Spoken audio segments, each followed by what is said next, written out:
Edition of Insomnia Maniacs Tarot with your host, Tropical Empress in Spirit. Happy Saturday, y'all. I hope y'all had a wonderful, lovely day today and enjoying the weekend. Maybe some of y'all been out there shopping, getting in on some of those Black Friday deals that are still going on. I don't know about y'all, but I keep getting sent emails left and right about all the Black Friday sales and Cyber Mondays, and I'm just like, no, I don't want to read any more of this. And y'all know me. I'm not a big shopper like that. I do like to shop, but I have to have my moods when I feel like shopping, and also when I have the money to do so. But I just haven't been much in the shopping mood, so but hopefully y'all been enjoying it. I know some of y'all told me y'all were gonna go out there in that Black Friday mess, and just thought, y'all are crazy. So anyhow, I hope everyone's well. Let me get into this general collective reading for y'all. Already pulled out half the cards, so I just gotta pull a few more cards and then I can get into it with y'all and go over it for all my lovelies out there.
Hi, Kelly.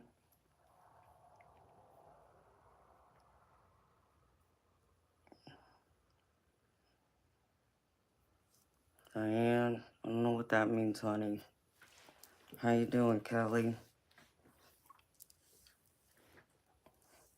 I don't know what that language is.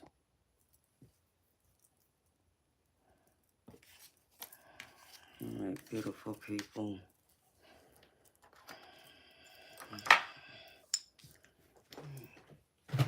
Oops.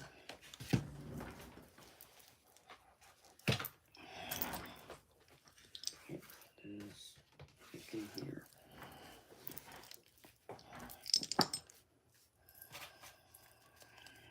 Okay.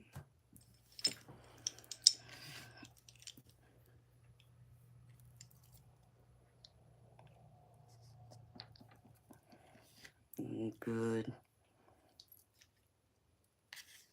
Hopefully you're having a good Saturday.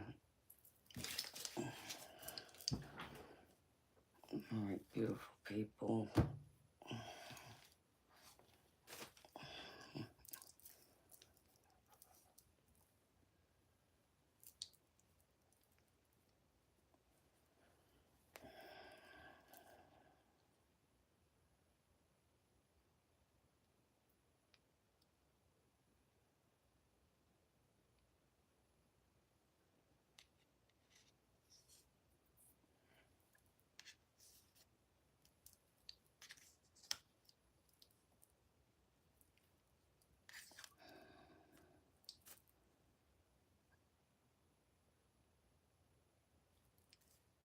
All right, beautiful people.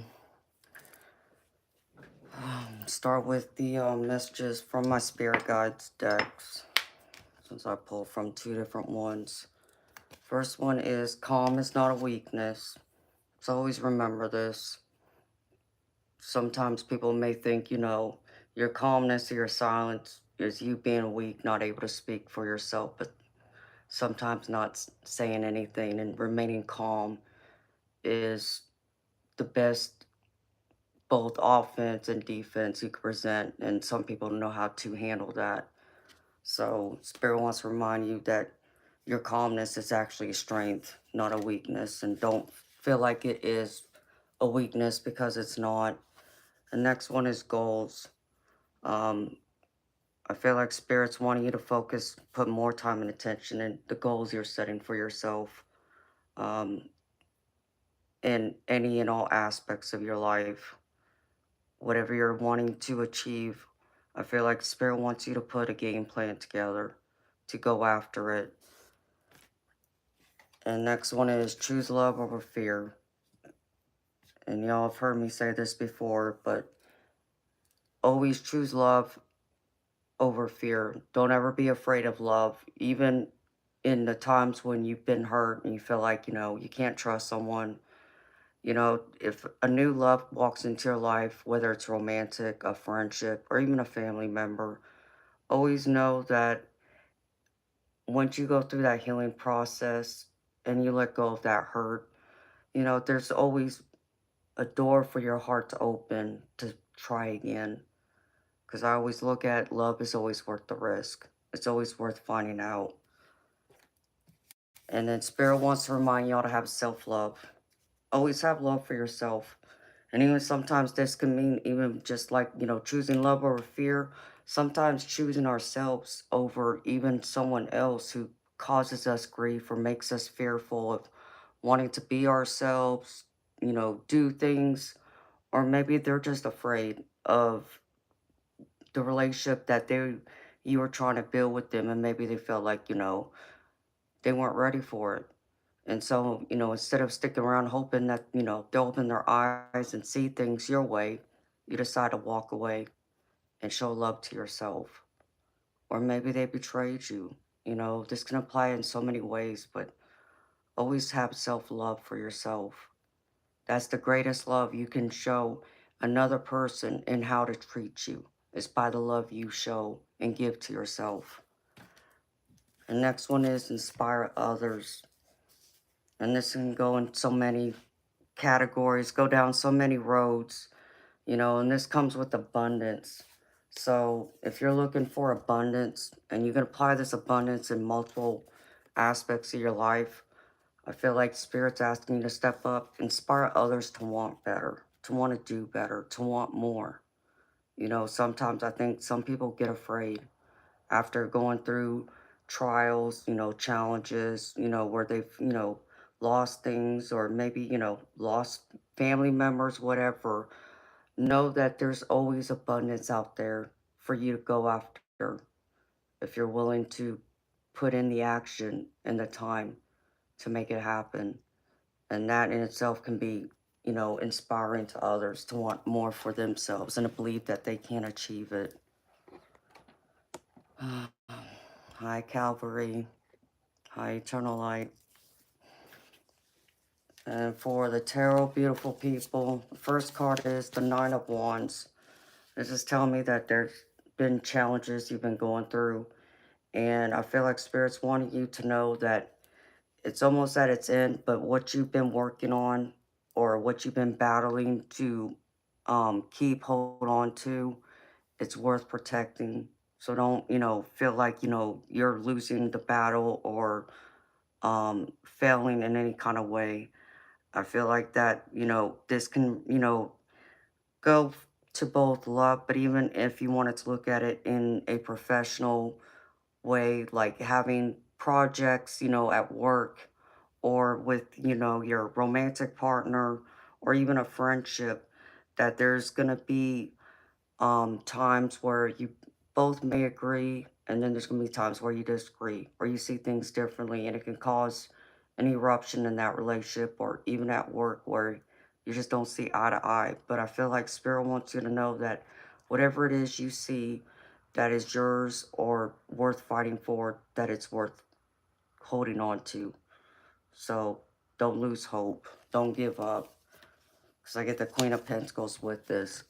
So this tells me that you'll be very confident and strong and independent and come out successful at the end of it if you just hang in there.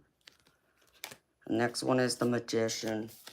So this is all about your manifestations, the things you want in this life, the goals you have, the desires, your passions. Spirit wants to remind you you have all the skills, all the tools to make that dream a reality, to make it possible, to bring it into fruition. It just may take some extra work on your part and being practical, what you're wanting to work towards. I feel like this is career and money, and I feel like um, this is going to be possibly a new venture of some kind, a business venture, or even just a new position at your job or changing jobs, because I get the Ace of Pentacles with this. So if this is something you're going after with your career, your job, wanting to make more money, I feel like Spirit saying that you will manifest this and that opportunity is going to come knocking. And I feel like it's going to happen sometime by end of January, maybe in February at the latest, is what I'm being shown. The next one is, this is my, the Hangman, but in this deck it's called the Awakening. And this is you having to take a step back and see things from a different point of view.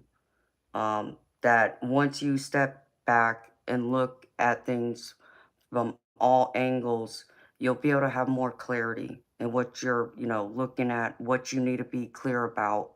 Things you're not seeing the way you're looking at it right now. It needs to take a different focus, a different lens. Um, and I feel like if you can do that, that more things will come to light. But Spirit wants you to trust your intuition on this. Once you do take that step back and look at it through a different lens or a different focus, you may even want to consider even talking to other people about whatever this issue is, the problem, that you're not able to see clearly, to find that resolution. Or maybe it's just a matter of them having that different perspective that maybe you've never considered or thought about before, that they can bring to the table and offer up to you of how to see it from a new point of view. But Spirit wants you to listen and trust your intuition. Because I get the Moon card, and this is telling me that all things that are left in the dark will eventually come to the light. So it could be something is being, like, your judgment is being clouded in some way. But that's why I feel like Spirit saying, listen to your intuition. Trust it. Know that you have that answer within, or you'll know exactly who to go to get that answer or that new perspective, the new point of view. And next one is the Eight of Pentacles. And the Eight of Pentacles is all about working on something new, getting the knowledge. If you're wanting to do some kind of advancement, or maybe you're wanting to go back to school, take a class to add to your skill set, or um, add to your resume. I heard Spirit's encouraging you to do that, to do the research, take that class, um, maybe even to get another degree of some kind. Whatever it is, Spirit's asking you that if you go through and take the time and gain that knowledge, you will have great success. There will be prosperity behind it. And I get the Fool card with this, which tells me they're telling you to take that leap of faith and not hold yourself back. Because by you saying, well, maybe you feel like you're too old, or you've already done, all the hard work, and, what's the point of going back? Well, Spirit's saying that's you self-sabotaging yourself. So they're wanting you to have a leap of faith in yourself. that you can do it if you put your mind to it. If you set that goal, I just heard that it'll be a bullseye for you. And last one is the lovers. So if you're looking for love, here it is. Um, the lovers can be that soulmate, also twin flame card. So maybe you've met someone, or maybe you're currently in this relationship, and you're wondering if possibly this person could be your soulmate, aka twin flame. Use whichever one, aligns with you. I believe in soulmates, but I gotta be honest, I don't so much believe in twin flames. But that's just me. But I know some of y'all do. Spirit saying that yes, this could possibly be the person you're supposed to be with, but I feel like you're gonna have to have a lot of patience. Um, and it's gonna come with a lot of letting go of egos. Because I get the Temperance card with this. So this is all about patience and letting go of your ego and putting it to the side to help you and your partner to see things from a different point of view, maybe see things from their side of it. Maybe you're wanting to rush things and they're not wanting to, or vice versa. Place it where it fits because the roles can be reversed here. However way it comes to you. Spirit saying that that person is here if you're looking for that love, and it could be long lasting, but it's going to take both of y'all having to meet in the middle, put your egos to the side, and it's going to come with a lot of patience from each other. And compromise is the other big word I just heard. So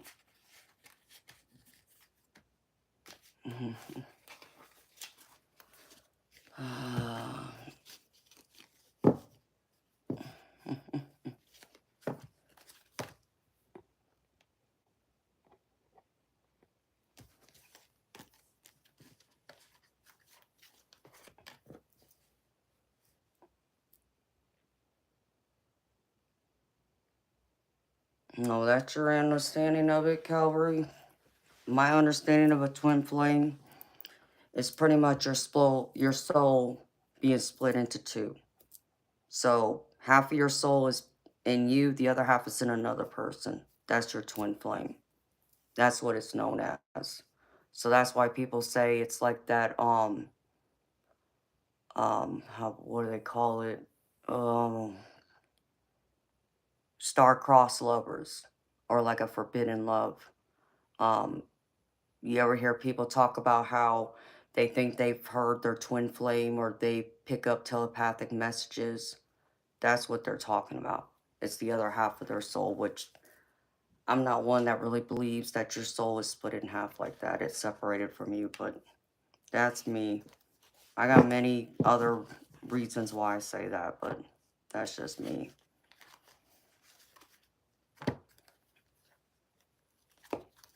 Yeah, it doesn't really make sense to me, but that conversation goes so deep, and we can have that conversation when I'm done reading y'all's oracle cards, if y'all want, because I know a lot of people are curious about it, and I can give y'all my thoughts on it, of why I could see it and why I can't at the same time.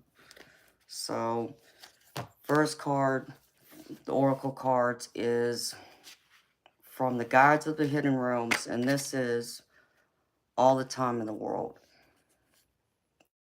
It says, natural time is a fluid state of being, capable of expanding and contracting according to the person who experiences it. Our earliest ancestors knew time through the cycles they observed in the natural world and tracked their life by the cosmos. That said, through our rich human imagination, we discovered many variations of describing the years, days, and minutes, and built systems around them. But if you allow the modern calendar and ticking clock to dictate your experience, you'll impose unnecessary restrictions on yourself. Maybe rush things along and miss important steps. Time is not running out for you. Your heart knows this truth, but your ego demands that everything happen right now. You have all the space in the world to complete things, achieve things, and experience the success of your intention. Timelessness is actually the truest nature of time. Your only task now is to surrender the clock and be fully present to what you're doing. There is more to be done, so be right here, right now. Time is on your side, and all is more than well. So, beautiful people, take the quality time and know that sometimes, there's such thing to me as man-made versus um, natural time, because to me, time is a man-made concept. Time is non-linear from my perspective, but make the best of the time that you have. Manage it wisely. Know that the clock isn't running out or it's running against you. It's just a matter of, to me, managing the time you have wisely, using it wisely to your benefit. And then I pulled from my energies of the seven or Oracle of the Seven Energies. This one is Earth Magic. And it says, Earth Magic speaks to the relationship that you and all living things have with the consciousness of the Earth, also known as Gaia. Imagine the oak tree that begins its journey as an acorn gathering the life force energy it needs from the earth so it can sprout up from the ground. Because you are part of nature, you follow the same cycle of manifestation. Everything you are, your evolution, and the successful manifestation of your dreams begin below the surface of consciousness until an idea comes, conviction takes hold, and something meaningful can be planted. Be still for a moment, quiet your thoughts, and imagine anchoring your energy to the sacred quality of being part of this living earth.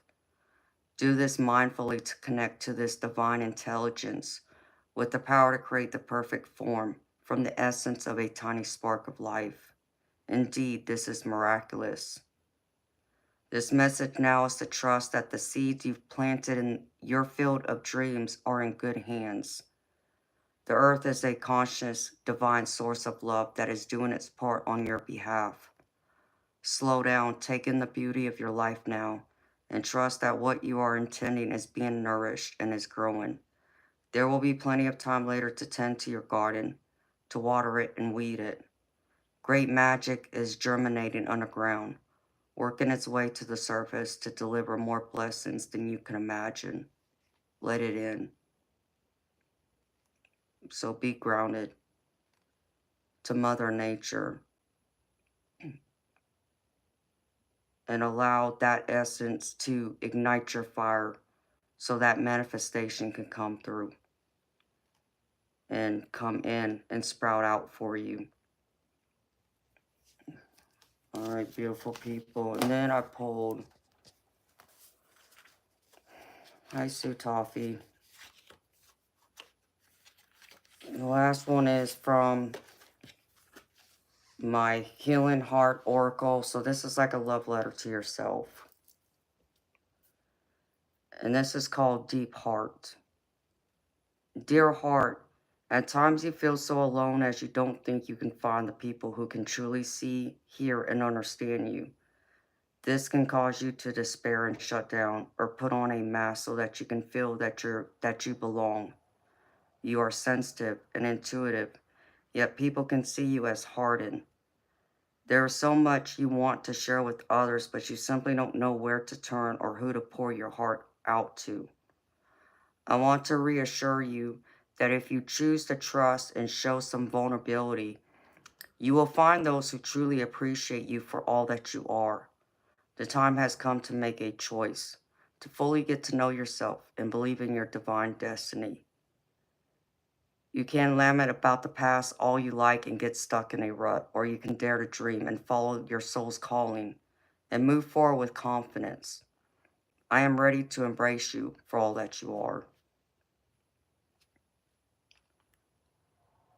So believe in divine destiny. Know that the people who are meant for you, they will find you. And y'all hear me say that all the time. The people that are meant to be in your life, to love you, support you, all those great, wonderful things will find you, or you will find them. And, you're not going to have to beg them to want to stay in your life. They're going to want to stay. And the people who are meant to be in your life forever, well, the universe just has a way of magically making them disappear. Even if sometimes it's hard, and it breaks our heart to let someone go. But there's someone better, or better group of people out there who are meant to be in your life forever until, the end of, the last day of, the life you breathe here. They will be there just as much as you will be there for them. So trust in that. Trust that they will find you, or you will find them.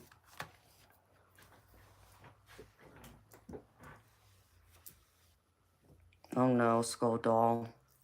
Hi, honey. Well, I hope you feel better. Thank you for stopping by, honey. Get some rest. And then I pulled a couple of cards from one of my other angel decks, which I have a crazy story about this, and I'll tell y'all after I tell y'all these two cards. The first one is prioritize self-care. You do so much for others. It's time for you to experience the love you deserve and let others help you. So again, practice self-care, self-love. Show yourself that self-love and take care of yourself. Because you can't go around and take care of others when your cup is going dry. You can't fill up their cups.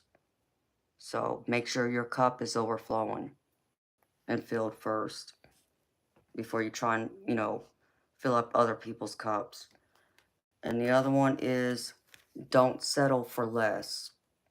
You are a child of the divine, and you deserve to have your dreams come true. Don't give up.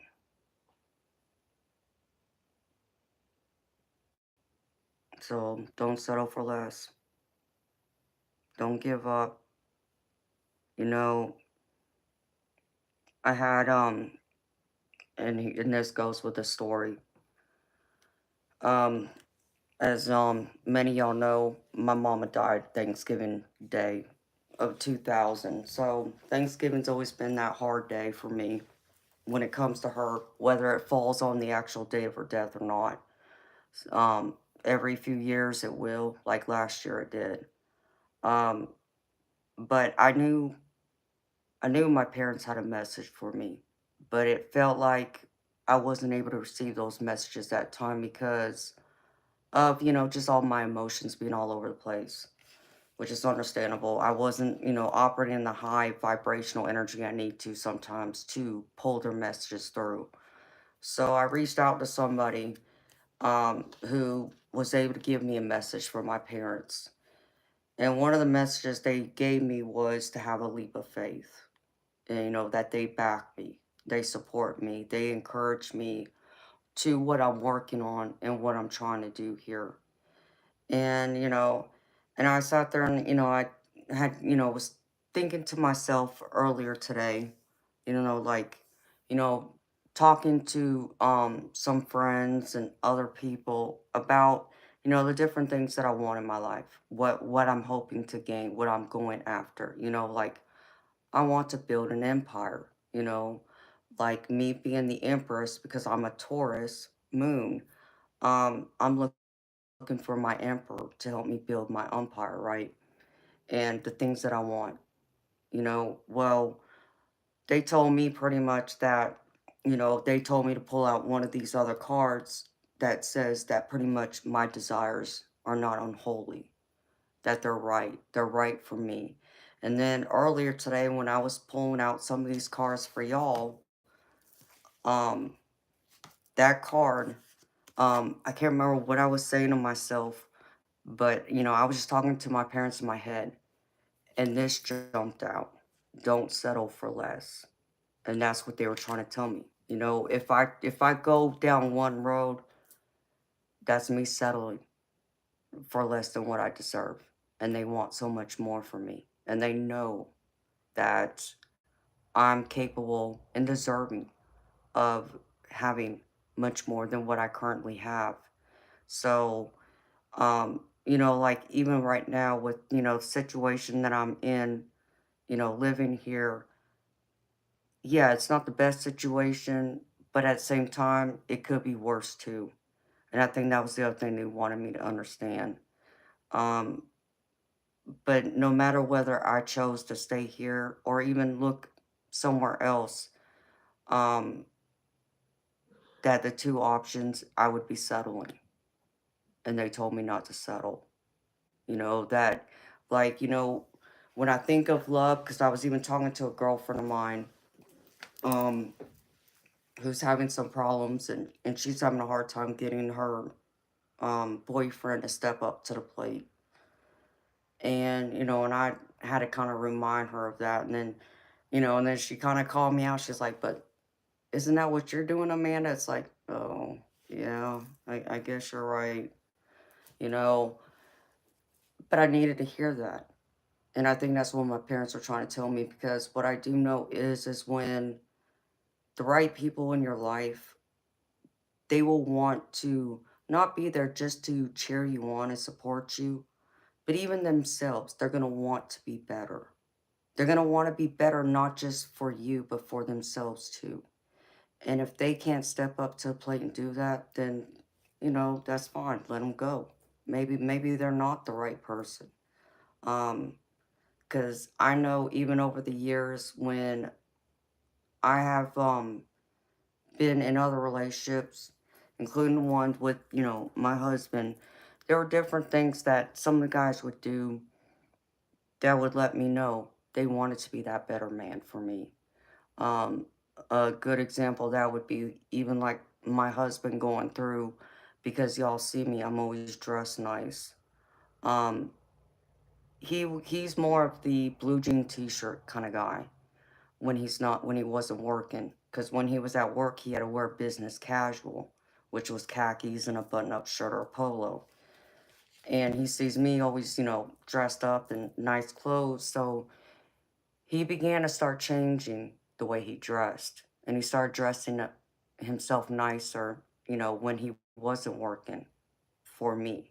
Because he said that he didn't want to go through and go out in public with me looking, the way I do, and then he looks like a bum standing next to me. He didn't want that. And I never asked him to change the way he dressed. That was something he chose for himself. He wanted to show me he loved me that much and respect me, wanted to be a better partner for me. And that really um, melted my heart, because I saw, that was him showing me his love in a way that I wasn't like trying to change him, manipulate him, or anything like that, or expect him to ever do anything like that. Because I always told him, just put on what you feel comfortable in. I don't care. But he cared. He cared about it that much that he was willing to change for me. So it's things like that people will do, you know, in relationships, whether it's romantic or even a friendship. You'll find that people want to be better. And then you, in turn, when you want to be better and do better, you'll find that other people will mirror that. And when people will mirror that, that's a powerful thing. That's a powerful chemistry that can't be ignored. And you see where the best of you will come to light, and you will shine greater than you even thought you could shine. So, if we want to talk about the twin flame, we can talk about that. Yeah, I'm not in the mood to answer that question.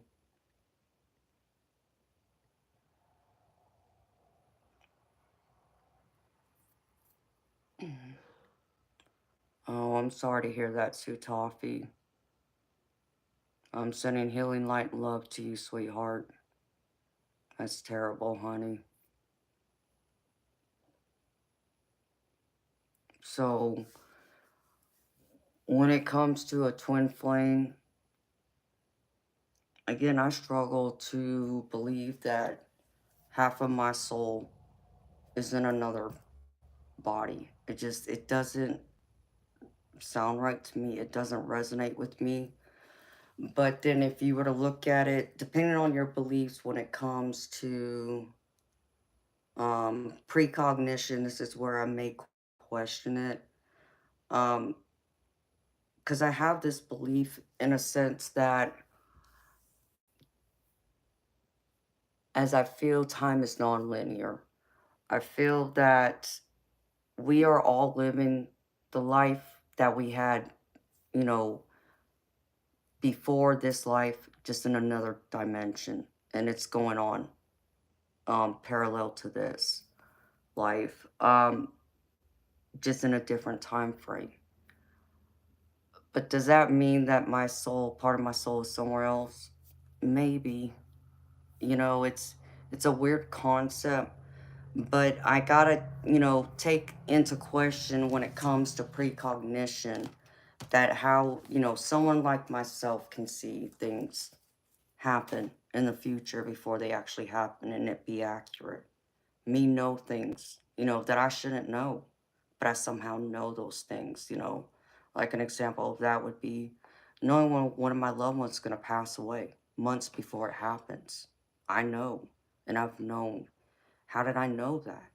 It's not because a doctor told me it was going to happen, it's because my spirit team warned me, or the fact that someone was going to possibly die if I didn't intervene, which has also happened. And it's always, rattled me every time it's happened, and it's also scared me to that belief of how I know these things. So when it comes to a twin flame, I guess that's possible in that regard, to think that my soul can be split up in that way and be somewhere else part of it. But there's the belief that there is um part of your soul and another person who's even, the opposite gender of you, that's supposed to be like star-crossed lovers. And some people believe that they can pick up on their twin flames thoughts, which for me that's even far-fetched because um me being a telepath myself, I've always understood telepathy being that gift that is among the most rare of abilities. And like how I grew up with my family, I was, raised that psychic abilities is, comes down to your genetics. It's something you're born with, into a family, from your genetics. Not that everyone has it, but I know other people will disagree. And there's arguments to both sides of that one too. Um, but telepathy, it's like people always think, well, you can pick up on my thoughts or you can read everyone's minds. No, that's not true. Okay? Because if I had a twin flame out there, then I would have known by now. Because I would have picked up on their thoughts. Nothing. Okay? Unless I married my twin flame. No. And I know, and I mean that sincerely, because I've never gotten that type of thought come to me that I didn't recognize, that I didn't know. And I knew, and I've known every single time I get a telepathic message come to me, I know who it's from. And the thing about telepathy is just that people think it's someone trying to scan your brain, or you have to be in the same room, and that's not true. Um, I know me and several others can vouch and tell you, you don't have to be in the same room. You don't even have to be in the same city as that person. And all they gotta do is have thoughts and put it out in the universe. And you just have to have the antenna to pick it up, to receive it. And that's all it is. It's not, someone trying to necessarily implant thoughts into your head. It's just that it's like telepathy. I had a friend that could explain this better than I can, but the way it was explained to me, best way that I can interpret it is it's like having your own personal radio station to that person, and it goes through your own channel where they send it out and you're the receiver, or vice versa, and you can send it back out to them. So if I had a twin flame out there, I would have known by now. I know that much.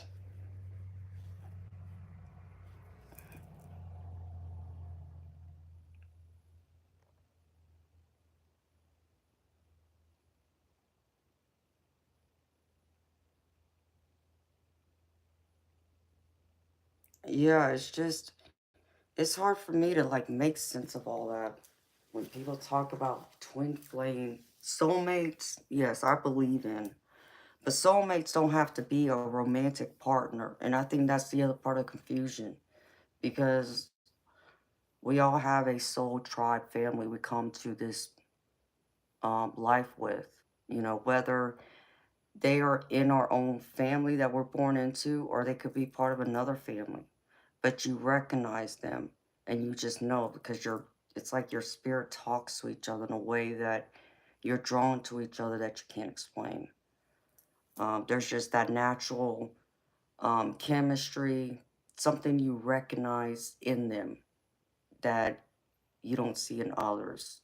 It, it's wild for me to try and explain. So I can see it in many ways.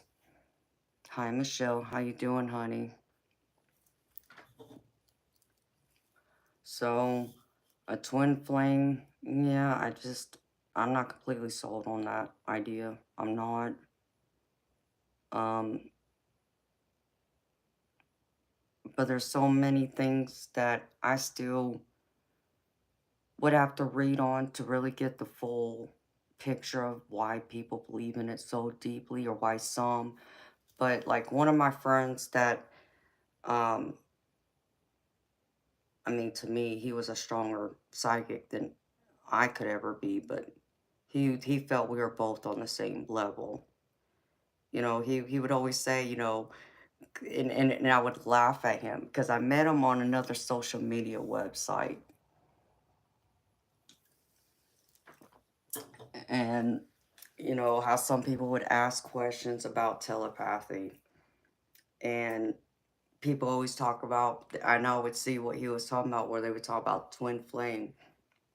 Well, you know, why isn't my twin flame responding to me? You know, I sent them a message, you know, telepathically, and I'm not getting anything back. And him just being his sarcastic, smart ass self, which he would make me laugh. So I loved his humor too. Would say, yeah, this twin flame, yeah, it ain't none of that nonsense. That's bullshit, you know, is how he would put it. And sit there and say, he would flat out tell some people you need to go see a shrink because he would come with the statistics because he did a lot of research over the years of what makes a psychic, you know, psychic and what doesn't and how and why. And him with a group of other people, I guess, did a lot of research investigating it all.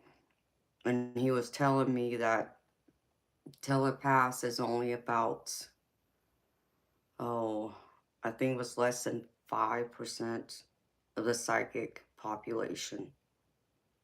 And how even that 5% of the psychic population, how only maybe about 2% of them were actual telepaths that could use their gift very well. Um, and he thought that I was one of them that, you know, could because I've had so many experiences with it. But, you know, he even asked me, he's like, well, have you picked up on your twin flame? You know, and he would make a big joke out of it. I'm like, oh my gosh, Ron is like, come on. I mean, I understand, you know, why, because I learned I was a telepath when I was about 17, 18 years old. And I can tell you, I've only experienced telepathy with a little over a handful of people. From all the people I've known throughout my life, I can only tell you a little over a handful of people I've experienced it with that I know that it's confirmation. How I know is because I would get their thoughts, and instead of going through and just, you know, taking all the information in, I would try and interrupt it because I realized what was going on. And I didn't want them to not know that, you know, I was picking up on their thoughts, especially if it wasn't intentional. And most times I felt it wasn't intentional. So I would end up picking up the phone and calling them. It's like, listen, I just want you to know I just picked up this, this, and this. So, you know, and they would all be surprised and shocked by it. Like, how did you do that? How do you know? Because I'm a telepath. I know. That's why I'm calling you. How else, how else do you explain it?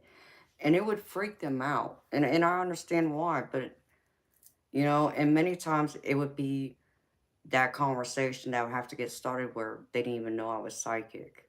So then I'd have to go through that whole spiel. And most of them took the information well, but a couple of them didn't. They didn't like it. And they didn't want to hear anything about it. Fine. But I try and disrupt the connection because I don't want anyone else's thoughts to come to me. That's, they don't want me to know. It's like there's something they want me to know, they're going to tell me themselves. So me getting just random thoughts, and it doesn't have to be someone thinking about you either. And I think that's the other part of it. You can get some of the most random thoughts from people, like from someone thinking of you to like someone experiencing road rage, and you pick it up. And don't ask me why, but I've had that happen where one of my loved ones had road rage so bad one day when I was at home in my house cleaning.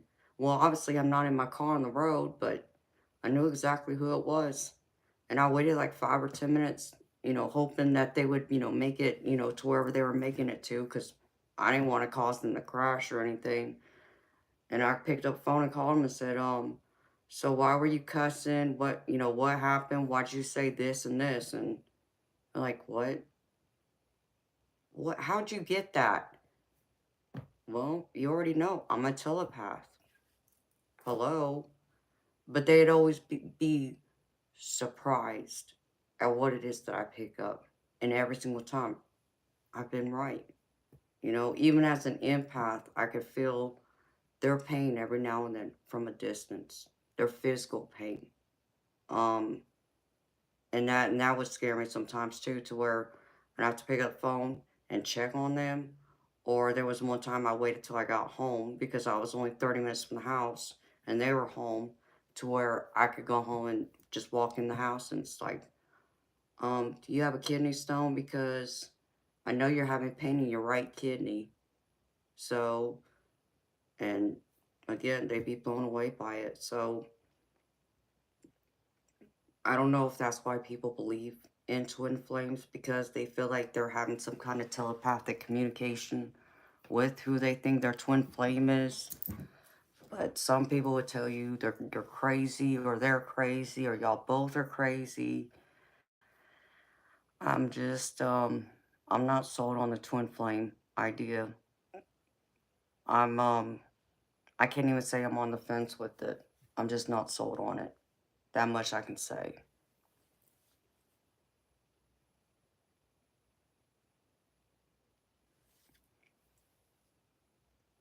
Yeah, well, don't need to hear that.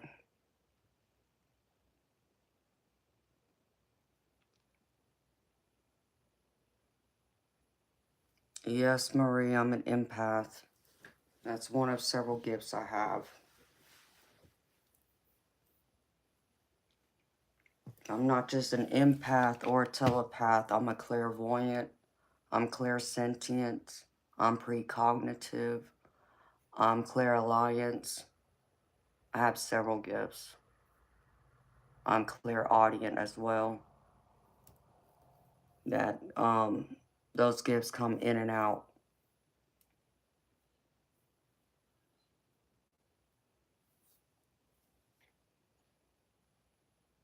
Well, thank you for thinking I'm not crazy.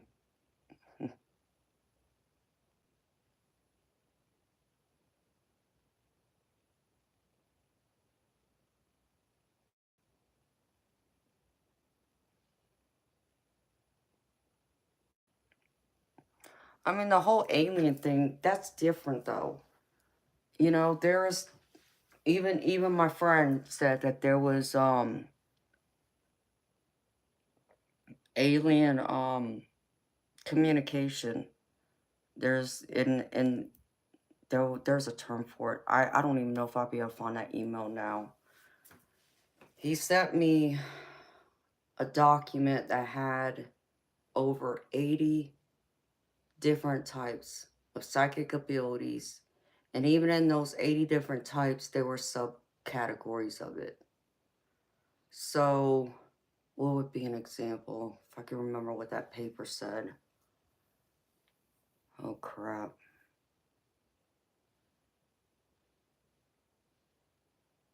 No, I'm going to think about that. So I'm trying to remember what it was I read. Oh no, I'll have to find it. I'll have to see if I can go through my other email account, see if I can find the document. But from all his research he did with others, they came to find there's 80 different types of psychic abilities. And one of them did have to do with communication with the aliens. And it's a form of telepathy, but he found that it was even rarer than even an actual telepath. So I understand it exists, and he would say it exists, but um, unfortunately, my friend passed away, so I can't call him and ask him myself. Otherwise, I would, unless he wants to come pay me a visit, which he probably could do that too.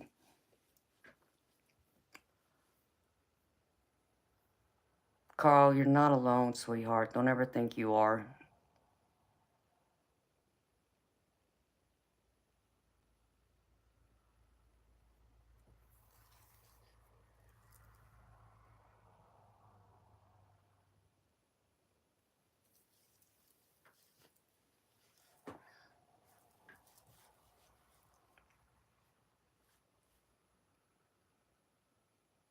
Well, thank you. Allow intuition. No, thank you, Michelle. Yeah, he was older. He was in his, I think, late 70s. He made me laugh, though. We could have some very deep conversations about it, too. He taught me some things, but he actually wanted me to go further with my gifts, because he even told me, he told me to go see um, someone that could hypnotize me, but I would have to be very specific of who I went to, someone who believes in the psychic world, because he said if I could go through and do that, that I would be able to unlock more of my gifts, or if not, I would be able to strengthen them by itself. And I just told him, it's like, Ron, I don't know if I want to do that. I just, my gifts already scare me to a degree. When they happen on their own, it's one thing. And that, I think that's how I know when it's genuine. Because my gifts don't happen 24/7. It's not like around the clock, okay? But when they do happen, I know it's real. I know to truly pay attention to it. But if I'm actively going out there and forcing it to happen, that's completely different, okay? Then you've got to truly train yourself to know what truly is your actual psychic abilities, and then what could be your actual ego, or your imagination just running wild. So as it sits right now, I know when my gifts are doing what it is, let me know whatever information I need to know. A spirit coming to talk to me, getting a telepathic message, precognition, all of that. Or when I see spirit orbs, which I see every single day, all day long. The rare occasion I'll see a full body apparition of a ghost. Um, when I smell scents that has no source, um, I know that's a spirit that's present. Um, when I hear someone speaking to me when I'm alone. Um, and sometimes I know who it is, like my parents. But I also know when, I don't have to see a spirit orb or a full body apparition, but I know when I'm not alone, because I can feel their energy in the room with me. So it's all those different things.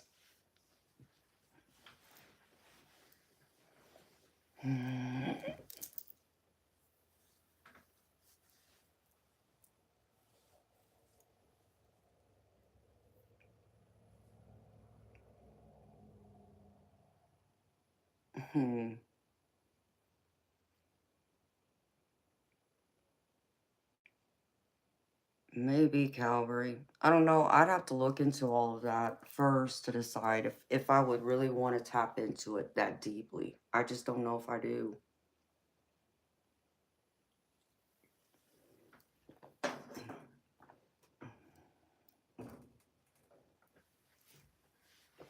You know, because even as an empath, when you feel other people's emotions like it's your own, it's one of the abilities that I like the least, besides the precognition.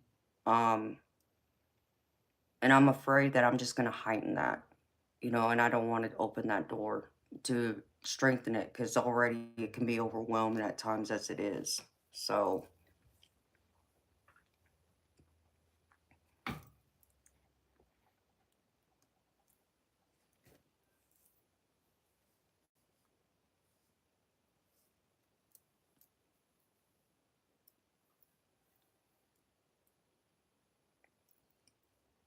David, I do have an open mind.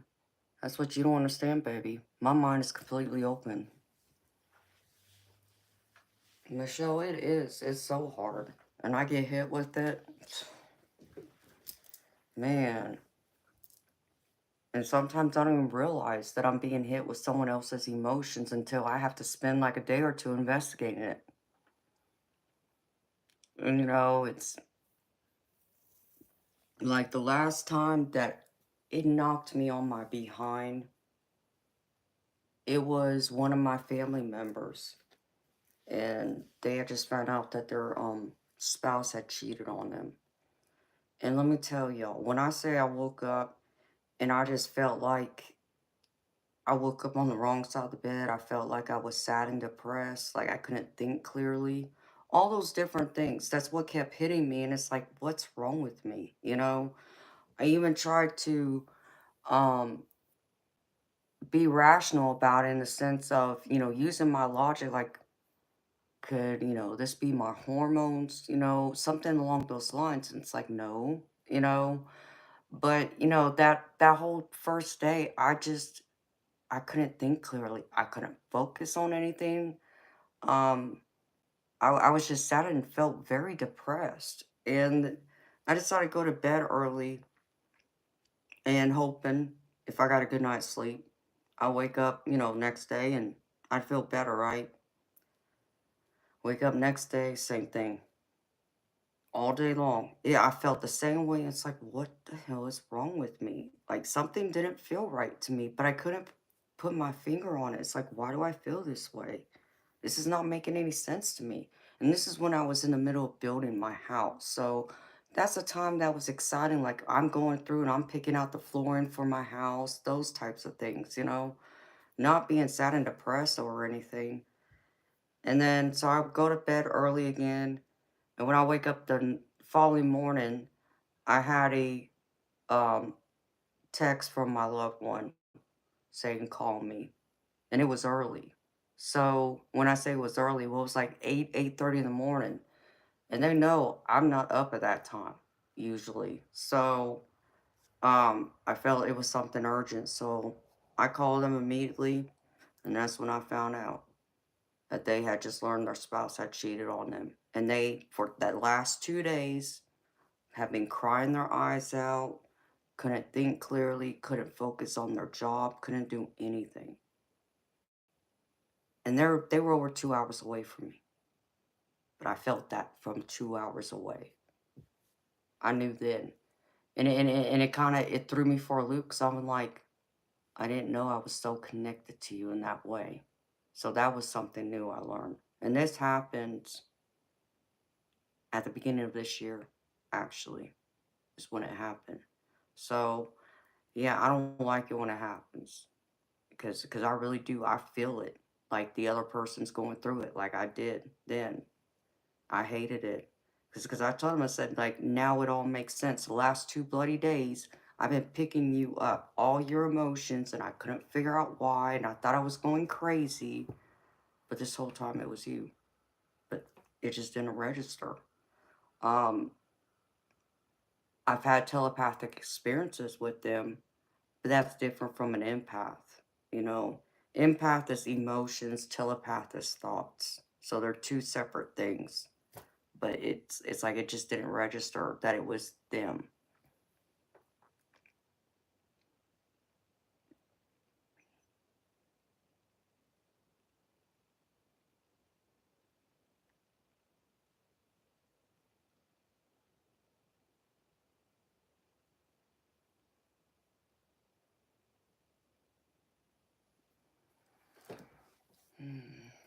Well, I agree with you, David.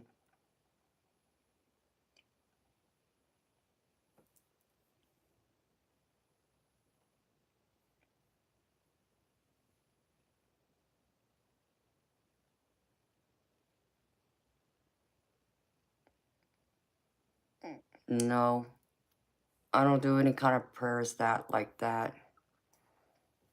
I mean, I pray to God, but that's about it. Hey, Bishop. How you doing, baby? It's good seeing you again.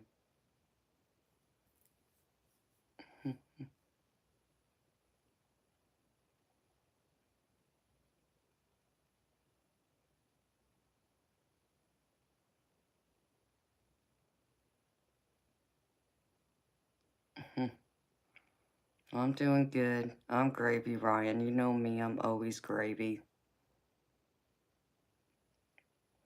Exactly, Michelle. Sometimes it feels so real. Like it's your own emotions, but it's not. It knocks me on my butt sometimes when I pick it up. And I don't like it.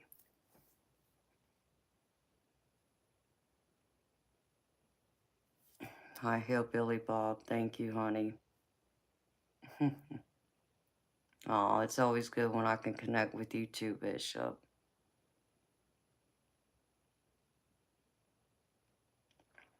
Calvary, I'll look into it. I know there's some things I still gotta dig into. I just, I've allowed my gifts to strengthen on their own. Instead of me trying to force it, I just allow it to happen when it's meant to. And I feel like that's more of the divine, truly saying, listen, pay attention to this, or you need to know that, those types of things. Um, I just don't think I'm ready to open up to anything more than what, you know, gradually opens up naturally on its own.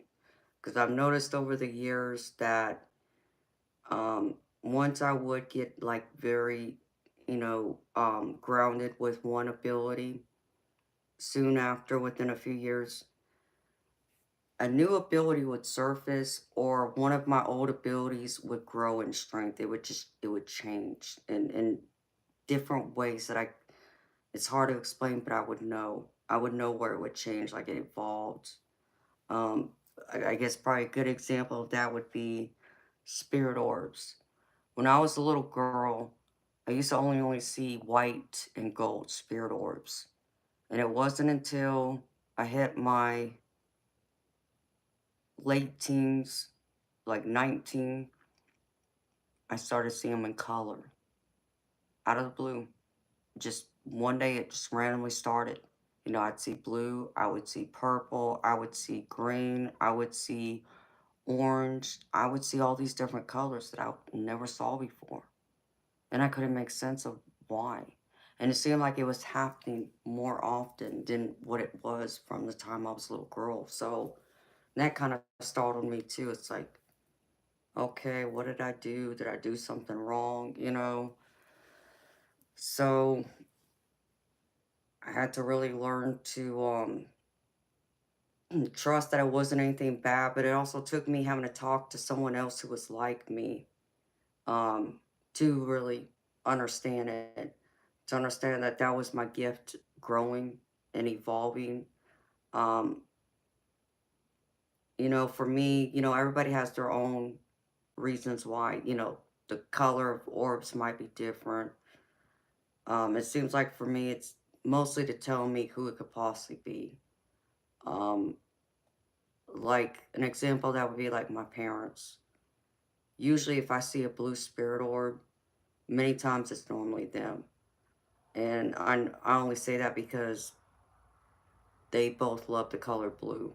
That was their favorite color. So, um, but then I've seen like a fiery reddish orange color, which is like my grandmother, um, which matches her perfectly because she was a fiery redhead. So it's things like that that make me laugh. Why some of those different colors happen, but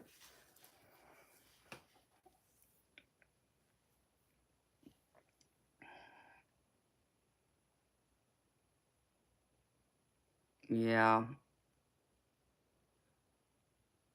Okay, Michelle. Thank you for stopping in, beautiful. It's good to see you again. Sweet dreams, honey. Hi, beautiful Jess.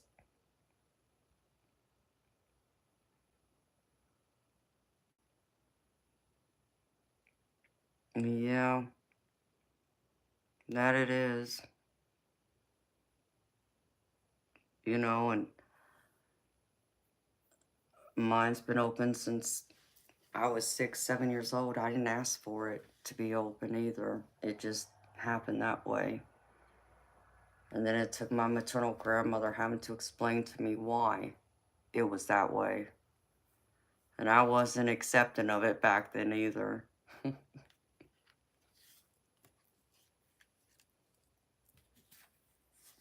But I had to come to accept it. More accepting of it now than I was back then. Back then I ran away from it. I didn't want anything to do with it. So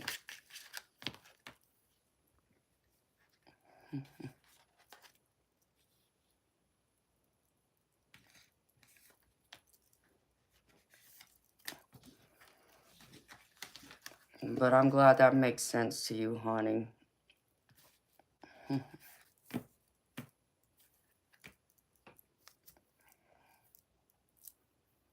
Yes, Calvary, I do. It wasn't my plan, to be honest, but Spirit told me this is what I was supposed to do. This was part of my purpose. I even laughed at them when they told me to start my channel. I laughed at them and told them they were crazy. And here I am, so...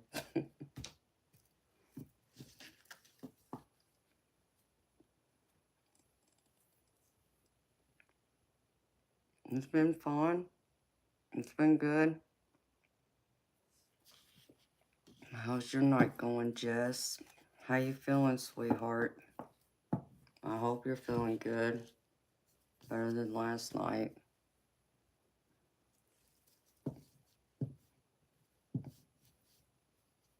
Party crasher showing up now. Have fun with that eternal light.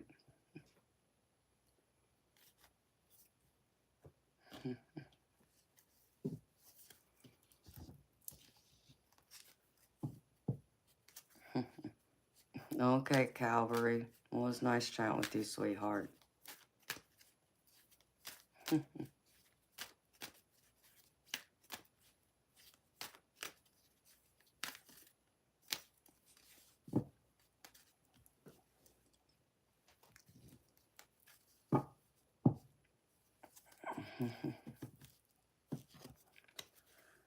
I'm gravy, Tim.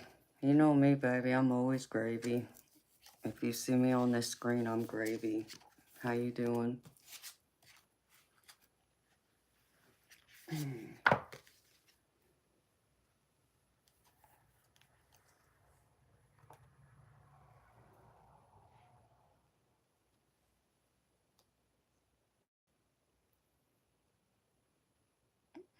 No, I'm good. I'm glad.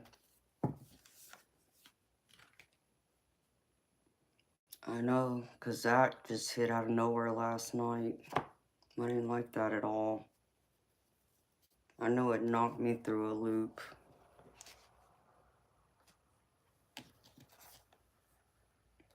Hoping it don't happen tonight.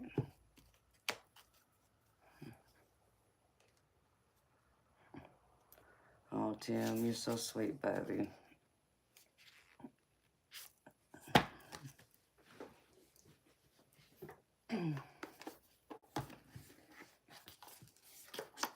It's always good to see you, too.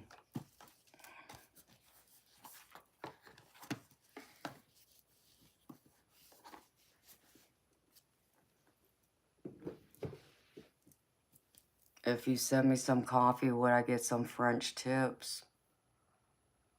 What do you mean, Bishop? You mean get my nails done? Is that what you're asking me, baby?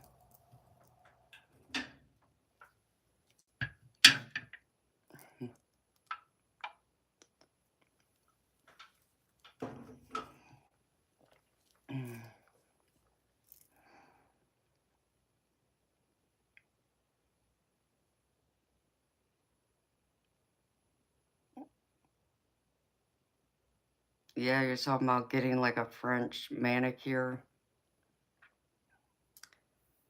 I used to get that done. Sometimes I get nail art on my nails too, though. High strings and wings.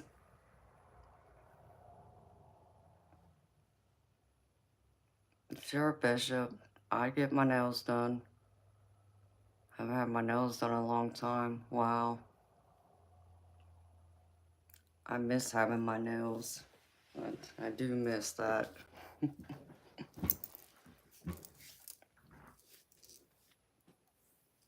I'm good, DJ. How you doing, baby?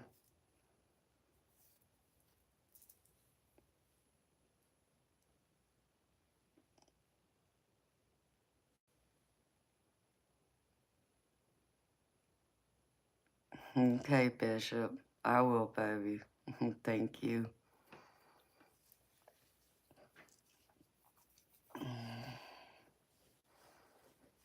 You're so sweet. You're so good to me, baby. Thank you. Oh, it's always good to see you too, DJ. How's life treating you?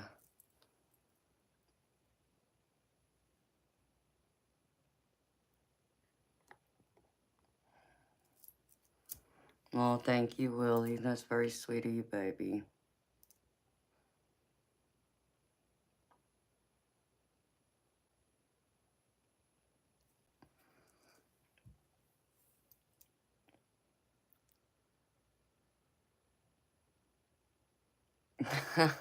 Hi, Judith.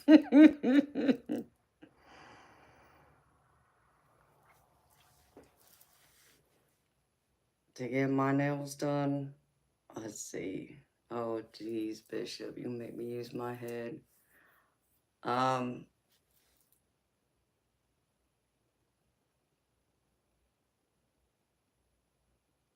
I think it's about 70, 75, something like that. Hi, Vicky. How you doing, beautiful?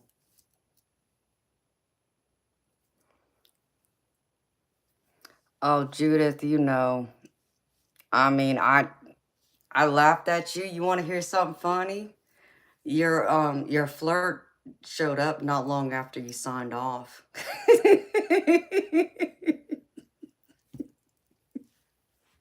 I was like, well, look at who showed up. Oh, I couldn't believe it.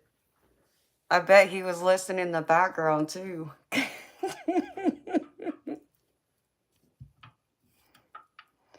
And I didn't tell him. I told you I wouldn't say nothing. But if he watches it back though, boy.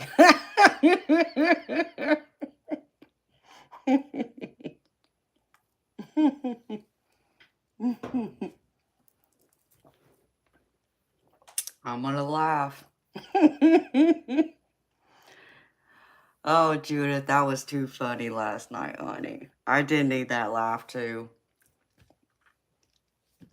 So I'm glad I could give you a good laugh, because it was.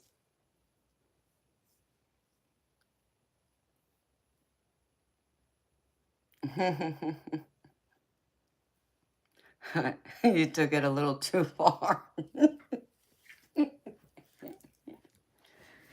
Well, you never know. If he's over there flirting with you, sweetheart, I mean, hey, you never know. Maybe Cupid will, you know. I'm always so funny, Vicky. I try to be funny. God knows I got my moments.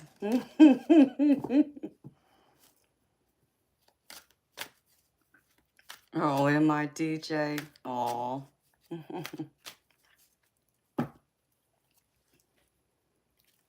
I would appreciate that very much, baby.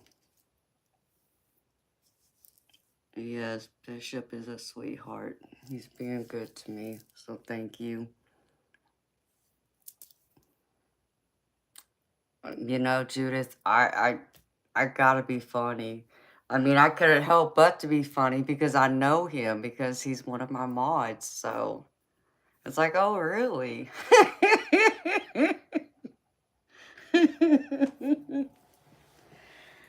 And I was tempted to say something to him, but I was like, no, I said I wouldn't. So I keep my word. But like I said, he might watch that stream and he might find out.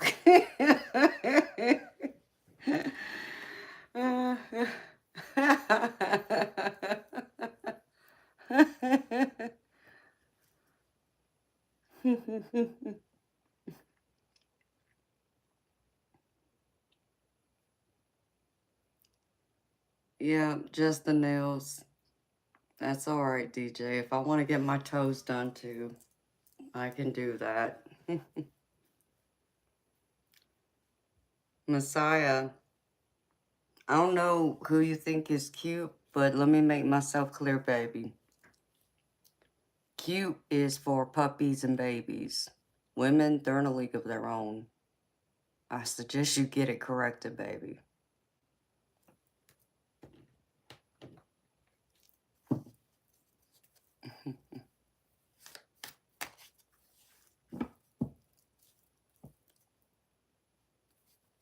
Thank you, JB. It was made for me. Hi, Cash Money. How you doing?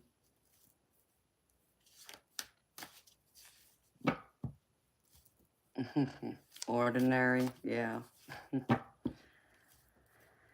Ah.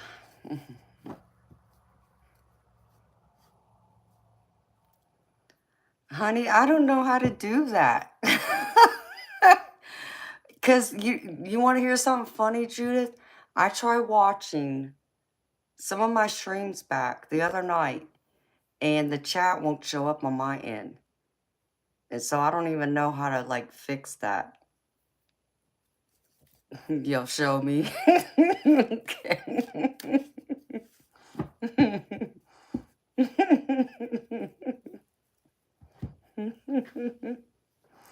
Hi, Nikki. How you doing, beautiful soul? It is weird. I mean, it won't show up on my end. I tried it. I guess I'll have to try from a different account and see if I can see it then. And DJ, you're right, baby. As I like to say, you come to me correct, you get the mermaid. You come to me incorrect, you get the shark.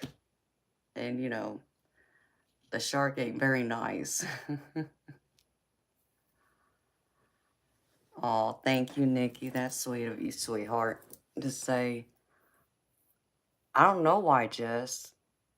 I would have thought that the whole chat would play for me like it does for y'all, but it didn't.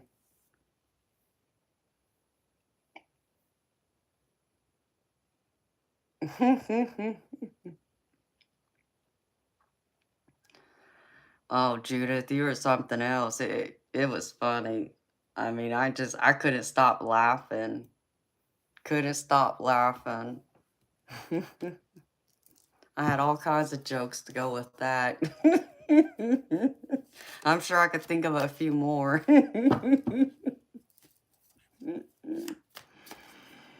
Y'all know me. I can be a smart aleck too. But I got some humor. That sarcasm, you know. I learned that well from my parents. It was funny though.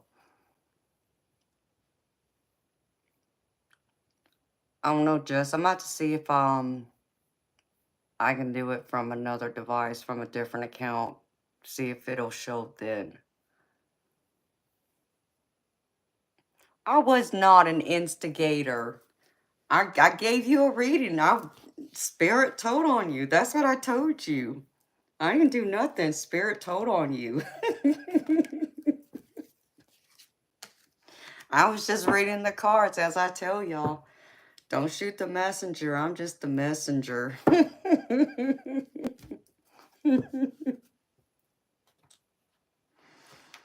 That is too funny.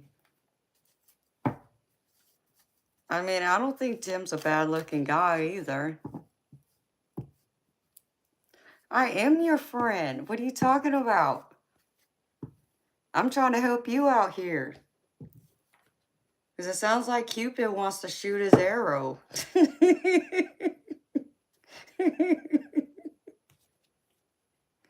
That's what that sounds like. And Judith, he's an Aries, just so you know. And they're fiery, baby.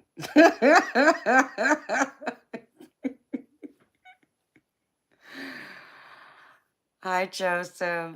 I'm gravy, baby. You know me, I'm always gravy. I got some biscuits and sausage going, my gravy, baby. How you doing? No, no, no. You don't get away that fast, Miss Judith. You must have had a few shots yourself last night before you hopped on to get your reading. Because last night was something else.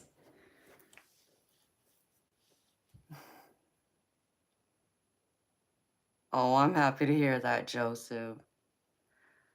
You know, Judith, you made me think of my Patron because, like I said, it's boxed up somewhere in this house.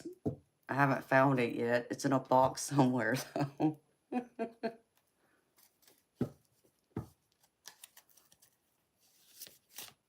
I mean, Judith, I just want to know, like, when y'all gonna meet?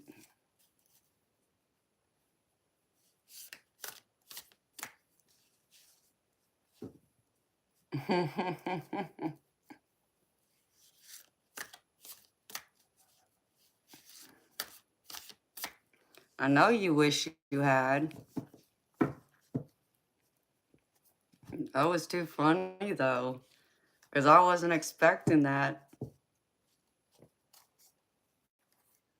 So when you gonna fly down here and meet him? Like I said, I just want an invitation to the wedding. That's all I want.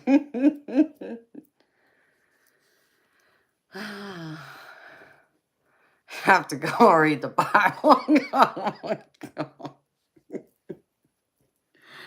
All right, Judith. You have a good night too, sweetheart. Thank you for the laughs. They were much appreciated, much needed. So thank you.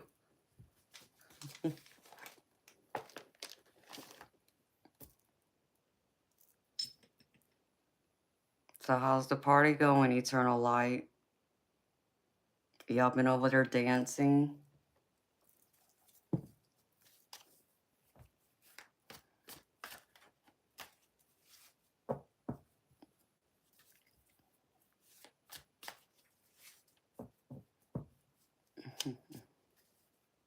Well, good. I'm glad to hear it.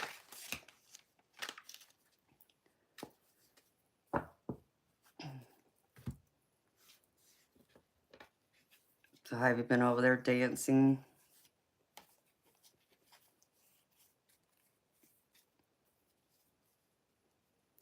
Yeah, it's his daughter George's birthday party.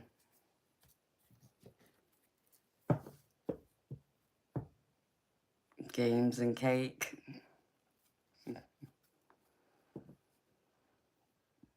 Hey Siraj, make sure you stretch before dancing.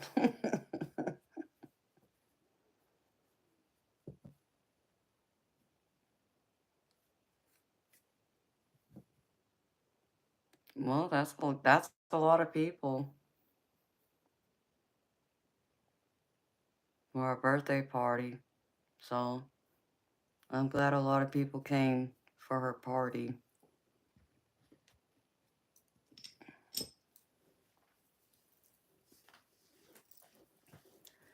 Oh, Jess, I know that's gonna be one heck of a party over there. If only I lived closer.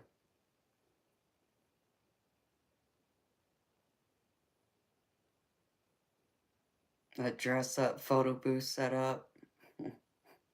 Sweet. I'm sure there'll be some good pictures from that.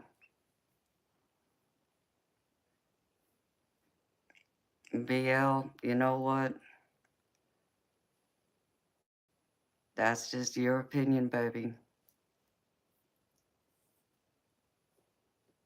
George, I don't know. God made me this way. Ask God. I'm the wrong person to ask. But thank you.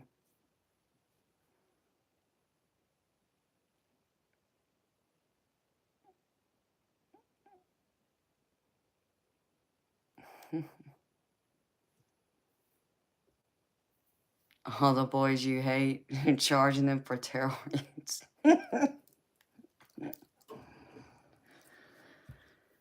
Ah, hey, Jess. I'd be right there with you.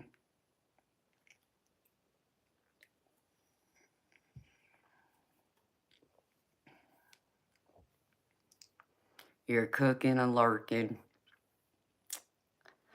Judith, you know, it's all right. I ain't mad at you, honey.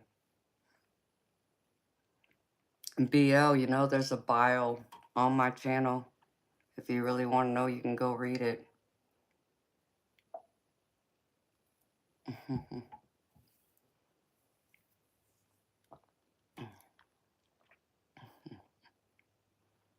Hello. Thank you.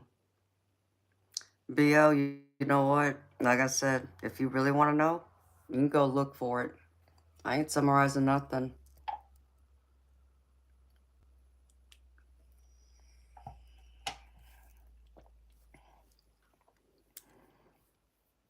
If you're too lazy to go read it, you're not worth being here then. That's how I see it. You can see yourself out.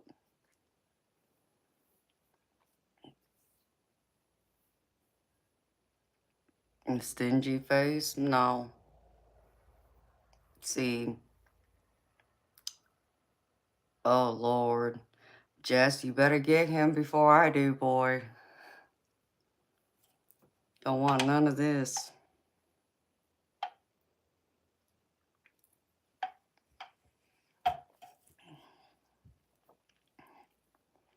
Hey, George Pitts.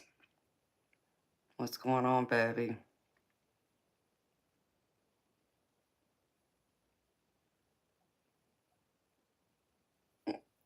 You have some really good ideas for what?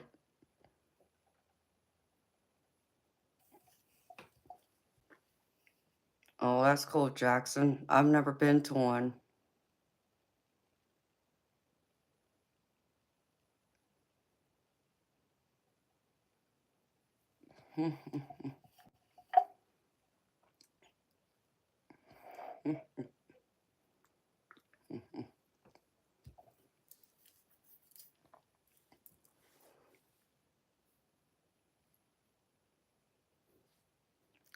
Yeah, I saw it. Something about What was it?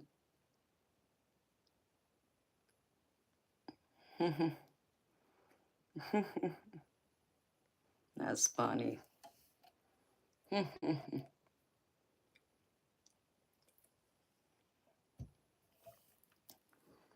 I love you too, George. It's always good seeing you, baby. I know, Jess. Isn't that the truth? Some of them do. Some of them try your patience. And they really try me.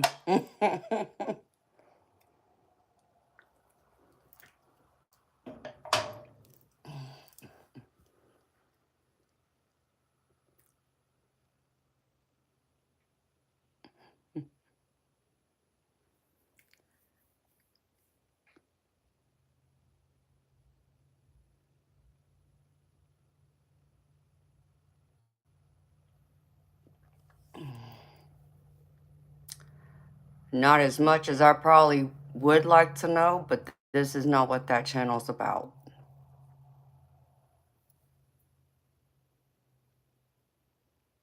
Aw, virtual hugs back to you too, baby.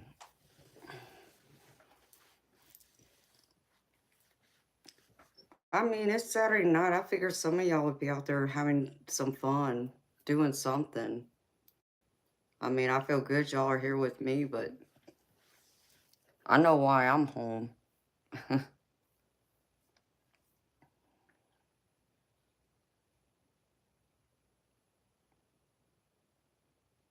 Judith be at the bar dancing her butt off, having plenty of shots to go around.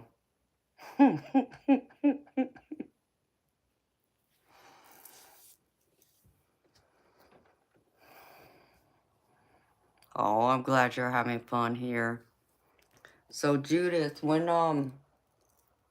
you coming down here so we can meet, and so you and Tim can, like, test out the fire and ice theory.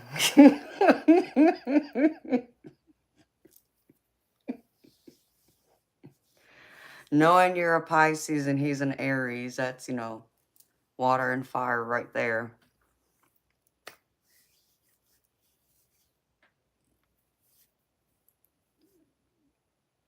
Your butt was danced off a long time ago. Hey, honey, let me tell you something. I didn't have to dance for my butt to not be there.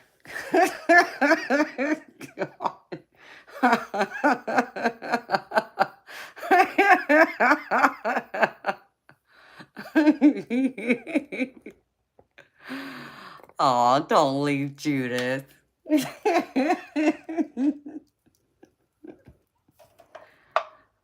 We want to know when you're going to ignite his passions. That's all.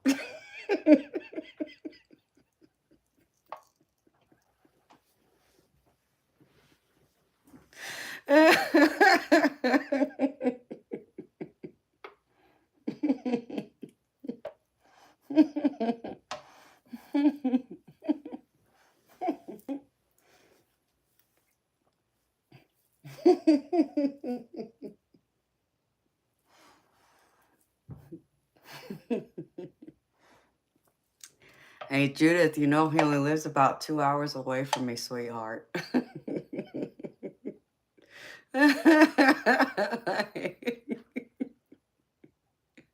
Oh, Judith. I just want to know when you're going to, light his fireworks. Oh, my God. Oh, that's going to be so funny if he pops back in here tonight, too. Oh, thank you. Well, George, that's the only way you're going to meet me, baby. You got to come to me.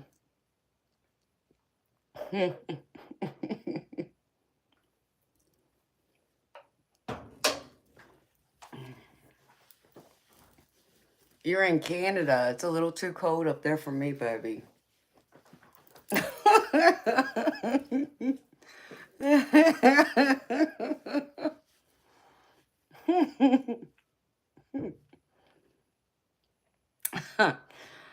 Actually, I think he would probably take it as a compliment, Judith, is my belief. I think he would be flattered. That's my feeling about it.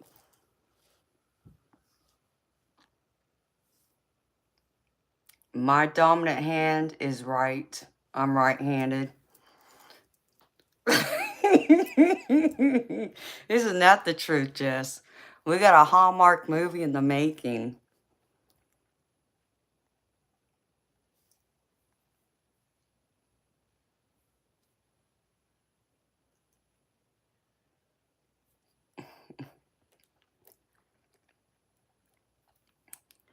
George, how would you be a stalker baby if I knew you was coming?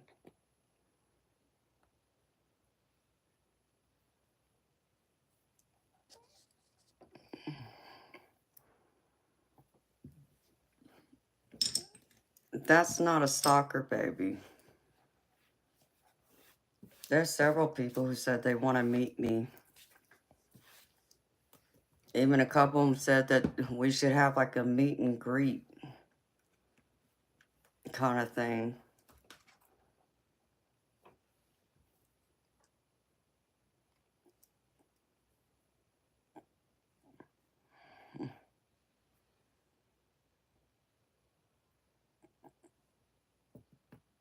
Hmm.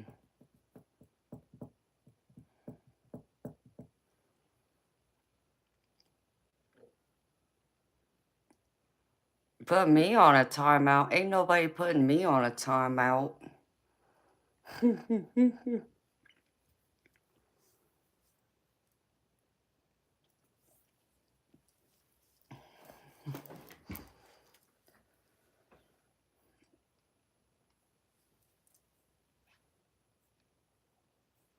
No, Amanda don't get put in timeouts. Hey, George, I know you're harmless, baby. Hi, Scoop. Hi, Warner. How you doing, baby?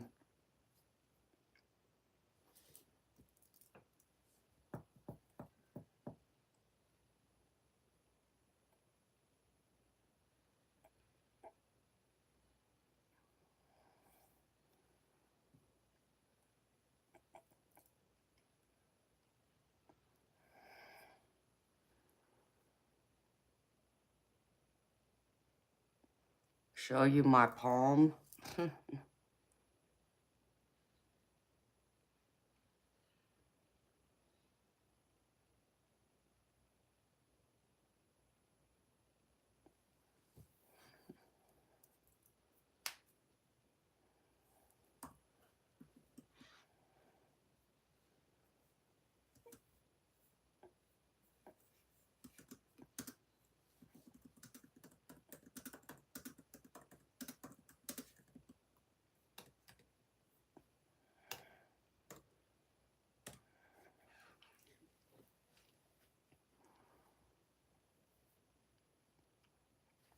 Lots to read in my palm. Yeah, there's a lot in there.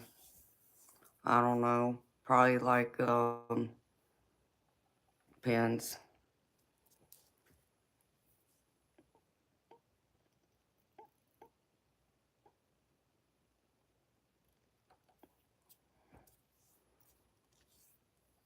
Who's gone?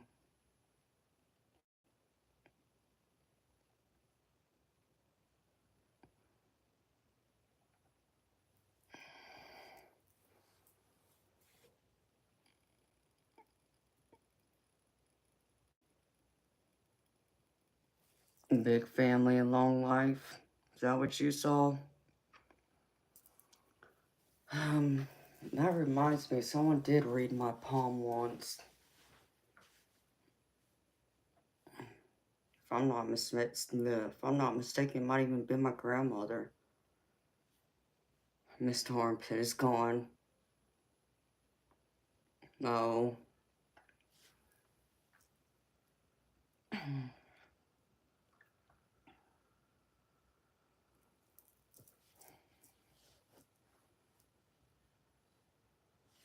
Whoever it was that read my palm said I was going to end up having 2 kids. Well, that didn't happen, so scooted the account out of here.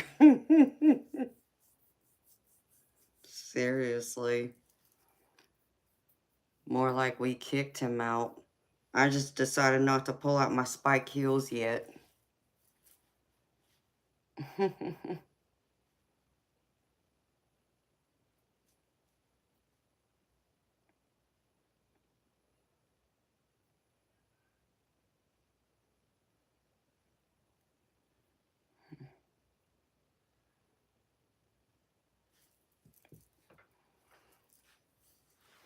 Oh, they're right here, Ken. They're in the bag over here.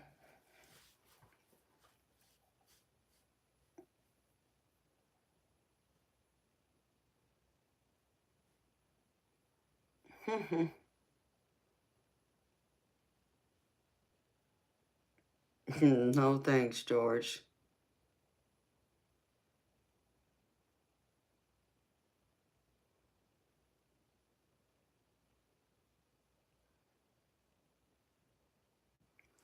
So, I don't know how accurate that was because I didn't have any kids. But I was told there'd be 2. Yeah, that didn't happen.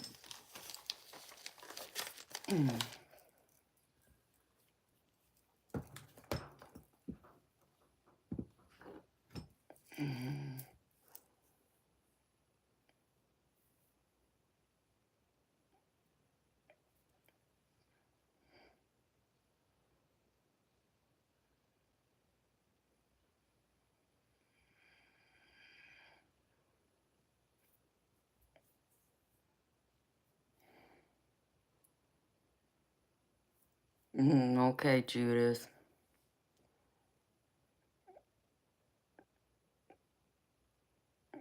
Twins. No, I'm not doing the twin thing, Eternal Light. That's not happening.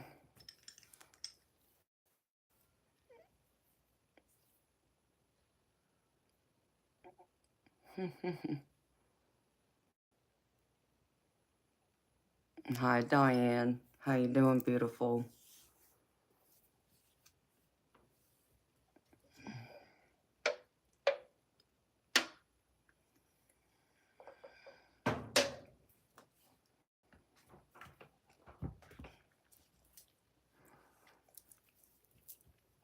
I have water hands. What does that mean, Bishop? I have water hands.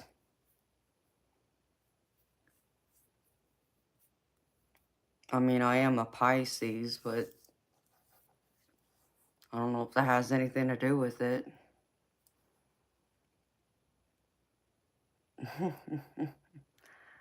What you been busy doing, Diane?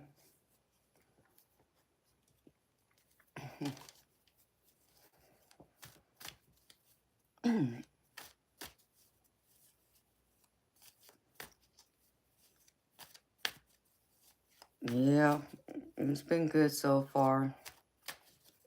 Oh, okay, I got you, honey. Oh, hi, Janet. How you doing, beautiful? No, I didn't see you, sweetheart. I'm sorry.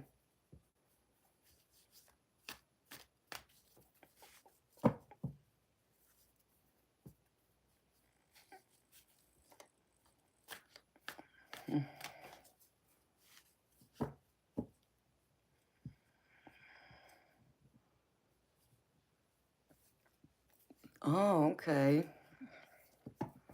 Learn something new every day.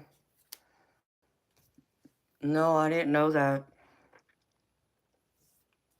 Do you read hands, Bishop?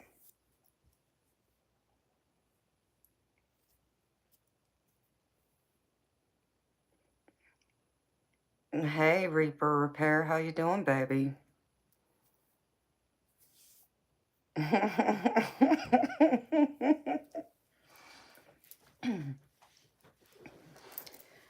Yeah, I was just telling them that I was told I'd have 2 kids. Whoever it was that read my palm a long time ago, I almost forgot about that. Said I would have 2 kids. Well, that didn't happen, so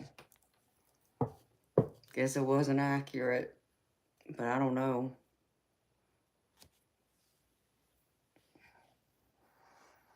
Oh no, Reaper.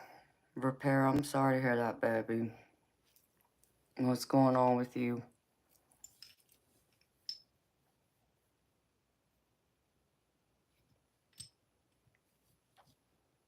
I hope things get better, whatever it is, baby. I'm saying nothing but healing, love, and light.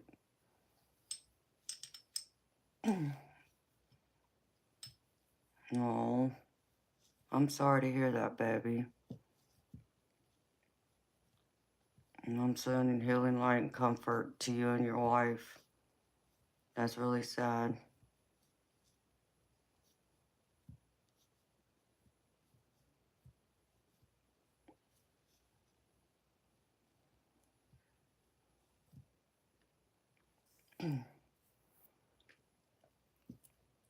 Oh, oh no. I can always send you a picture of it, honey. I just thought I'd have 2 kids. That was one thing I remember. And I laughed at that.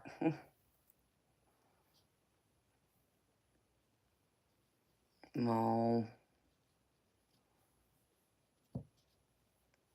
Well, George, I'm 43, baby. I'll be 44 in a few months.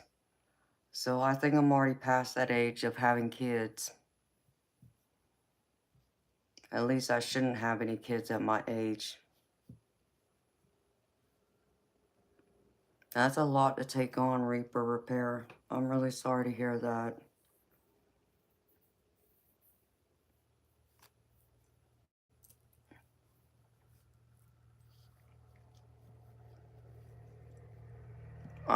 George, well, let's see. It's not good for a woman in her 40s to have kids because it's a very high risk.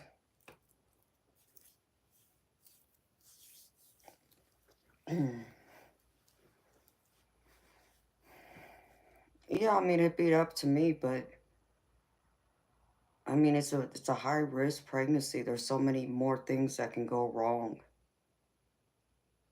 with women in their 40s having kids. It's like then you have to look at even the possible effects of the baby, or even that baby not making it, because miscarriages are that much higher.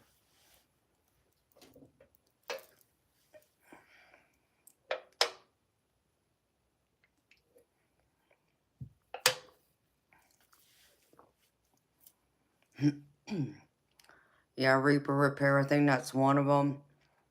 But I think even after 40, there's another risk for like a baby having Down syndrome, is what I read.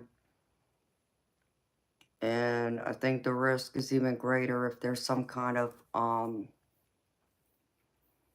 genetic um disability of some kind. I can't remember what it said. Gestational diabetes is another, preeclampsia is another. Yeah, but she was in her 30s, baby. I'm 43. Fixing to be 44 in a few months. If I was still in my 30s, you'd be right, but I'm not, baby.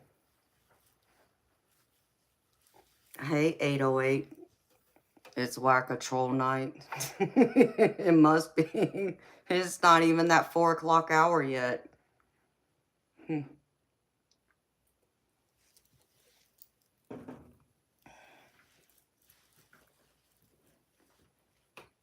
So,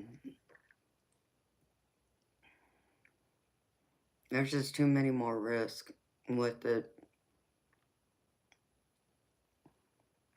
Plus, there's also the fact of fertility, as far as having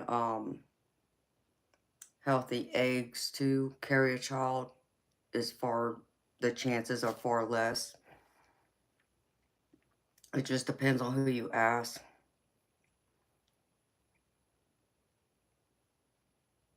Hi, John. How you doing? Hey, country girl. How you doing, beautiful? Well, thank you, George. You know, I may not have had any kids, but you know what? I got my brother's kids. I'm a good auntie.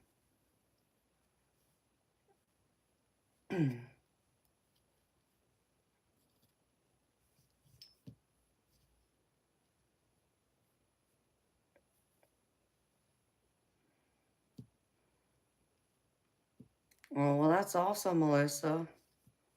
Congratulations, sweetheart.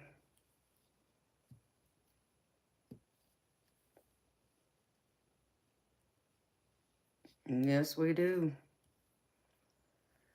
I have many reasons for not having kids, though. Melissa, is that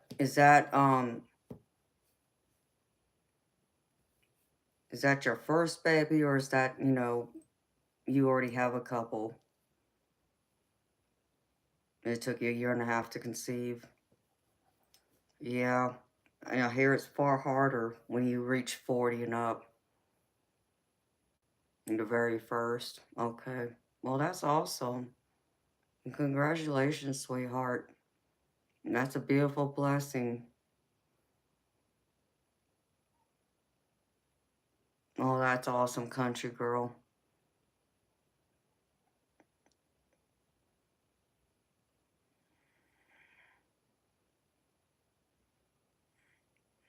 Yeah.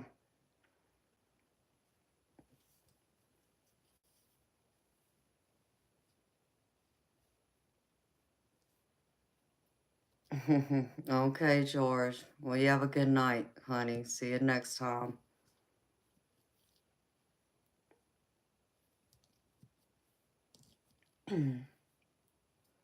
Yep, this is true.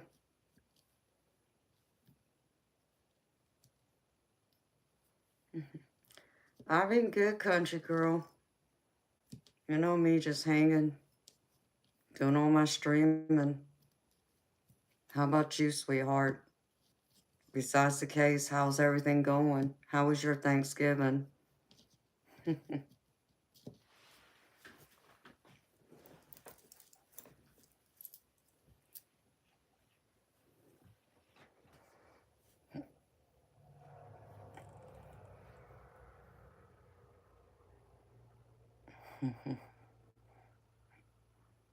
Well, thank you, Truth. That's sweet of you, honey. You'll make me blush.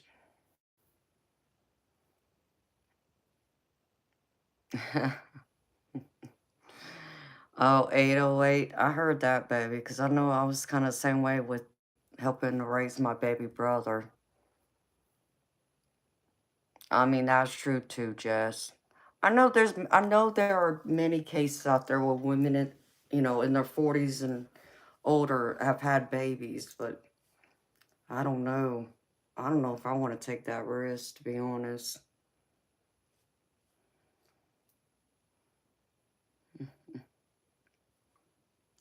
My Thanksgiving was quiet. I slept all day. I um I initially had plans to go over to my brother's house, but my niece is sick with pneumonia, so I decided not to be selfish and risk it by getting myself sick and then going around and getting other people sick, so I stayed home. Other than that, it was good.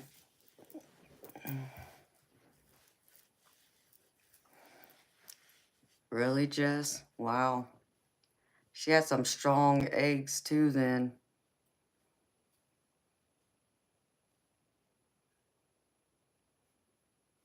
That is very true too, Melissa. You're right about that.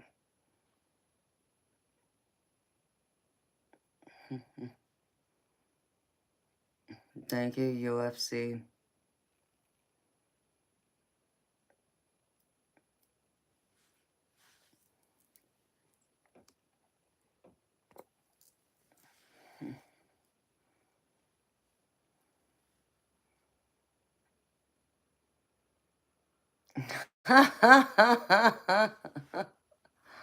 Oh, that's funny. Mm.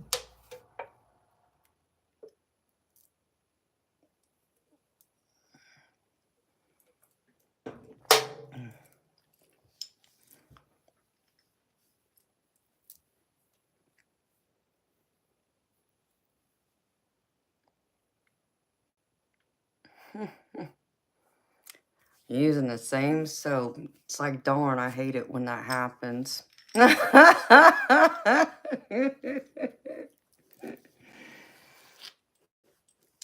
It's crazy though, because most guys can have kids, you know, in their 50s and 60s, and women, it's like you get screwed usually. You know, it used to be you shouldn't have them past 40, and I know that's what most of them would still say today, but I do know that many people have had babies past 40, but but still.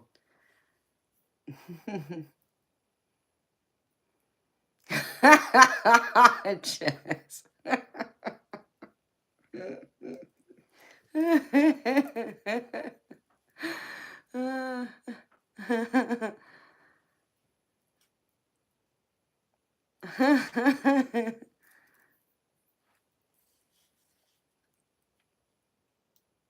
I heard that, Jess. Exactly.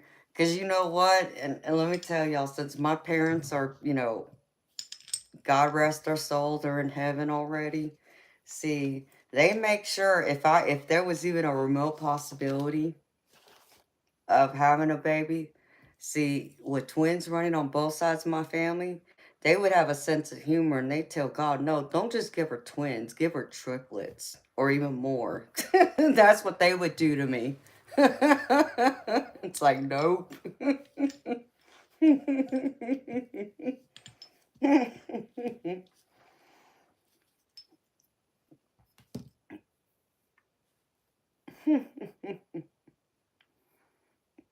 Mm-mm-mm.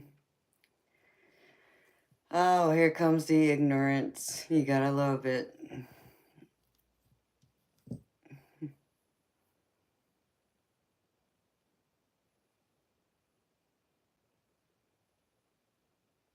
Yep, I ain't having no twins. That's not happening. That's what I told my mom. I said, nope.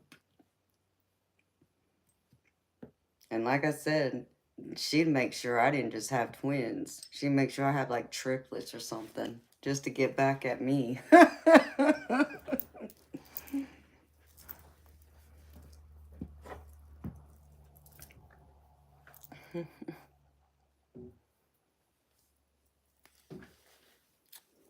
Yeah, 808. See, my paternal grandmother was a twin, and she had a set of twin girls, identical twins just like her. And then my maternal grandmother had paternal twins. Nope, that's not happening.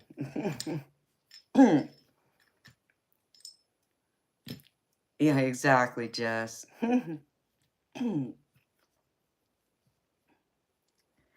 Bishop, I mean, that would be rough, I gotta say.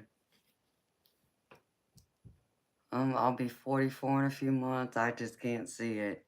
I can't see it.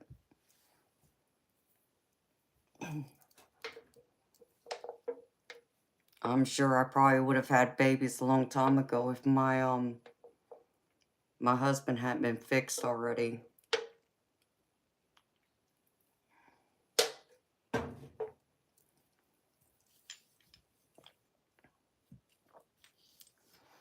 Yes, you did, Jess. And a beautiful girl she is, honey. Just like her mama.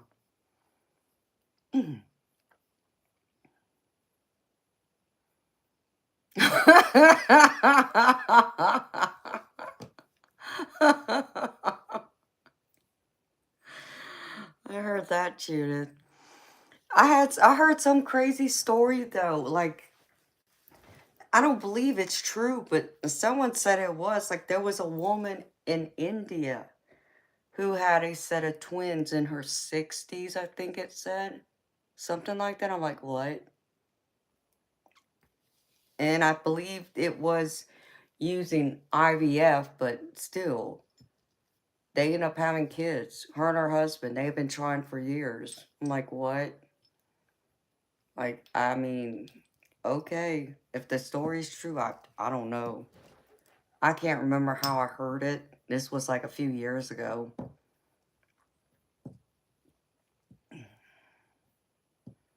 See, my mama had her kids young. Let's see. Mama had my brother at 18. She had me at 21. Had my sister at 24. And then had my baby brother right after she turned 26. So, she had 4 kids by the time she was 26. My mama said she was done. Wow, Bishop.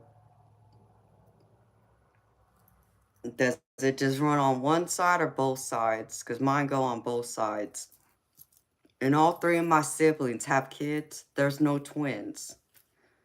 So, I'm just like, yeah, There's my mama right there. Yep. She said it'd be me. She might be right. Oh, I don't even know how my mom managed to have 4 kids by the time she was 26. I looked at her like she was crazy. Oh, both like mine? Wow. Hi, 1964 Flyers. How you doing, baby?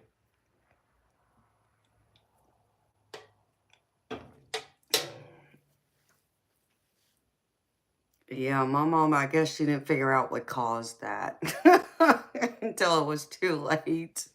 I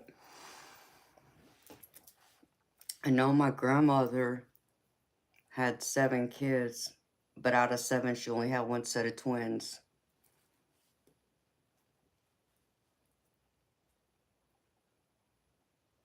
Oh, well, I hate to hear you had the mini strokes, Judith, but I'm glad you're here, sweetheart. And I know your baby girl's a blessing. And that's all that matters, sweetheart. See, I always told my mama that I had 3 siblings and I was going to let them have all the kids for me. So, I got plenty of nieces and nephews. That's how I see that. Let's see. Yeah, my older brother has 2. My sister has 3. And my younger brother has 2 biologically. And then he has 2 that are his stepkids. But he claims them as his own, so.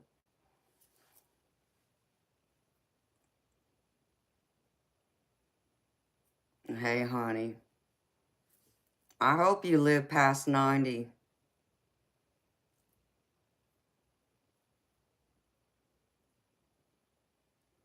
I want to see you live to 100.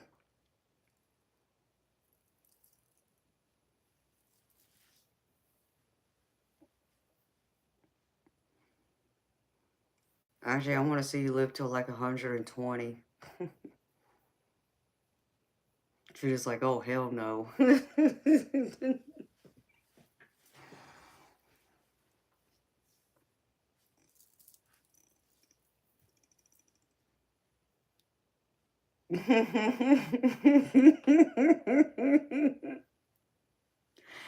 I know, right? Jess, that's what Tim's gonna say. Judith, you ain't going nowhere.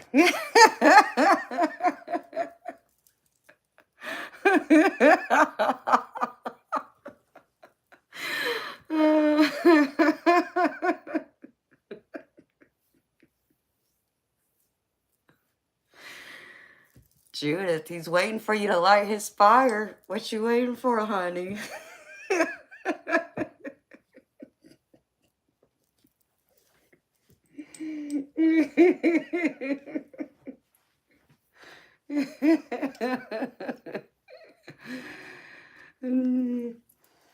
Just make sure me and Jess get an invitation to the wedding.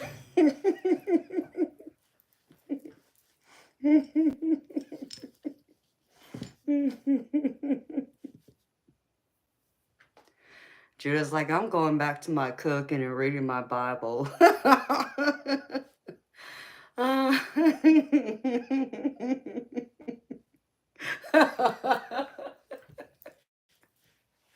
No, of course not. Me and Jess can't.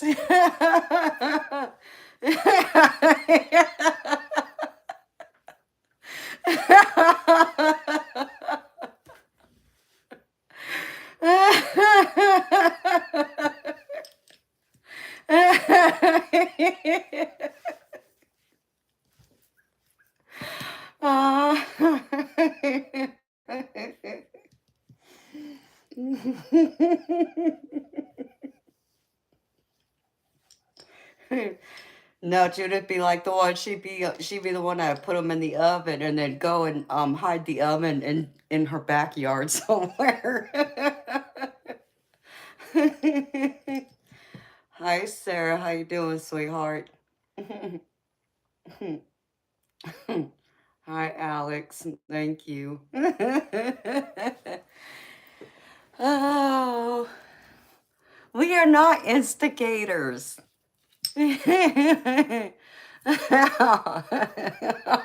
Right, Jess. No, they'd be asking, where's the host? Oh, we had to put her in timeout. You'll perform the ceremony, Bishop. There you go, Judith. You don't have to go find anybody. Bishop will perform the ceremony for you.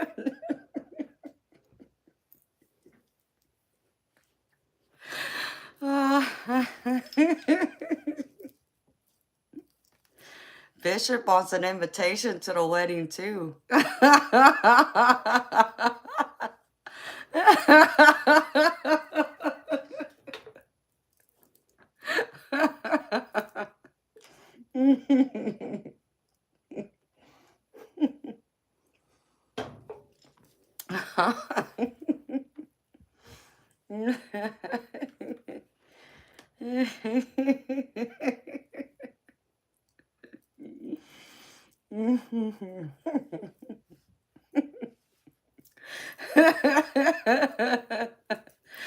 Oh, there you go, Judith. Free of charge.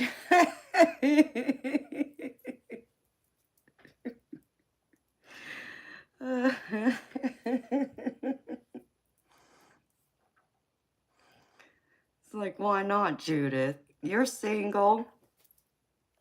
He's single. Why not? Give it a shot. You never know.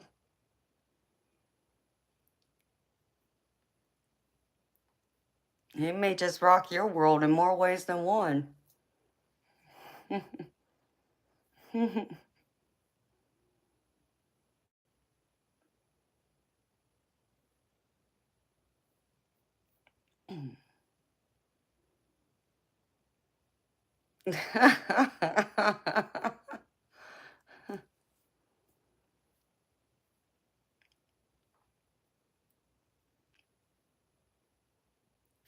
Hi, John. Andrea. How you doing, honey?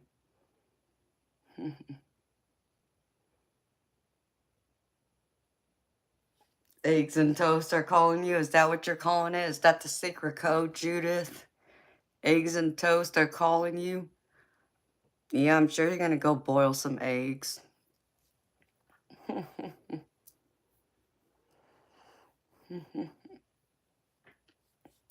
Oh no, Daniel. Maybe because you're looking for it, but we're the good kind of trouble. Hey, Annie McIntyre, how you doing, beautiful? How you doing, baby? Frank, what happened?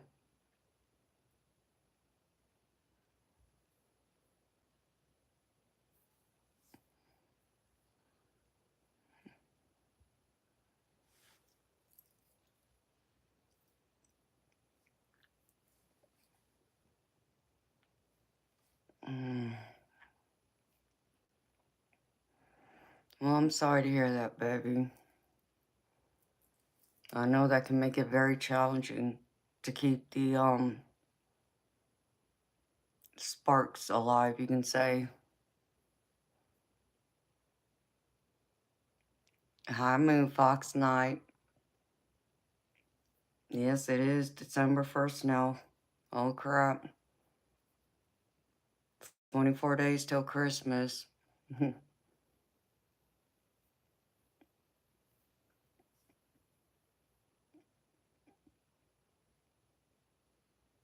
Oh, well, Frank, I'm sending you some healing comfort, love, and light to you, sweetheart. I know it's not easy.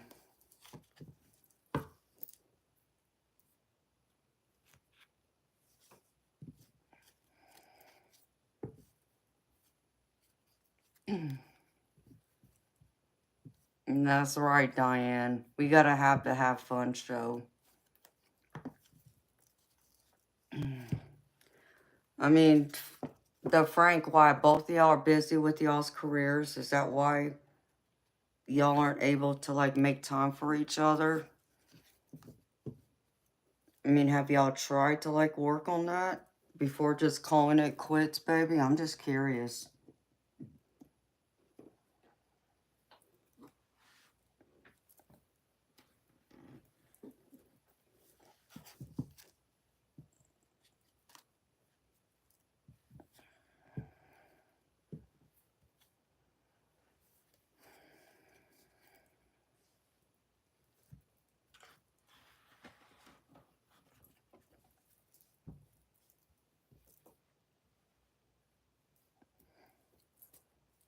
I mean, because you know, Frank, you can always,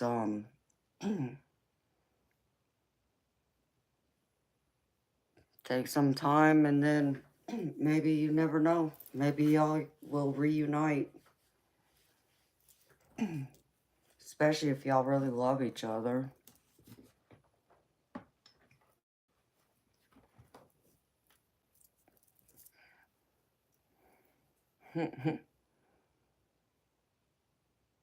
Yes, it does, Diane. It really does.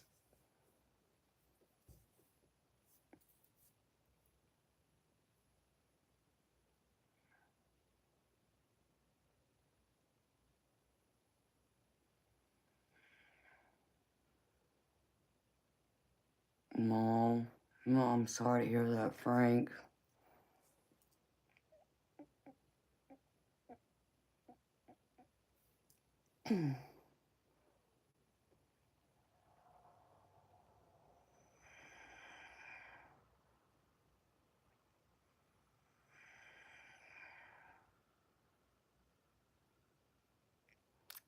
Oh, Annie, it was quiet. I slept all day Thanksgiving because my niece was sick with pneumonia, so I wasn't going over to my brother's with her being sick.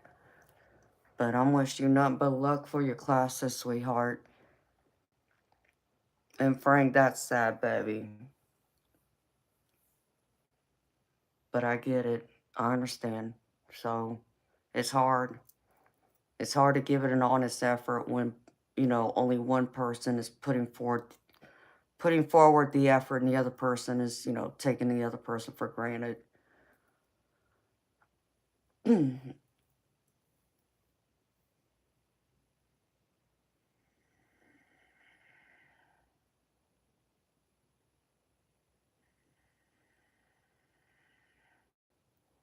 Oh, okay, Frank.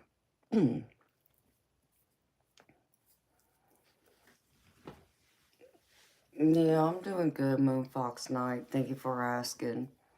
How you doing, sweetheart?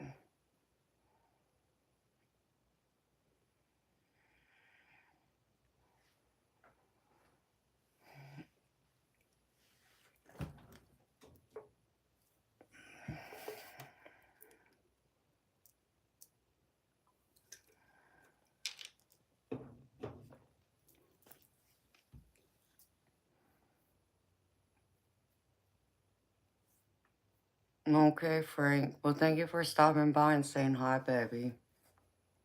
I'm sorry to hear again about your relationship ending. I know that's tough, baby. Just know that there's someone out there who's meant for you, baby. Who will be what you need and want them to be and more.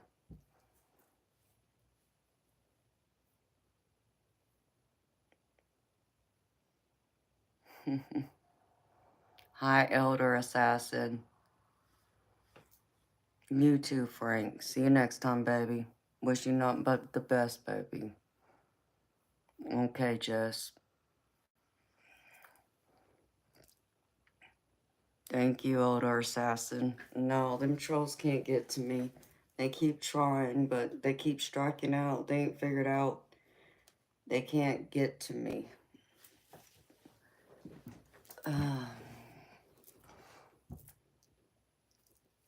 How you doing, Elder Assassin?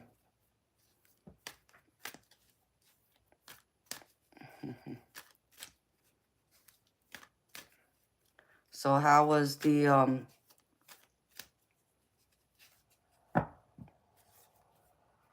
Moon Fox night? How was the the retail? Did you work yesterday for Black Friday? Or did you have that off? I couldn't remember. Hi, Gnostic Light Being. I'm sorry to hear that, baby. That you're not sleeping.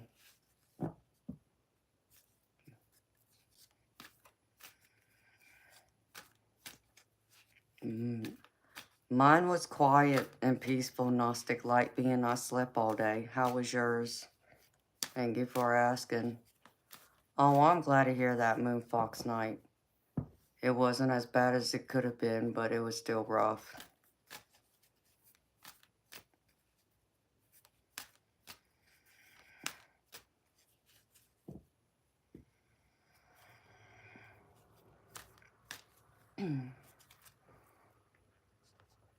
Well, that's good, though. At least it wasn't as bad as you thought, but at least busy enough to keep you on your toes and to make the time go by faster, I'm sure. Well, thank you for stopping by, Elder Assassin.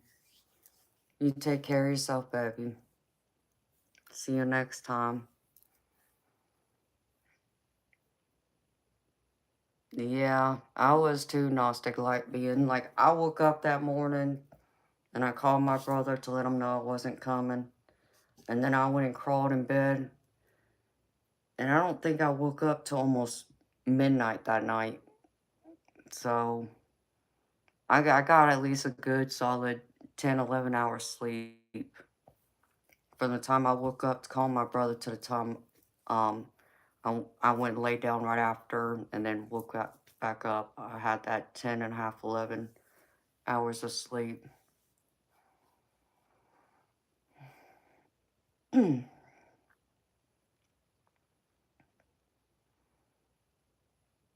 Okay, Moonfox night. Well, at least you got a few days off, sweetheart, to help you recover, because I know the madness is just going to get more madness. Tomorrow's your Tuesday.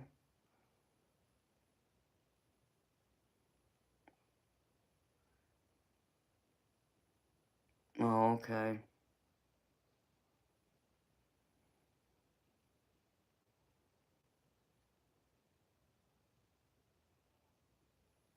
So you work today and you gotta work tomorrow.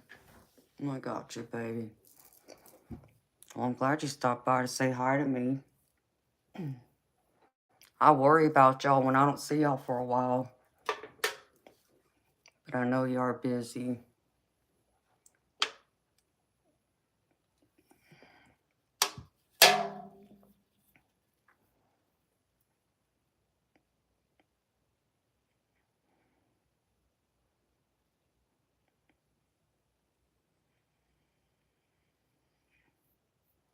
Okay.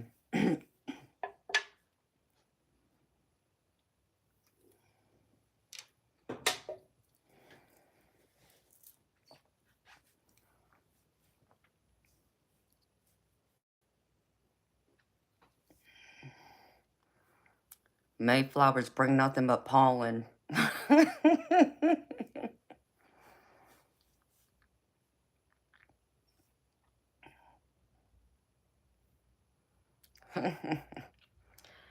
I mean, Moon Fox Night, that's the best way to be, sweetheart.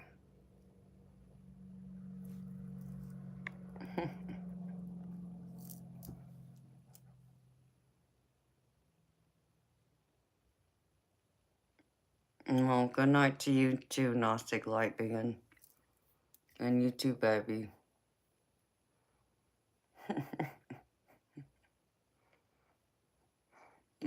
Oh, that's cute, Annie.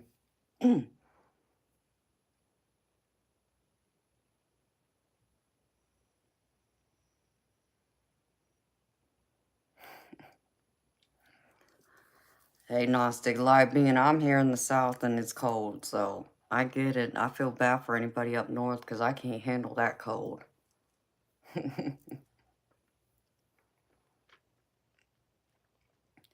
Hey, honey. It's the same for me, too. Moon Fox Night, because I think I'm fixing, I mean, I don't have stomach issues, but yeah, being a woman, we got that monthly crap we got to deal with. 6 feet of snow. Have fun with that.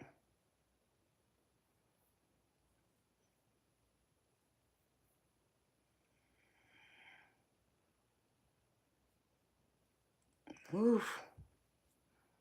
Yep, that's too cold for me.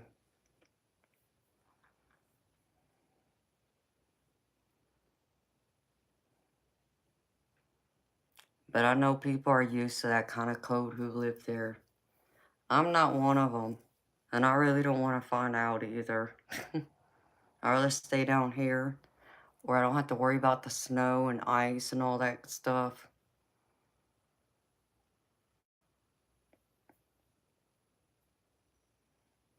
You too, Gnostic Light Being. Have a good day at work tomorrow.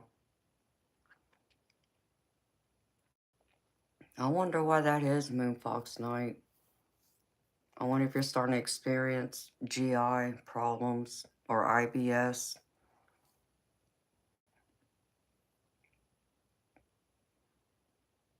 My zodiac sign, I'm a Pisces.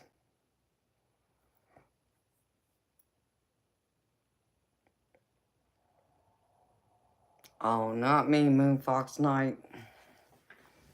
I like the snow. I like to look at it. It's pretty. But, I like to stay nice and warm, too. I can handle the cold to a certain degree. But after that, nope. I just want to look at the snow and play in it for maybe 10-15 minutes and then take my happy behind back in my house. I don't want to drive in it. That's it. I can play in it. I can look at it, but I don't want to have to drive in it. Hey, Matthew. How you doing, baby?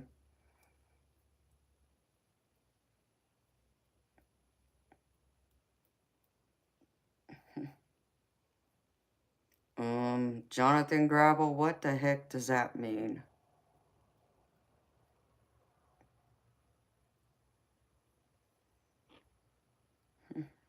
I'm gravy, Matthew. You know me, I'm always gravy. If you see me on here, I'm gravy.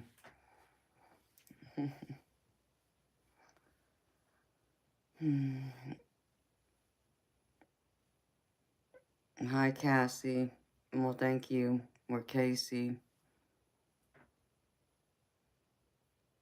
Annie McIntyre, exactly. I wouldn't want to have to sit outside and shovel all that snow. I don't want to drive in it either.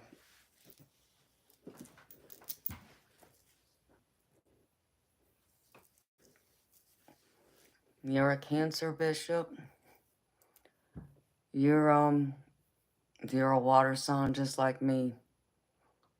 No, I'll stay seated, thank you very much. You can get out, though.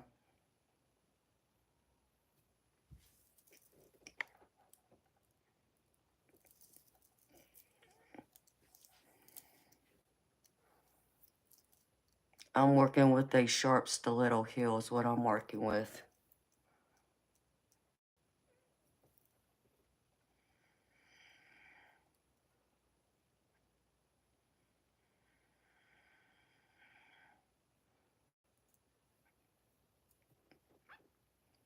Oh, well, I'm glad you found me again, baby.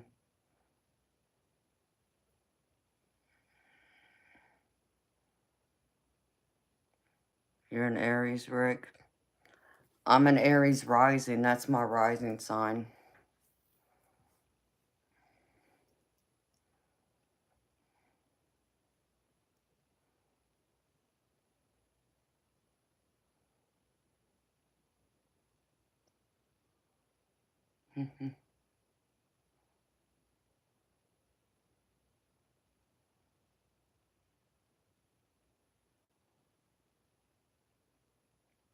Jonathan, yeah, I am protective of my family. I'm protective of my friends, too. I missed you too, Matthew. I'm happy to see you're doing good and you found me.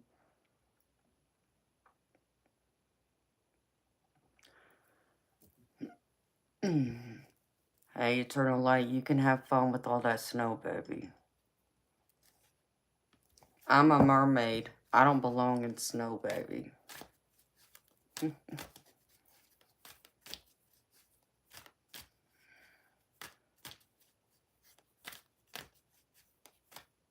A Pisces and Libra is a good couple. Is that right, Jonathan? What makes you say that, baby? Because I read the exact opposite.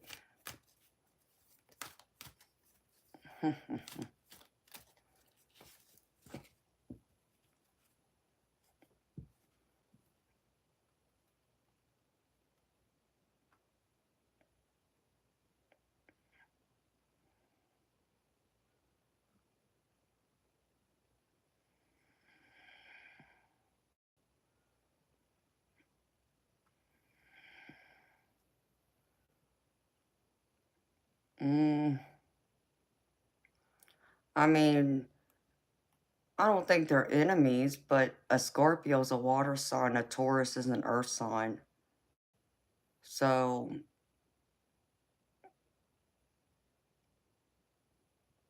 I mean, I don't know if you want to count me as a Taurus because my moon sign is Taurus, but I did date a Scorpio and we got along just fine.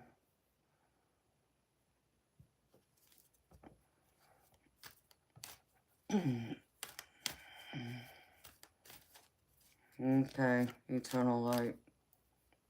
Be careful. Hi, Darby. How you doing?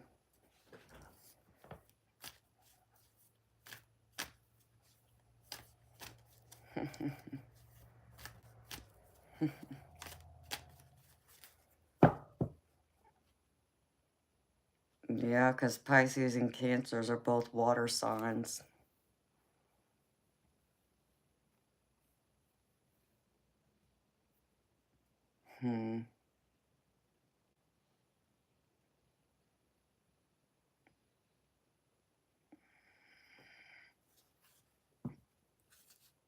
No, I'm sorry to hear that, Darby. I hope you feel better, sweetheart.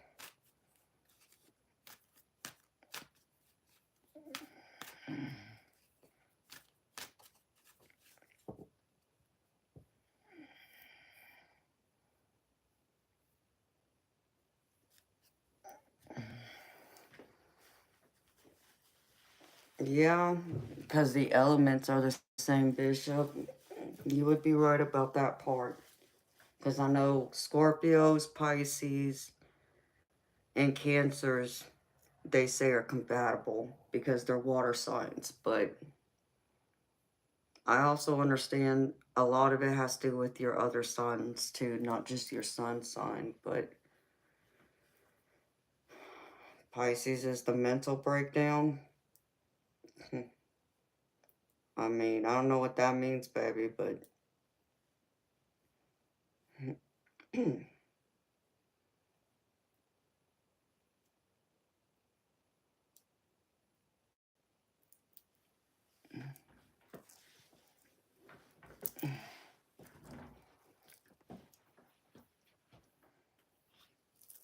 I don't know about that, Jonathan, because I'm a Aries rising, and many people would mistake me for an Aries. I'm that fiery Pisces, you can say.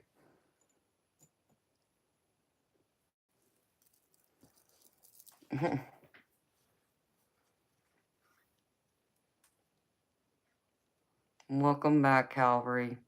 We were just talking about zodiac signs and who are compatible and who aren't. Hi, Owen.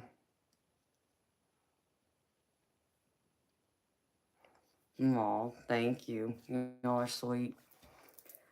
It's not a dress, it's just a blouse, but thank you.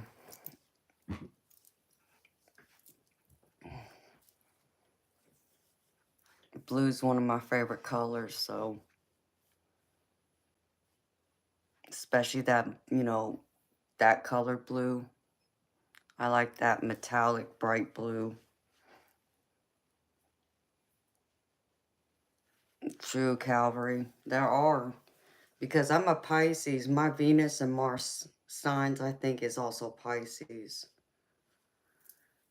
But I'm a Taurus moon and an Aries rising.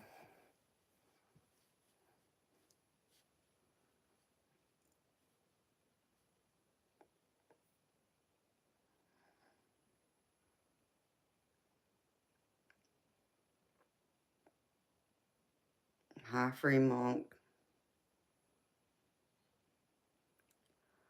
Jonathan, I mean, Pisces need a lot of um, alone time. Many of us do.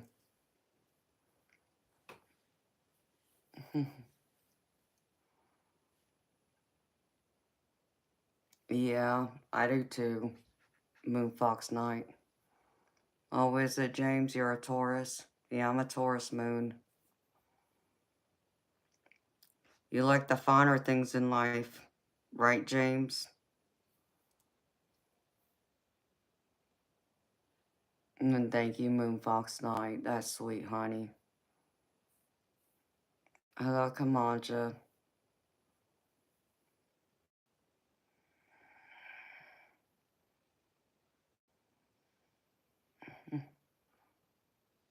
Oh, same to you, Matthew.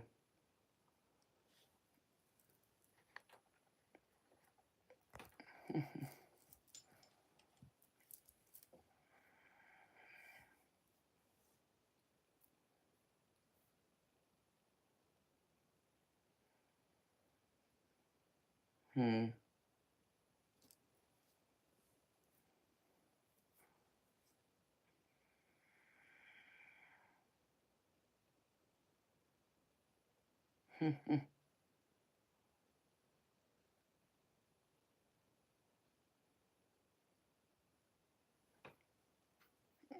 True, Jonathan. I definitely need it for that reason. Hi, Kurt Thompson. I'm good. How you doing, baby?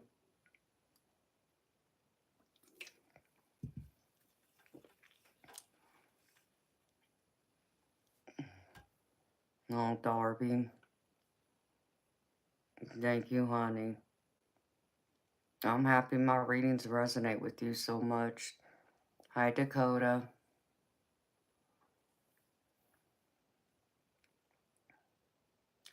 Moon Fox Night, there is. Like, astrology is one of those things you would have to learn for life. I think to really, you would have to, like, study it for life. For it to truly, I guess, from my perspective, to really understand it all. There's so many different things to it, different layers. It's like, it makes my head spin just thinking about it.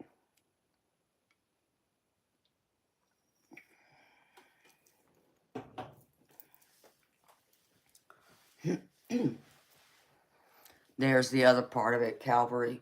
So which system do you go by? That's the other problem with the astrology I have, because it's not just the Western, it's the Vedic is another one, but then I think there's one or two others out there. I'm like, huh? And when I've gone through and someone had looked up my Vedic signs, it said I was an Aquarius sun. I'm like, no, that doesn't really match me. There was a few traits that, yes, it made sense, but when I read like the personality traits of a Pisces, a Taurus, and an Aries, I'm all three of those. I mean, there's no mistaking it. I could pinpoint what of each of those signs where I am. When I read the Aquarius, it's like, okay, yeah, to a degree. And the other sign, I think it said I was a Pisces moon.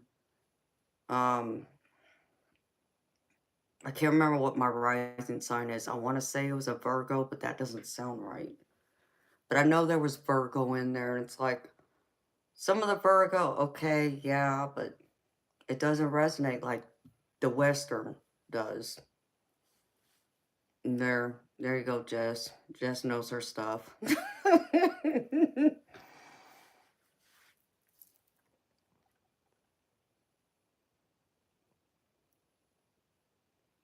And that's what I mean. But that stuff doesn't make sense. It's like it doesn't. I mean, it's not me. What I read, it's like, no.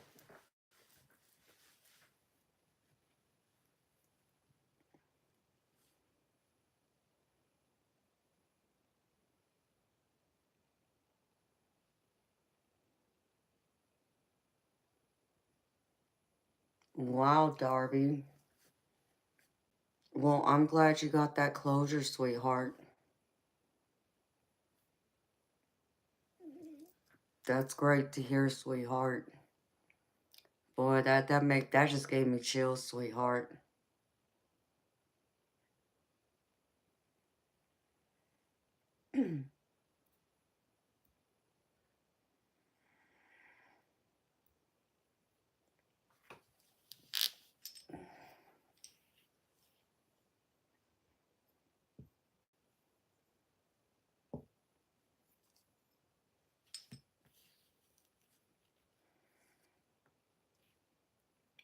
I'm just happy you got that closure, Darby.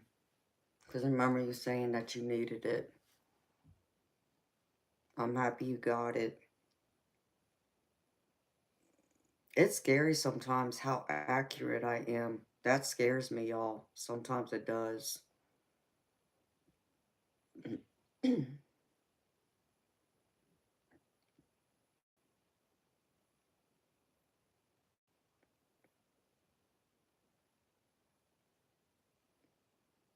Wow, Darby. Well, it may have taken 4 years, but now you got that closure, sweetheart. And I hope that was, so healing for you so you don't feel like you're being held back anymore as a result of it. Because I know that was playing a huge impact on you, sweetheart.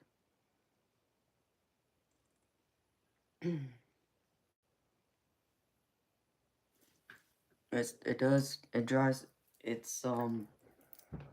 blows my mind though, how accurate I am at times.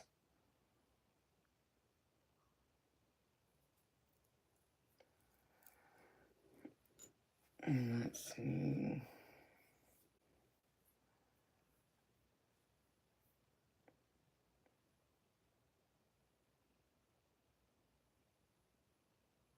I gotta use the ladies' room, y'all.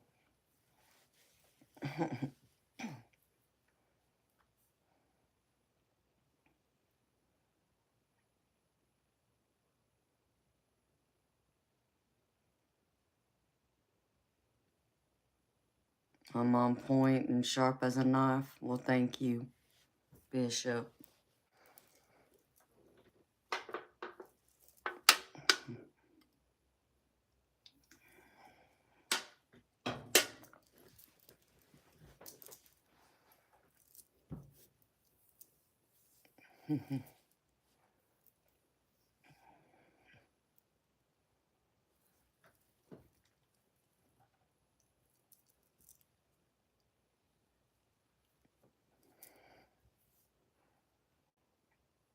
Well, you're welcome, Darby.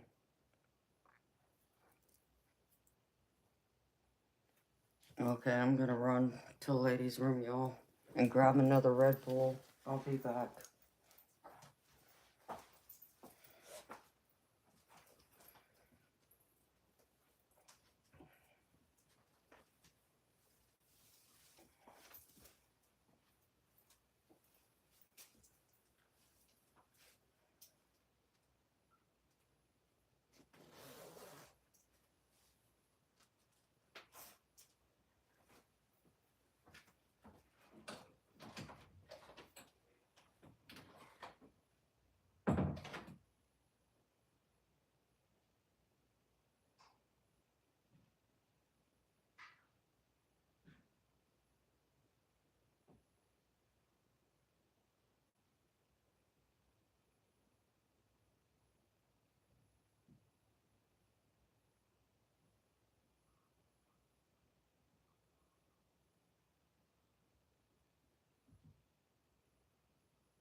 My silly cat. Ooh, oops. Let's knock that over. I'm not been good.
Oh my goodness, Darby, do they really?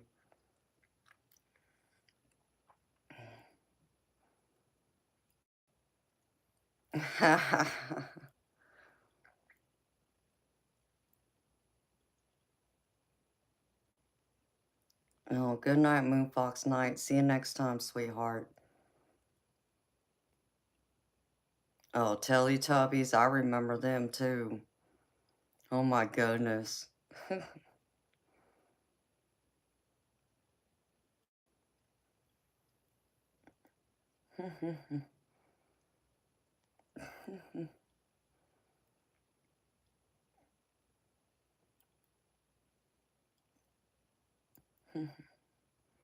Oh, I loved Bewitched. And I loved the old Sesame Street.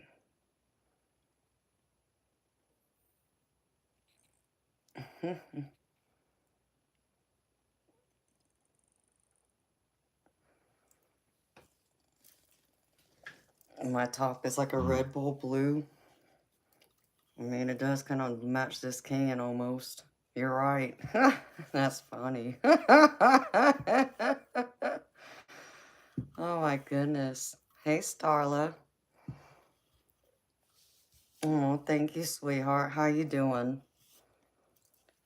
Man, this top is old.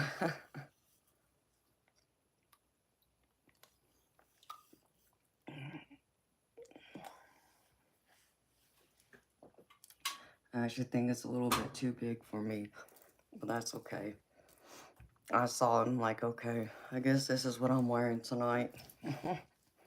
I pulled it out of one of my boxes. I've been looking for some of my other clothes and tops that I haven't been able to find yet.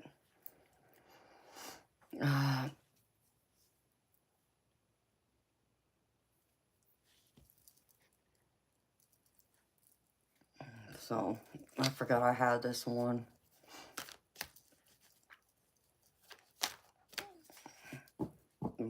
But it matched my necklace. I said, why not? I guess this is the top for the night.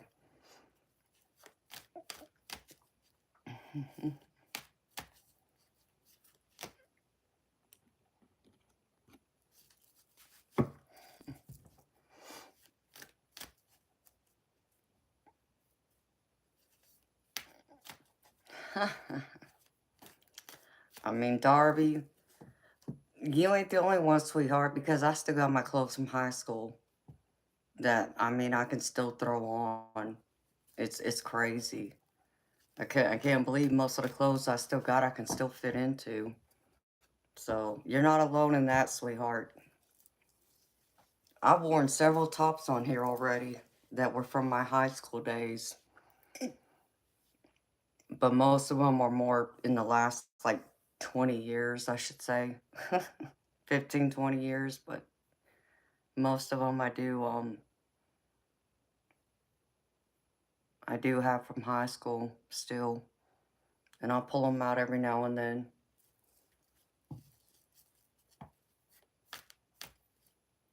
Hi, Michael. How you doing, baby? Throwbacks. Hey, Darby. I don't have a behind. I didn't have one then. I definitely don't have one now, so it ain't gonna show any more than what's already there, which is pretty much flat. I got my mama's bony butt, as she would say.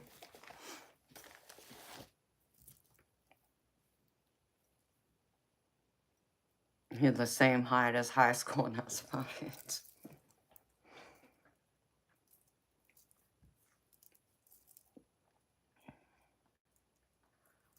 I'm about the same overall from high school, pretty much. Pretty close, at least.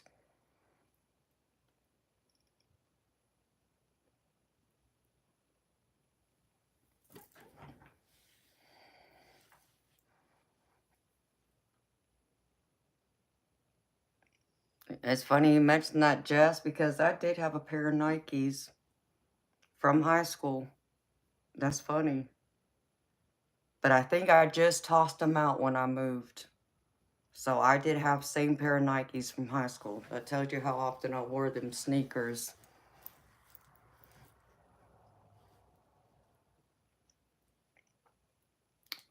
I know, Darby. Yeah, they don't make clothes like they should that fits all body types and all that. Like I know when I start bowling again, my arm, my biceps and my triceps and my arms will, get bigger. And I notice I have the hardest time wearing long sleeves because of that, because of my arm muscle getting too big to where the long sleeve is just too tight around my arm. So I have to give those up for a while. Yep, Jess. And I had a pair of Adidas. Man, I remember I saw these pair of Adidas at the what was it? It was the Carnival shoe store, which I don't even think they're around anymore. If they are, there's only a few of them. And I told my mom I had to have them. Don't know why, but I had to have them. They were all black with white at the bottom.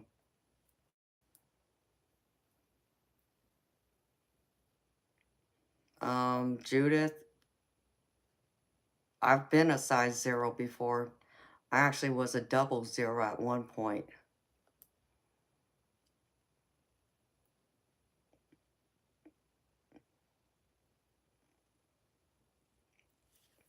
I know that's crazy, but I could actually pull some clothes out of my closet right now that say 0 on them. Both pants and tops. And I got some 00 pants.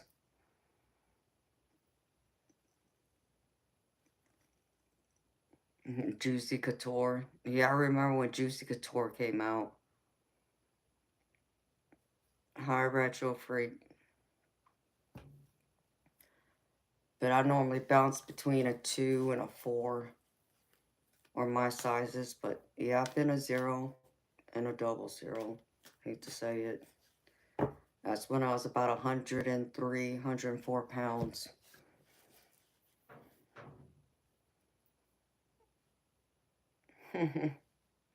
J-Lo.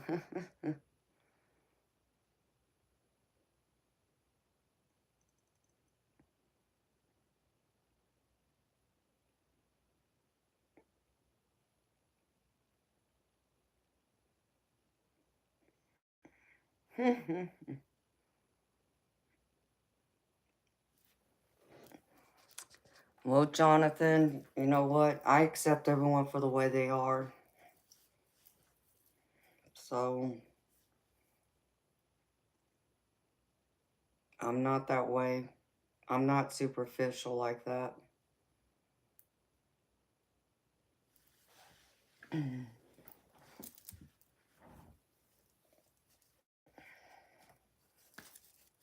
I am what I am, and that's it.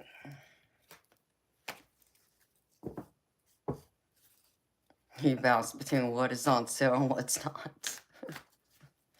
Well, yeah, I shop the sales too. That's how I got some of my new clothes, because I wouldn't have been able to get all them clothes. Jess.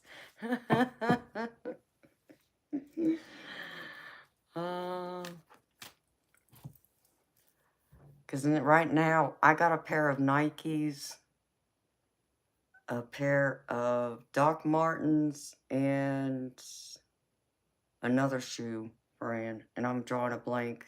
And I have to go pick it out of one of my boxes that's still boxed up. I got like 3 different pairs of sneakers, and they're all brand new. I hadn't worn them. Still sitting there. Don't know why. You have to be on steroids to stay functional.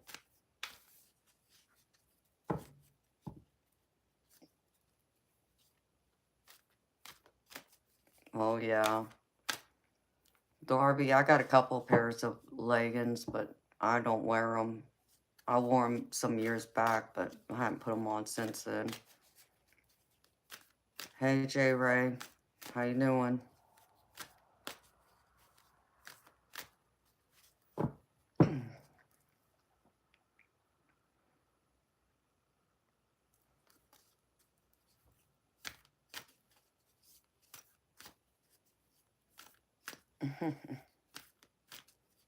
You're doing... Well, hopefully you're doing good. Because I'm gravy here.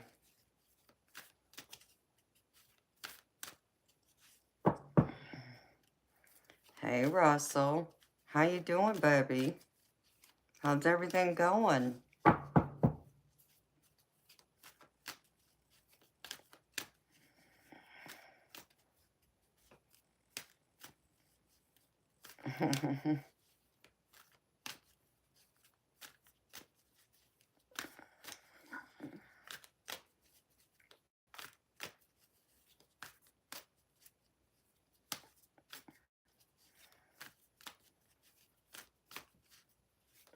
I mean...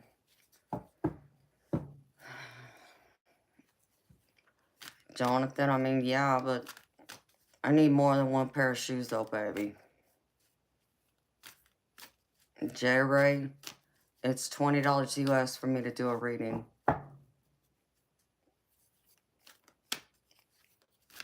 Oh, that's great to hear, Russell. I'm excited for you, baby. That's a brand new start.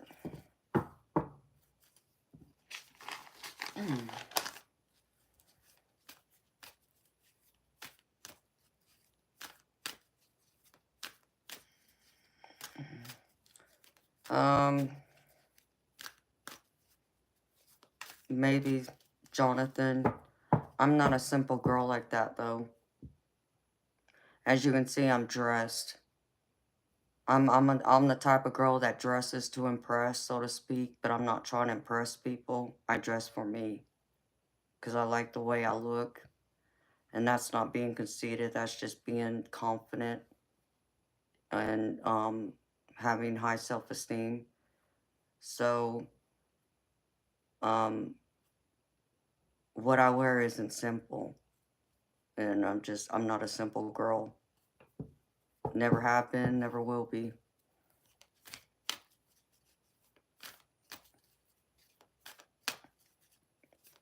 Dead hand, there's several crystals around my neck, plus the diamond pendants I'm wearing. No, dead hand, that's not one of them, baby. Good night, 4748X. See you next time, baby. I mean, Jonathan, for some people, that might work, baby, but not for me. Understand me, I got expensive taste. I'm the girl that likes nice things, okay? That doesn't mean that I have to have everything that's high fashion and all that nonsense. That's not what I mean. But what I'm saying is that I like my clothes, for one. And my clothes aren't cheap. You're talking about $100 per top that I buy. But they last me for years. And I like diamonds. And that came from my daddy. So, my daddy did not raise a simple girl. He raised one with high standards, high expectations. So,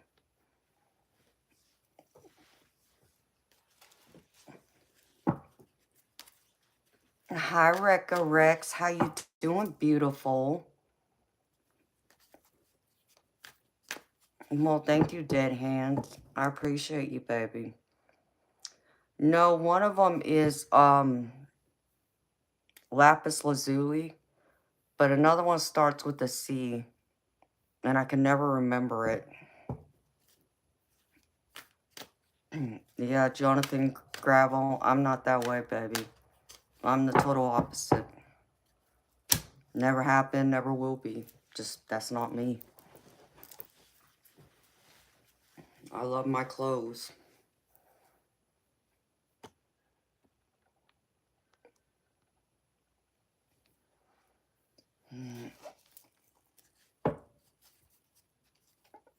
But there's several different crystals in this necklace. That's it, Darby. Dead Hand, Darby just said the other one, which is this one. Pull it up, it's this one, because it's these two here. It's the same thing. Yes, Jonathan, we're very different. Very much. Because my daddy gave me my first diamonds when I was 10 years old. So understand, you know, my parents had high expectations, set me to have high standards for myself. And it's crazy because though my parents are deceased, I got a message from them the other day, and I got a message from them earlier today. And guess what they told me today? Don't settle. So, that said a lot to me right there in itself. Don't settle for less than what I want, less than what I deserve.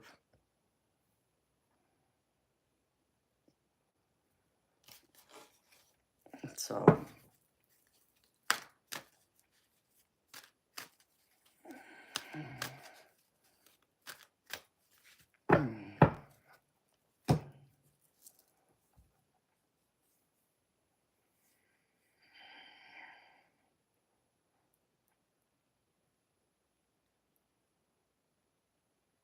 all right, Judith. You have a good, blessed evening too. And if you talk to Tim, I want to hear about it. I know you'll be talking to him here in a minute. That fiery Aries, I'm telling you. Let the passions ignite.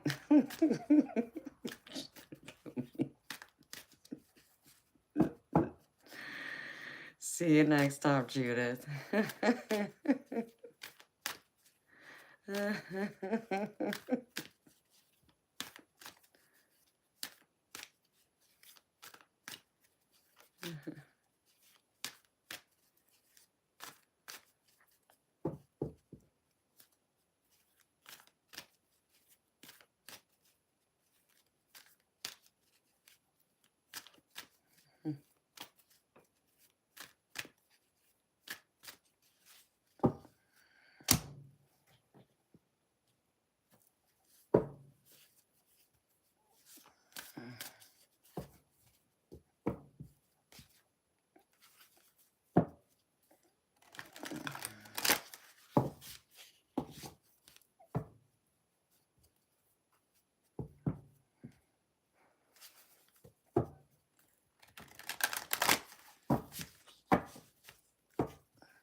Good night, Judith.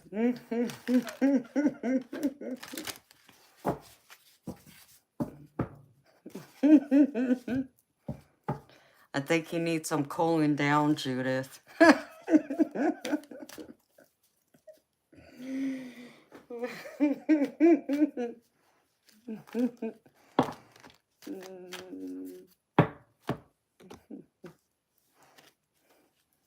This is too funny. Y'all make me laugh.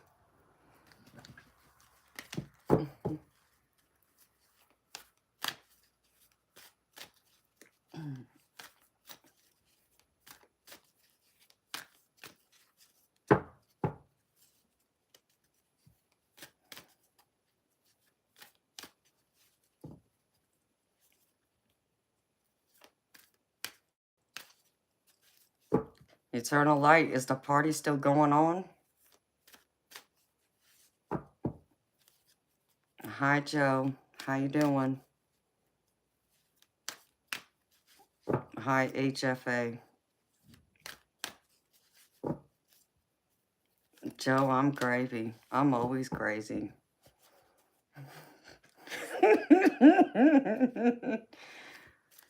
Hey, Judith. I'd welcome you down here, sweetheart. Maybe I'd get some real food then if you came down here and cooked for me like you keep telling me you're going to.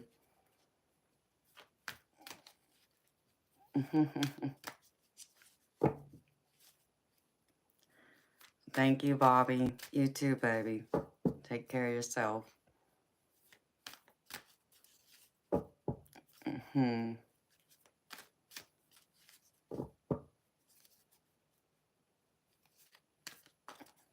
Yeah, Jonathan?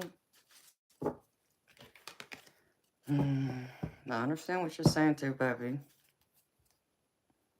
But me, I like my nice things. I won't give those things up either.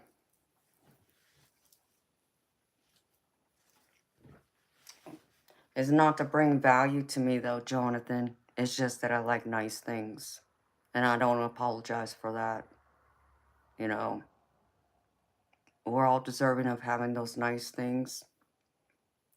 And, you know, I've had them for more than half of my life.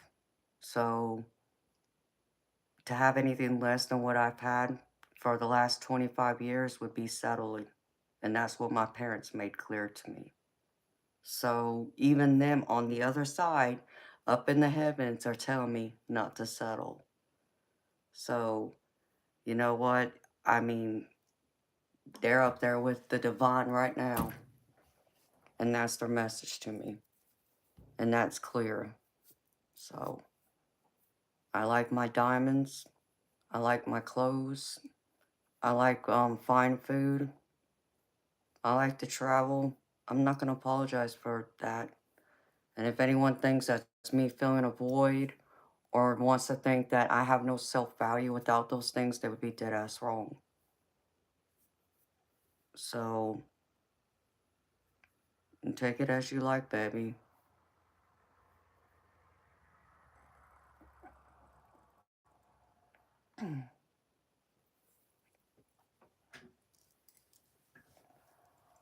And that's nice, Joe Muscles. That's awesome, baby.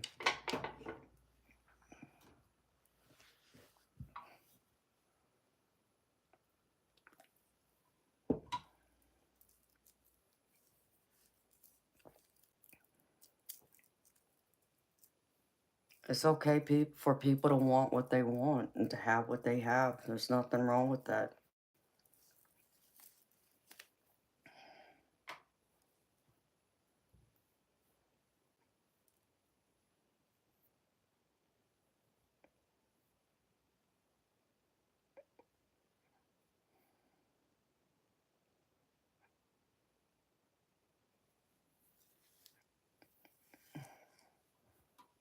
Okay, HFA.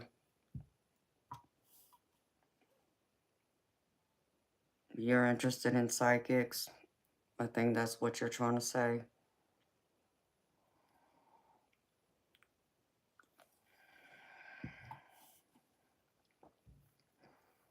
Hi, Nikki.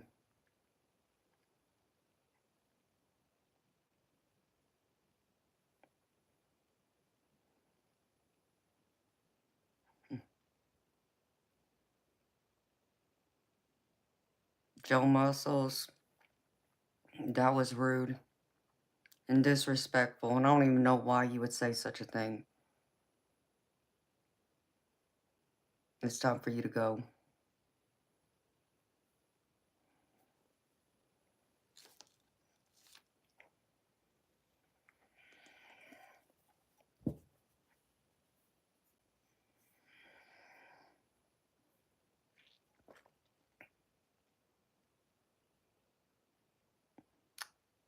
Hi, Trey.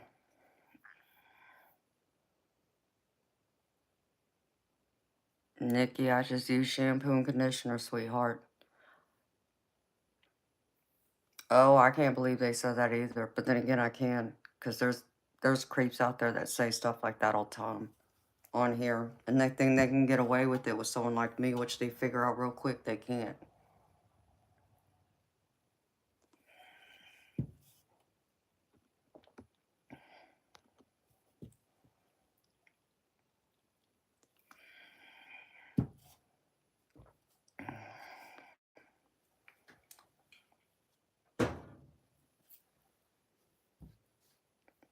Well, thank you, Nikki.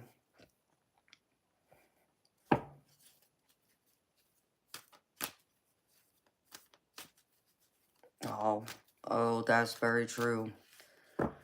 And they come in here nonstop, asking to see my feet. I mean, I even had one send me a disgusting email the other day.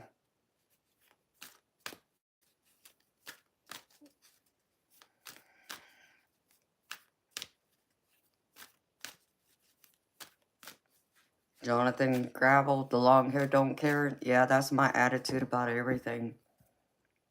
You know,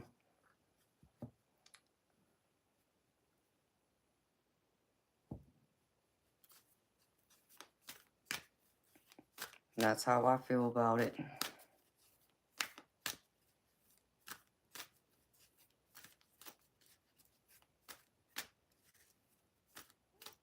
Do I like short hair or long hair?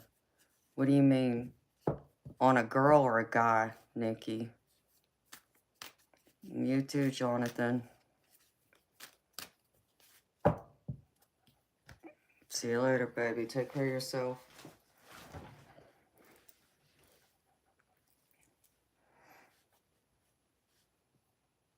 It's 1:30, y'all.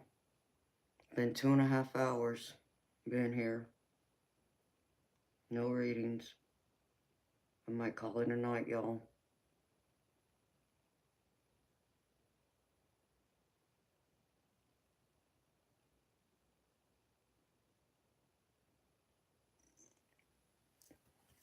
Well, Nikki, I guess because I got long hair, I prefer long hair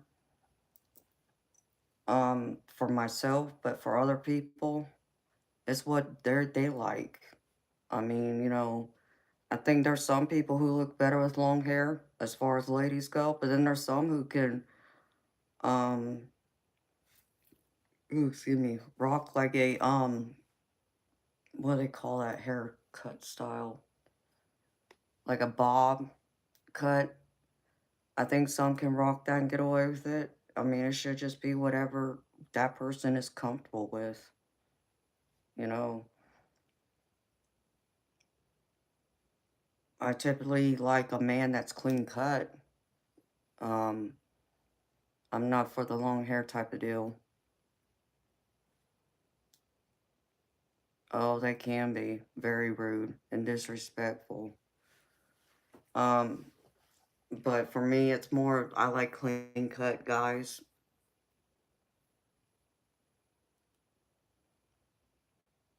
A wolf cut, never heard of it. But I don't stay in, like, into fashion and beauty and all that. I haven't had my hair trimmed in over a year. It's been more like closer, probably 2 years. At least it seems. It was way before I had my shoulder surgery. So it's been at least 1.5 years, I think.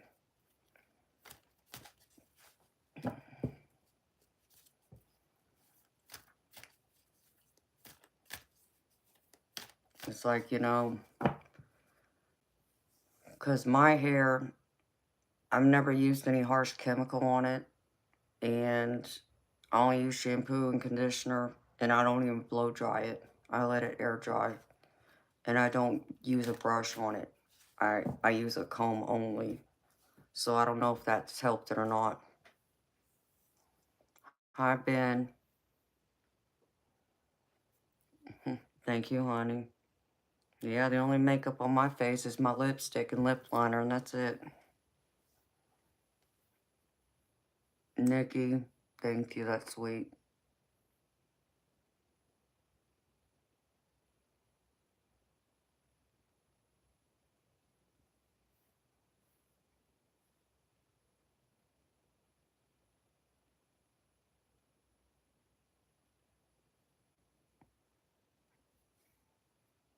Nikki,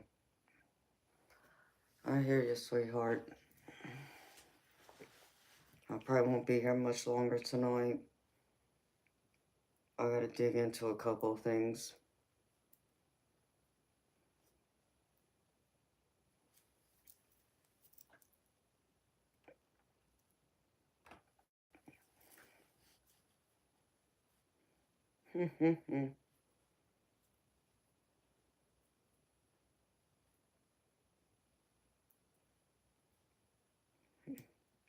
Yes, Eternal Light thinks I'm an Earth Angel.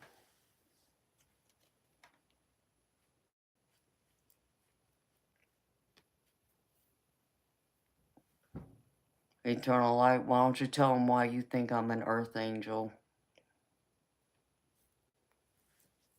I didn't see it, y'all, so I don't know what he's talking about.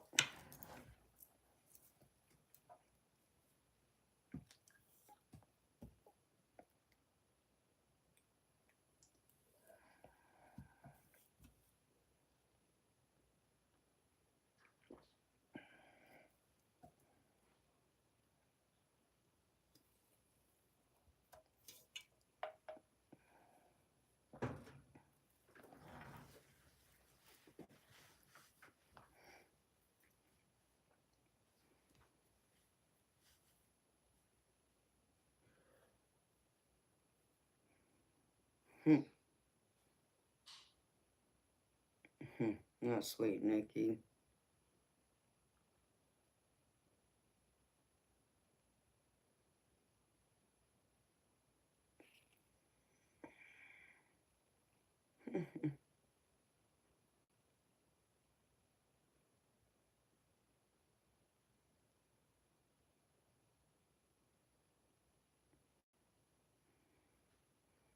Nikki, I have so many different things I watched back then. I couldn't even tell you which one.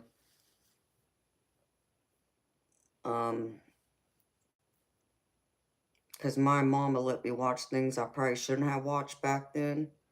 But then when I was at my dad's house and with my dad's family, I was only allowed to watch like Nickelodeon and Disney, so. But I wasn't home a whole lot. My parents kept me and my siblings pretty busy, where we were hardly ever sitting at home. We stayed busy. We were on the go all the time, doing things. Hi, Mando. Up until I moved to Georgia, then that's when things changed. But when I lived in California, and I lived there up until I was 10 years old, you could pretty much guarantee 4 days of the week when I wasn't in school, I was at the bowling alley with my mama. I was either bowling in my own leagues, which was the junior leagues, or I was watching my parents bowl, or three, we were just up there hanging out because my mama would go up there and meet some of her friends in the afternoons or have lunch with them. And then there was all the amusement parks that they took us to. And then my dad would take us, when he had us, we were always at the horse racetrack, or we would go to like the lake to camp and fish. And then when I was with my dad's family, we went to the other amusement parks like Disneyland, Universal, SeaWorld. I mean, I stayed busy. So I wasn't home a lot to watch TV. And then some of the many days, if we were home for even a little bit amount of time, we were outside riding our bikes and scooters. And there was a park that was right down the street from where I lived at that we walked to by ourselves without our parents being there. So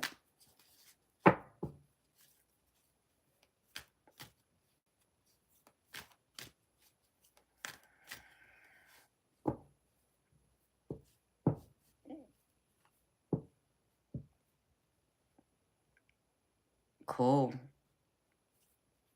Oh, that's where my family lives. They don't live in Anaheim, though. But yes, that's Disneyland that I went to, that I grew up around. My family would get season passes every year to Disneyland. So they go throughout the year. One of the last times that I was home, and in fact I think I was home for Christmas. That was one of the last times. Um I did go up to Disneyland. They took me there for Christmas. So I could see all the Christmas lights and the Christmas parade, which is always cool to see.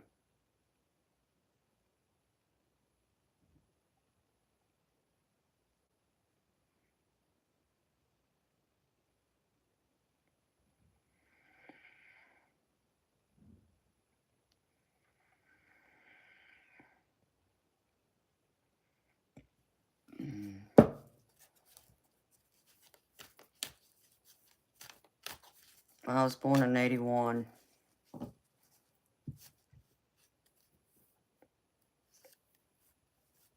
Yeah, I went to Knoxbury Farm too, but my dad's side of the family didn't, they liked Knott's Berry Farm, but it wasn't their favorite. I think we only went there maybe once. My mom and my stepdad had to take me and my siblings to Knott's Berry Farm and to like Six Flags. So we would go there a lot. And then Universal. And then my dad's family would drive us down to San Diego to go to SeaWorld. So when I lived in California, it was a great childhood.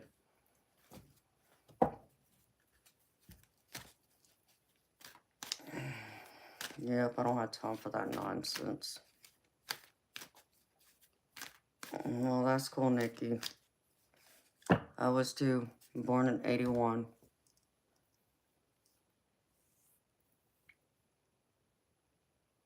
I don't know, UFC. Why don't you ask the divine that?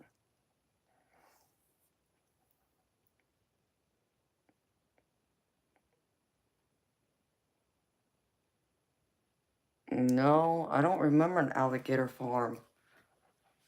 But I haven't been there.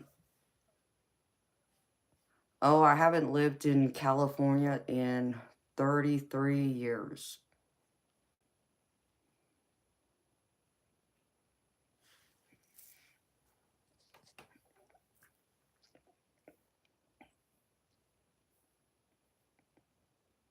Well, thank you, Ben. But yes, I was born in 81, so that makes me 43. I'll be 44 in March. Thank you.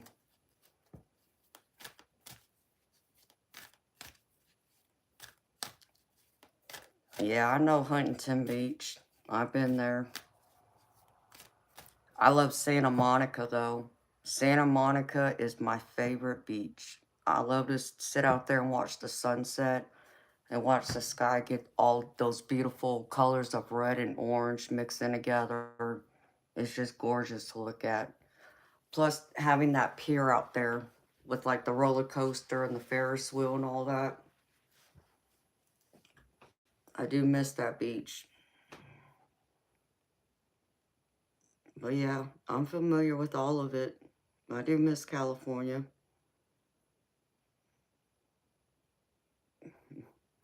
Oh, Ben, thank you, baby. I wish. I wish I was only in my 30s.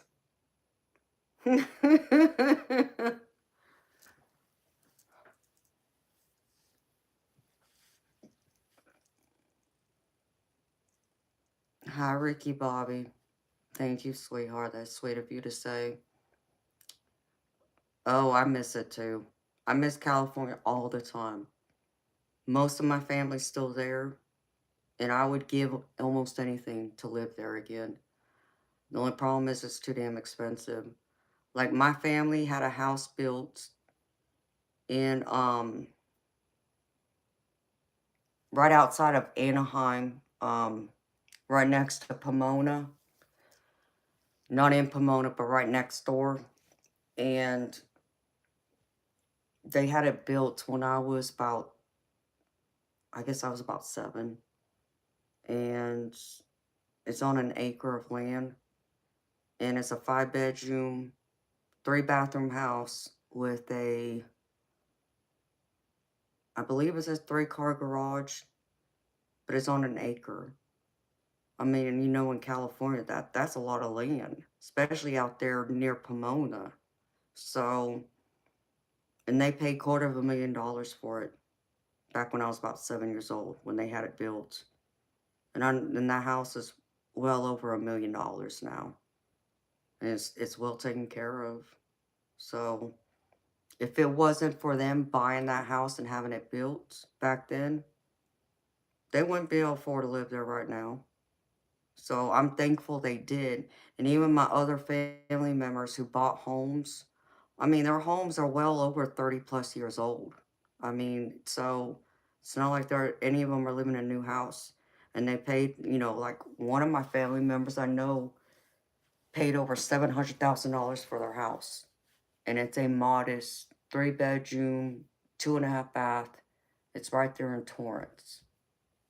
And the reason why they ended up paying so much for it, and this was back in 98, I think, 98 or 99, when my aunt got married, and they bought this house, and they said it was because it was in Torrance, and it was in the best school district there. So obviously, you know, that cost money to live there. But I mean, I would never pay $750,000 for that house they have. But they did. It's like, nope, can't do it. And I wouldn't. You know, if I'm gonna pay that kind of money, I'm gonna build my house and it's gonna be new. It ain't gonna be something that's been there for over 30, 40 years plus. There's only one house I probably would have considered buying. So, since you're familiar with California, baby, do you know Sierra Madre, right?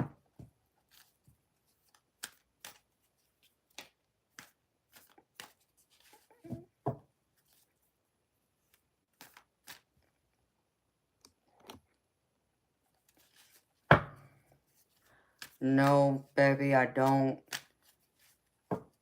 I don't remember that. I bet you my brother does, though, because they lived in Long Beach for many years. Long Beach and Torrance area.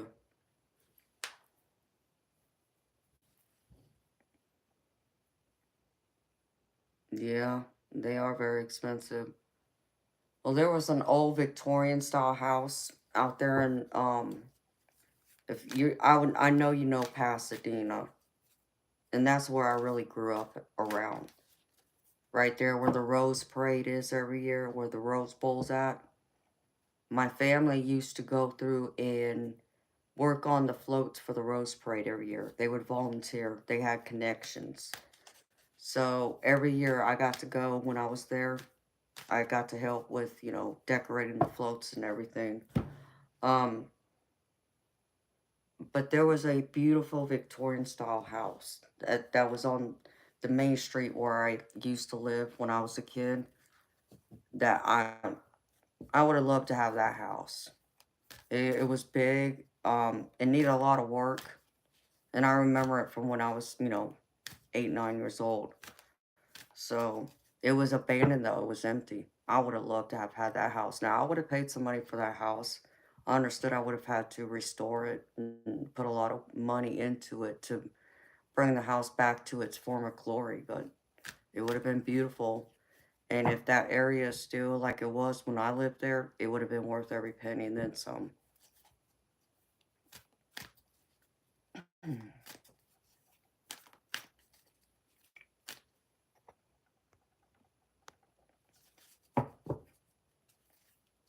Okay.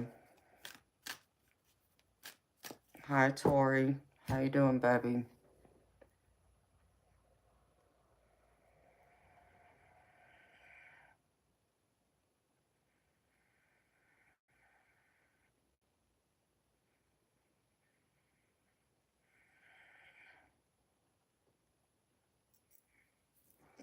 So I miss it though.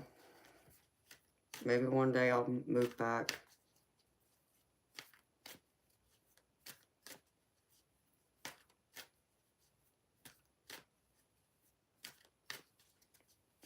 Yeah, I know where you're at, honey. See, I traveled all around in that area where you live because of my family, but also because my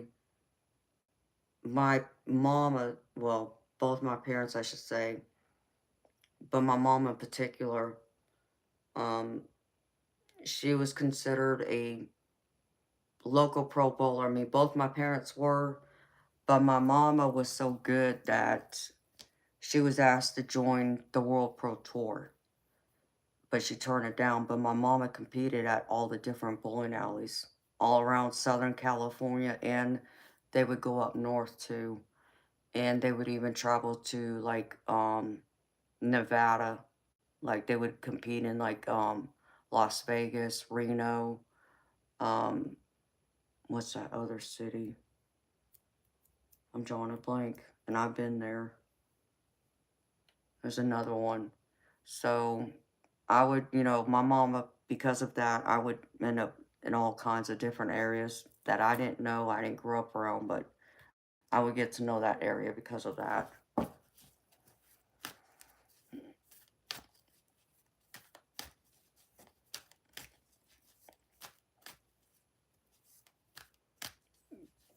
Okay.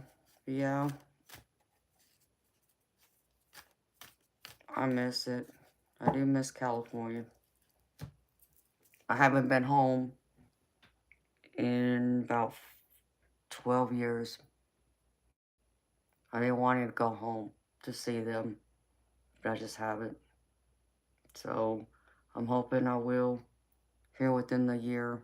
Within a year, I plan on going home to visit them because I need to see my family.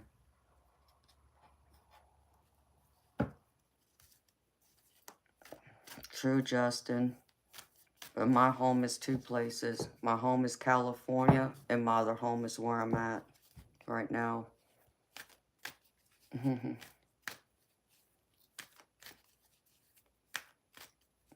Hi, Farron. It's good to see you again, sweetheart. How you feeling? I'm happy to hear you had a good Thanksgiving.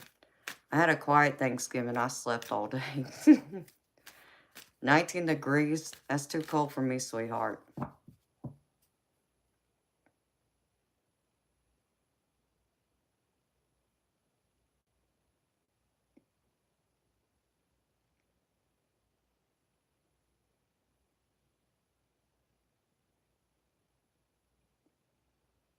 No. No. Oh, I don't remember that. I moved from California in 91. So I was 10 when I left California. Because I was born in 81. I don't remember anything about that. Because the big earthquake that happened, oh crap. Where was it? Where the bridge collapsed on the freeway. What was that? Oh crap. I can't even remember the name of the city now. But I know that happened after I left. That earthquake, which was a big earthquake to cause the kind of damage it did. But I do remember even when I was about 5 years old, I remember being a bad earthquake because I was at school. And I remember the whole school shaking. And I'll remember coming out of school, walking onto the playground, and I saw the mountains right there shaking, along with like the ground shaking. So that's the only thing back then that I remember anything like that. So the plane crash, no, it doesn't ring a bell.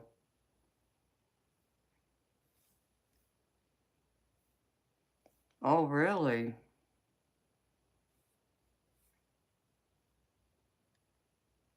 Wow. Oh, if you don't mind me asking, sweetheart, how old are you? I'm just curious if you would have known my parents. I mean, anything's possible. Let's see. My mama would have been in her mid-60s. My dad would be, oh crap, he would have been almost 80.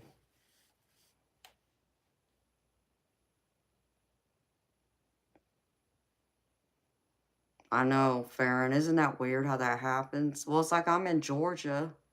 I'm right above Florida. You would think it would be warm here too, but it's not. It's cold. It's been cold. Not that cold, but it's been cold. Too cold for me.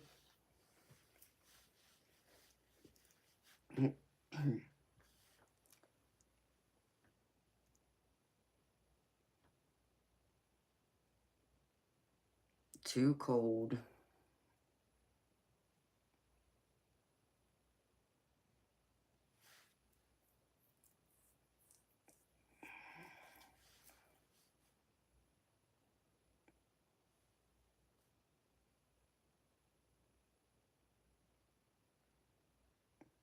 But that's amazing, oh.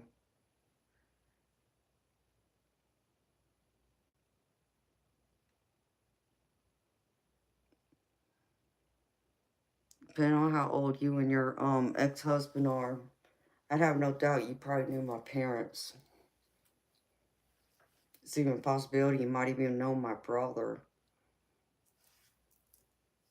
Because my older brother is a great bowler, except for his temper. He has a bad temper. I used to watch him go through every single time he bowl, and if he didn't get a strike or he missed a pin, he went in and he kicked the ball return or punched it, or he would go in the back of the lanes and punch the wall. And then when he would play the arcade games, it was kind of the same thing. If he lost, he kicked the hell out of the arcade games.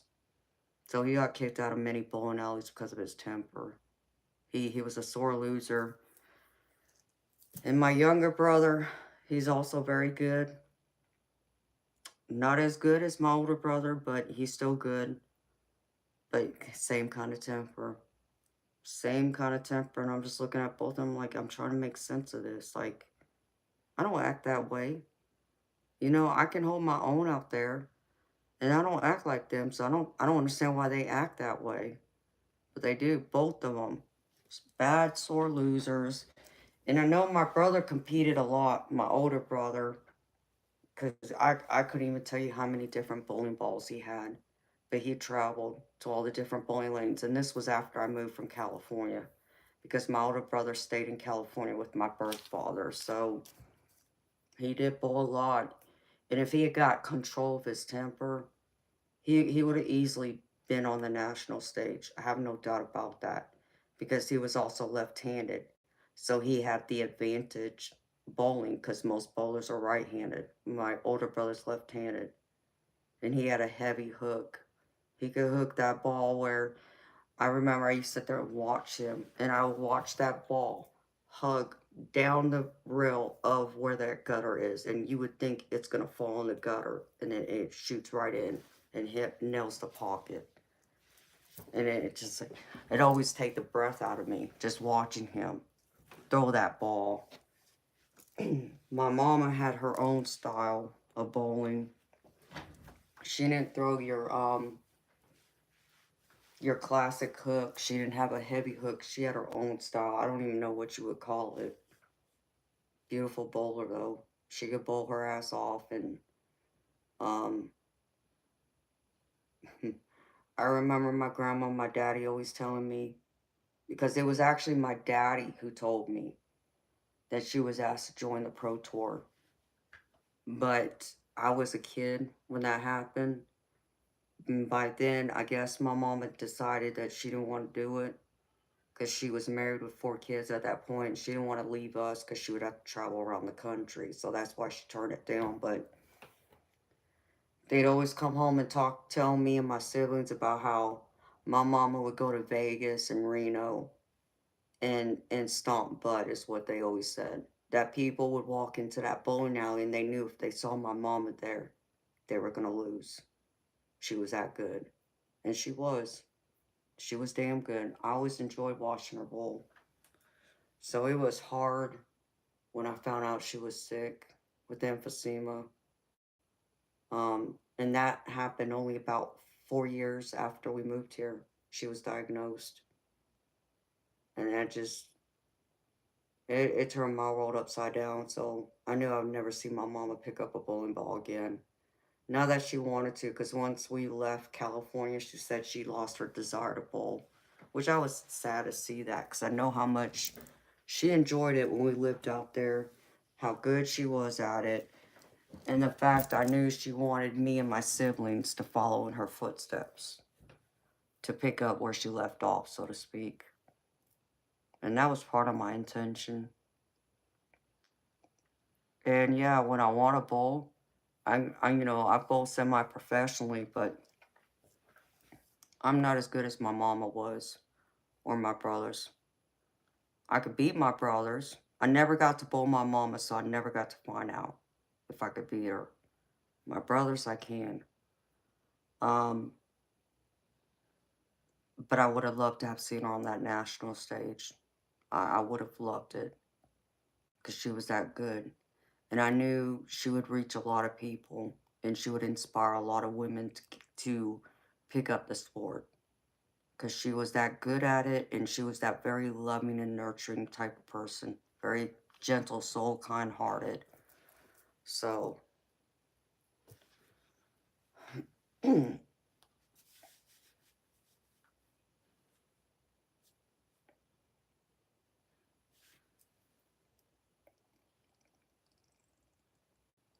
yeah, Georgia gets snow, but not a lot of it, baby.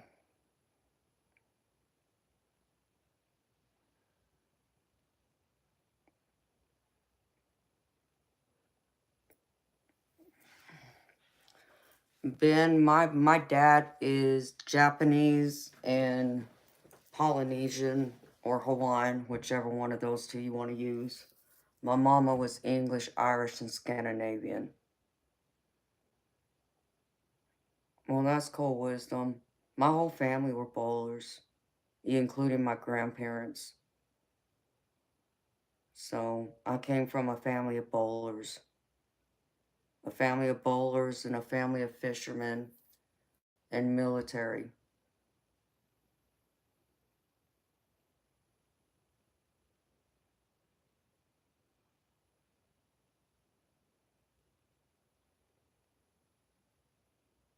Hey, Tyra Redneck.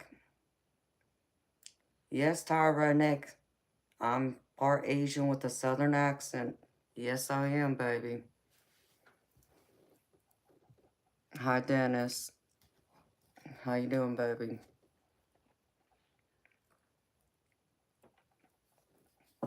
The other sport I like is billiards pool.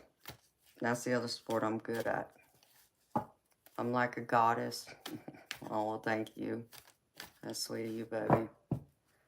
Well, Eternal Light, sounds like you got your hands full, baby. I mean, knowing it's pretty much midnight there, and you still got kids you gotta take home. Wow.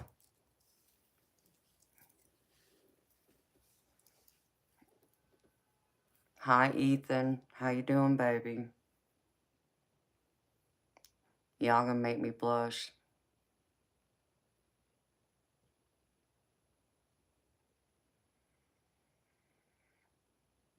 Oh, Lord.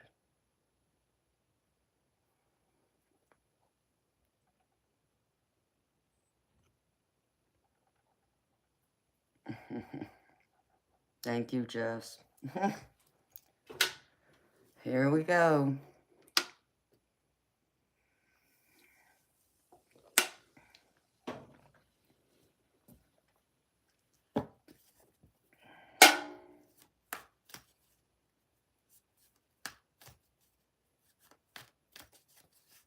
And it's 2 o'clock. I think it's time to shut it down, y'all. It's 3 hours in.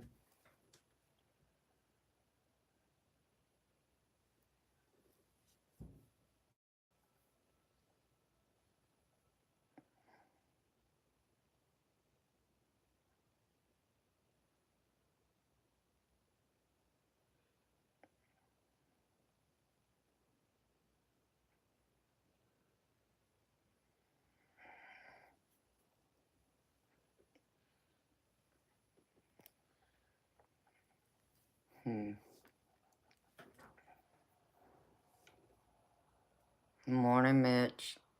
How you doing, baby? You arrived just in time before I shut it down, baby, to say good morning.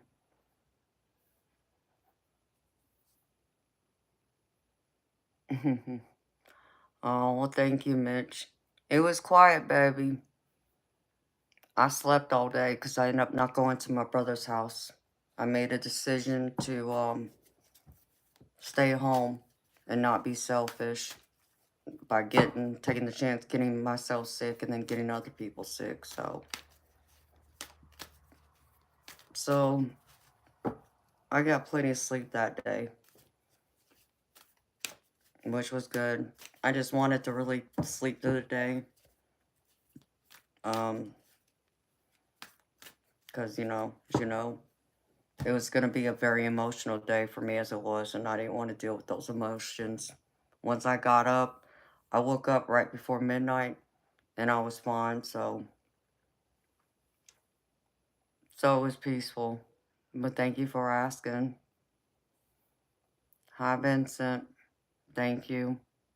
That's very sweet of you, baby. Bishop, you still here, baby?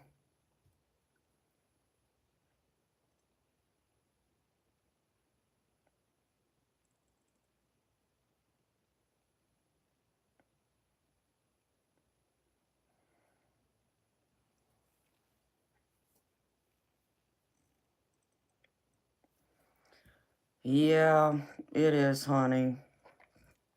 But I'm glad it's over with. At least for the most part, so... I knew my parents were trying to get a message to me, and they finally got their message to me.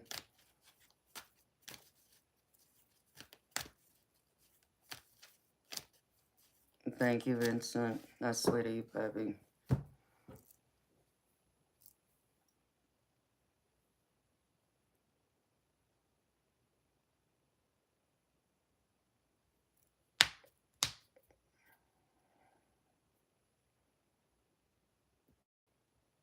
So how are you doing, Mitch?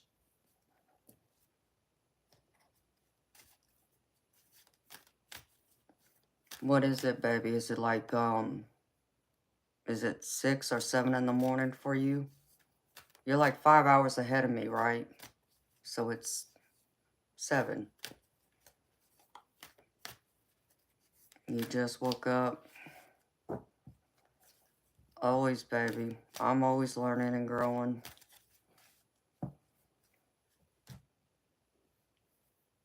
Yeah, okay. 7. That's what I thought. I always get confused because of all my, all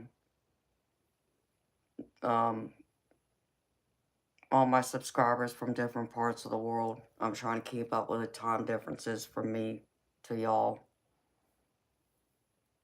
Oh, thank you, Vincent. I love my office. This is my personal sanctuary. I spend most of my time here, in fact. I've even slept in here before. Oh, well, thank you, Mitch. Likewise, baby. I appreciate that. I gotta clean up this room, though.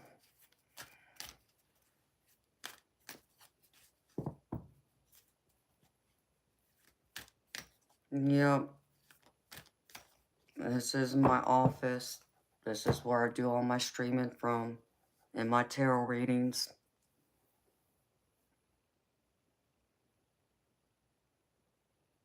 Daniel, I'm a psychic tarot reader.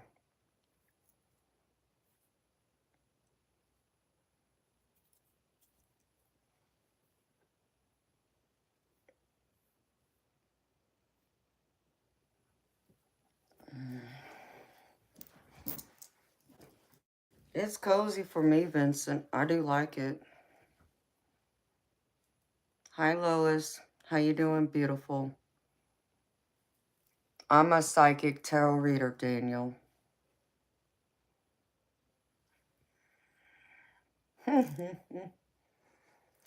Yeah, he's a human size.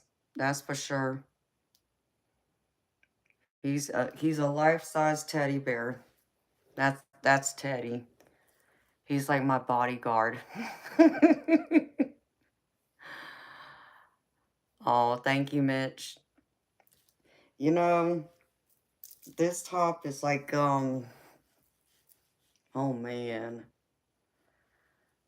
Whew. I gotta count. About 14 years old. That's how old my top is.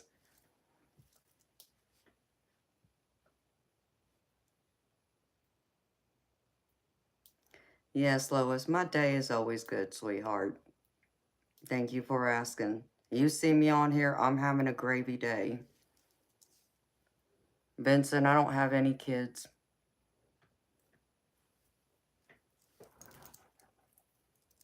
I made the decision not to have kids.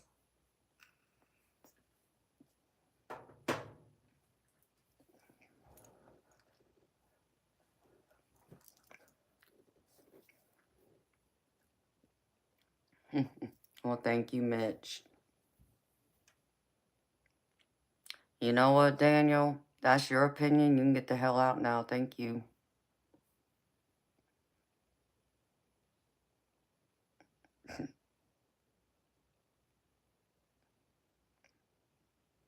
You don't have any either, Vincent? How come? You didn't find a good lady to have any babies with? Or are you not old enough? What is it, baby? If you don't mind me asking. Because I got many reasons why I chose not to have kids myself.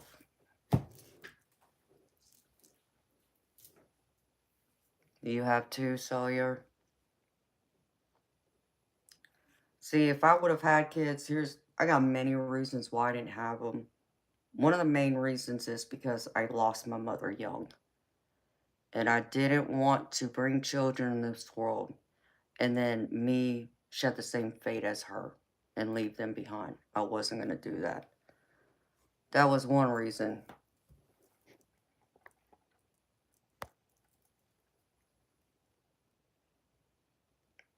Another reason was because twins runs on both sides of my family. My maternal grandmother had a set of paternal twins.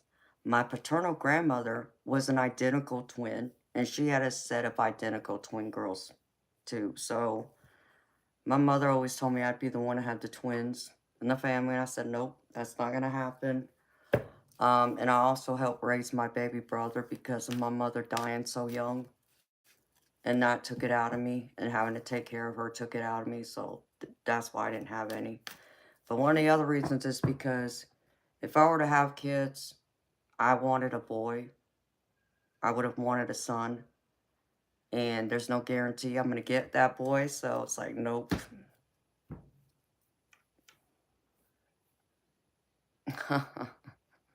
Mitch, you got a point there, baby.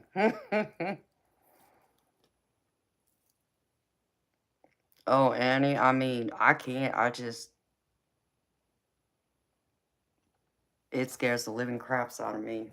Ain't no way. It's like, give them to me one at a time. Let me find out if I want another one or not. Don't give me two.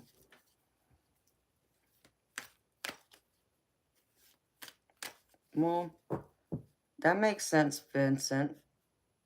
And that's the smart way of doing it, making sure you're financially stable to afford them. That'd be another reason. I mean, I would have been able to afford them if I had them, but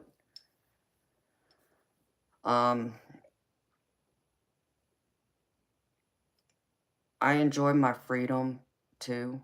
I like to come and go as I please. And I understand that kids probably would have changed that a lot, especially having young kids. They get teenagers, they can, look after themselves, but them being younger than that, it would have been challenging for me because I'm a semi-professional pool player, which means I'm not home many nights when I play. So I would have hated doing that to them too, because I know they would have wanted me there, and I couldn't do that to them. A Grinch, it's very hard. It's hard to have kids, to raise them good in the world we live in today. And I don't know if I would want to bring kids into this world the way it is. That's the other reason. It's like I just this isn't the world I'd want my kids to be brought up in.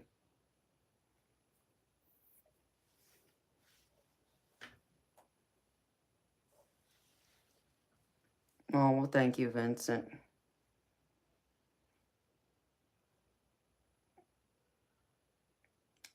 And don't let anybody tell you you're selfish, okay? Because I was told that too. In fact, you want to hear something funny? Someone even said to me, not only was I selfish, but they were like, so who's going to take care of you when you get old? Wait a minute. Let's back up here. I'm selfish for not having kids, but then you're worried about who's going to take care of me when I get old? Isn't that a selfish way of thinking of it? Like, oh, you better have kids so someone's there for you to take care of you and get old. Come on now.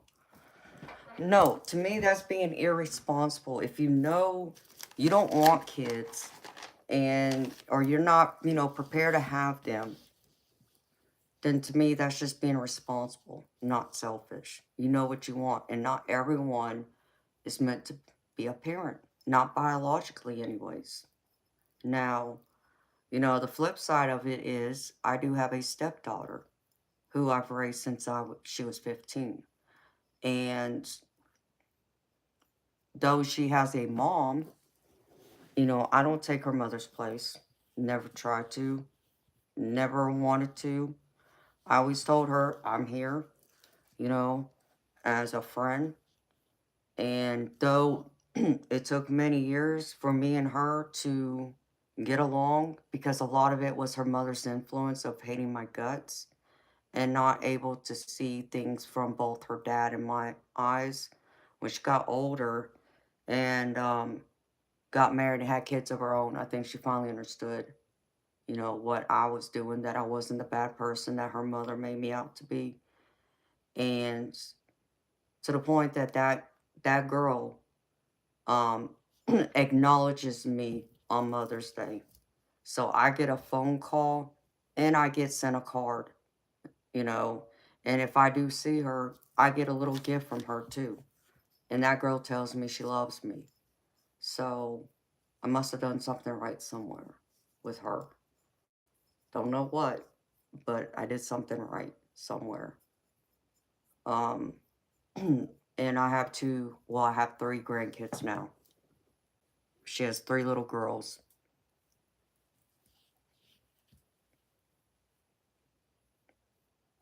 Hi, George.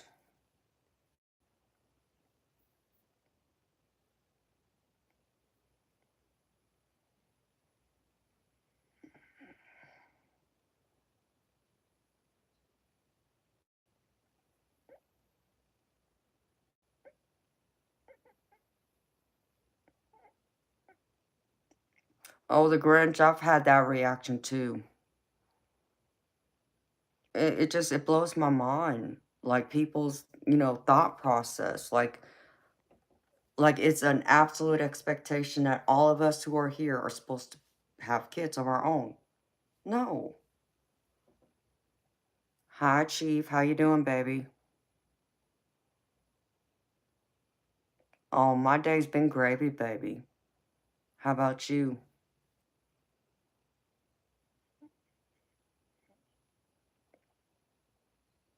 Oh, Vincent, I know you'll make a great dad one day, baby.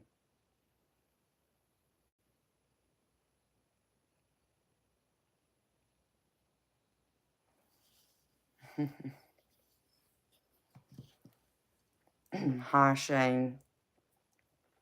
I look to you to have grandkids. Well, the Grinch, you're right, because they're not my grandkids biologically.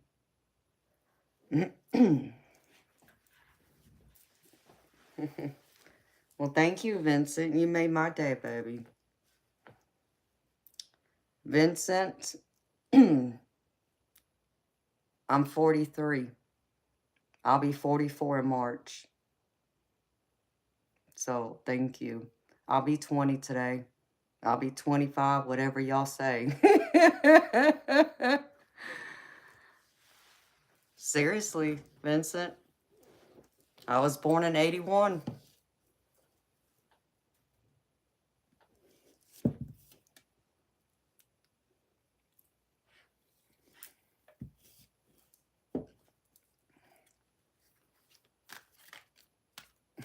You're 23, George. I know you reach a certain age and then you count backwards.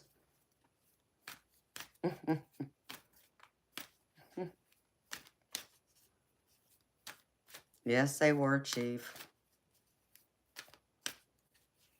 You're 34. Wow. Nope. I'll be 44 in March.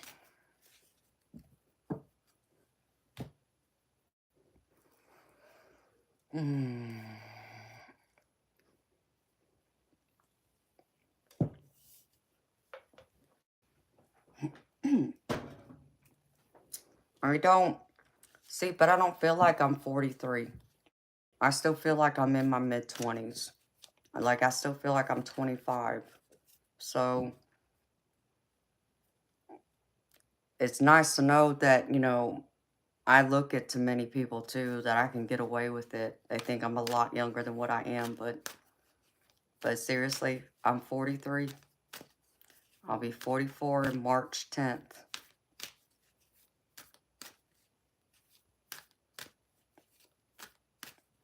You'll be 46 in April.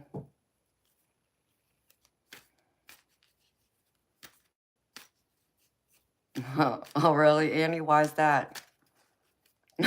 Chief. Jade, you're 28 and you still feel like you're 18? Nothing wrong with that, honey. That's right, Mitch. It's all the biscuits and gravy I eat. Well, thank you, the Grinch. Yeah, I appreciate it. Y'all gonna make me blush. Oh, you're an Aries, George. I should know since my rising sign's an Aries. Yep.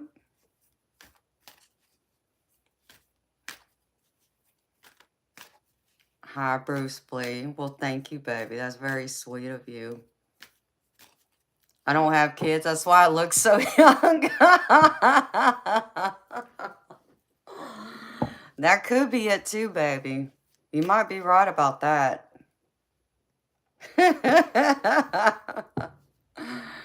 uh, Hi, Justin. You're 36. Okay, Ken. I appreciate that, but this ain't the channel for that, baby.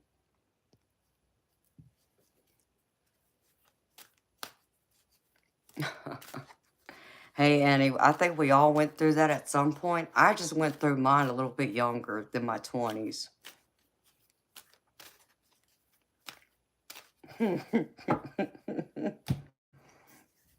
But yeah, I know one of my mods seriously didn't believe. I think they were having doubts that I wasn't my age. I said they thought I was a lot younger because they told me that I look young like their daughters. I said no, I'm dead serious. I'm 43.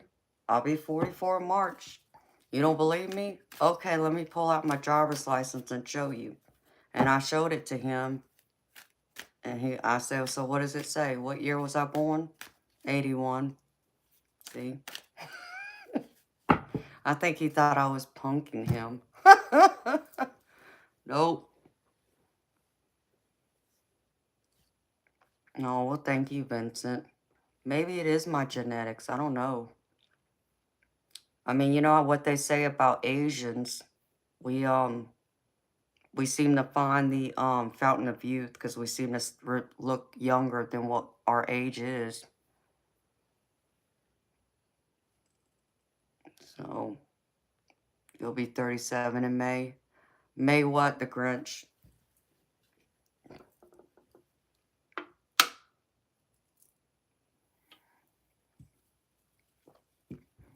Are you a Taurus or a Gemini?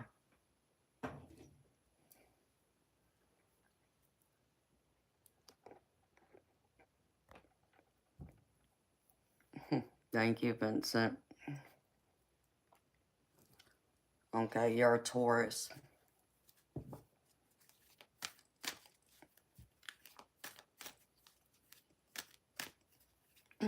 35 May 23rd. Oh, Vincent, you're a Gemini.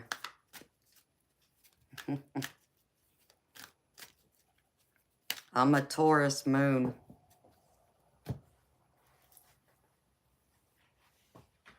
My mama was a Gemini, but I don't think she was your typical Gemini.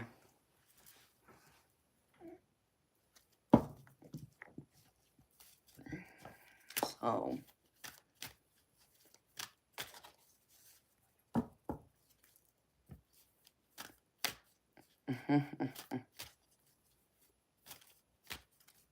oh yeah, I got some good jeans too. I only own a couple pairs of jeans, but yeah, I got some good pair of jeans too, Mitch.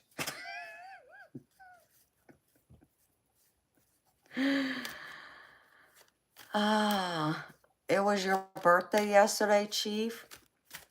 Well, happy belated birthday, baby. If your birthday was yesterday, you're a Sagittarius.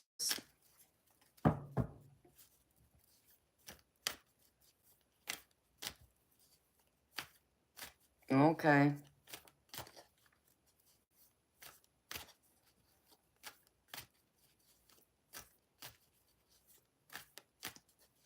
Oh, yeah.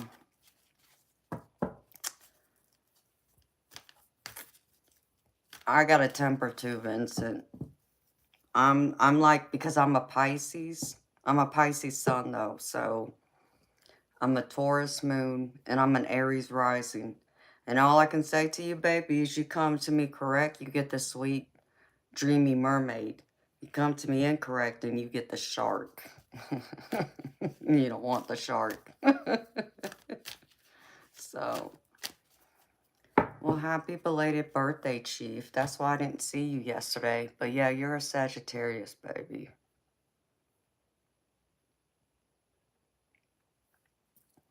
See, even Jess thought I was an Aries, because she says I act more like an Aries than I do a Pisces. So, but even before I met Jess, I always told people I'm a fiery Pisces.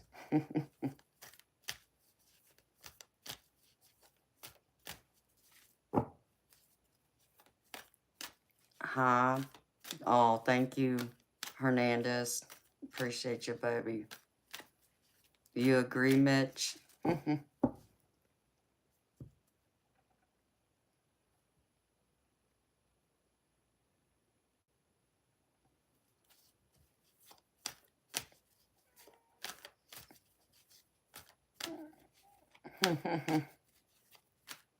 Yep.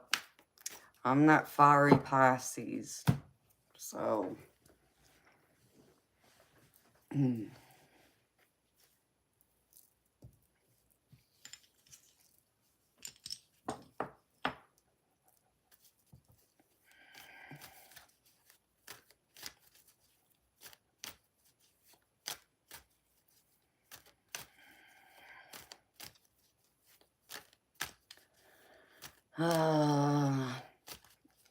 If you want to know what my channel is about, you see where my name's highlighted in yellow in the chat?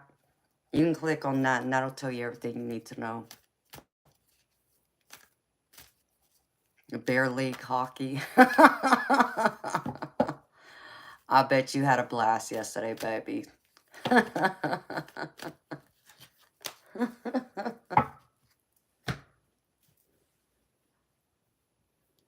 Wow. So did you take the kitties home yet, Eternal Light?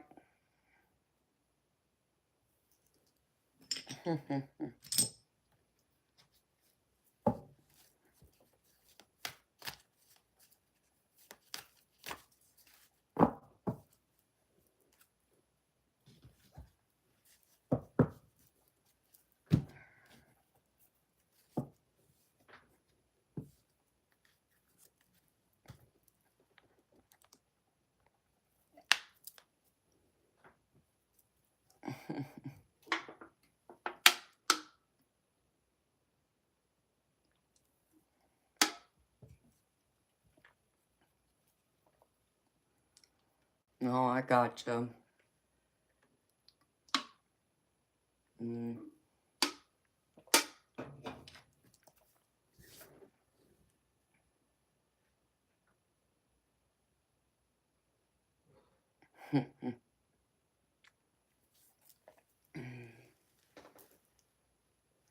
Let's see. I need to find something else to eat.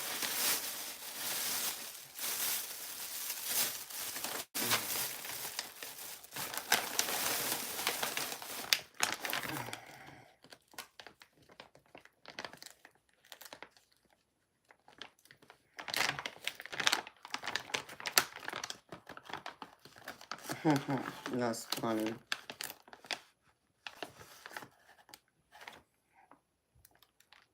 Hi, Roman. Good to see you too, baby. Yes, I got a munch. Hi, F your feelings. How you doing, baby?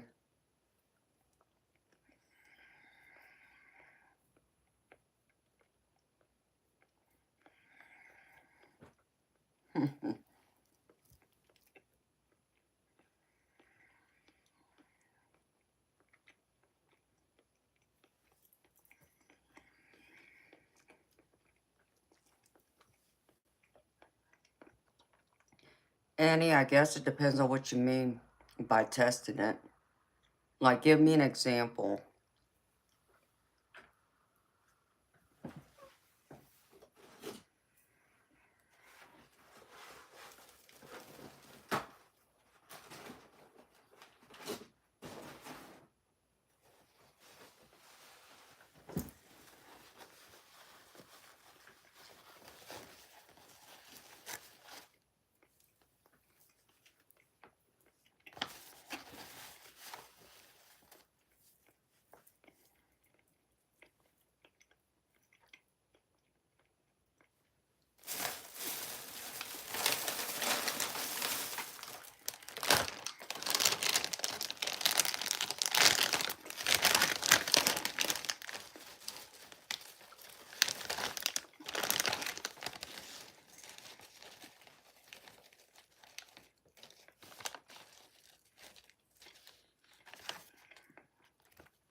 Hi, Joseph.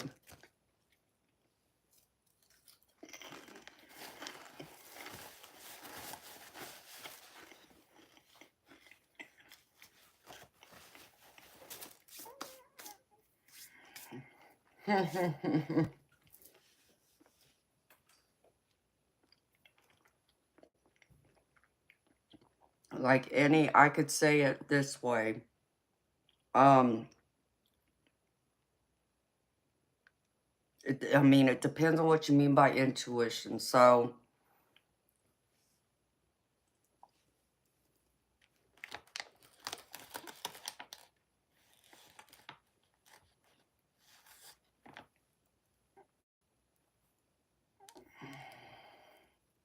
okay, this is how I'd put it to you, sweetheart. Um, like an example would be like if you get that gut feeling, like a thought in your head that tells you not to leave your house. Like, say if you have plans to run errands today, go to the grocery store, whatever. But you get that feeling that says, don't go, like, stay home. That's when you want to go through and assess it. And if you're not sure that, it's your intuition, like it could be your imagination running wild, that's when I would go through and use a journal. Write down every single time you get a feeling like that.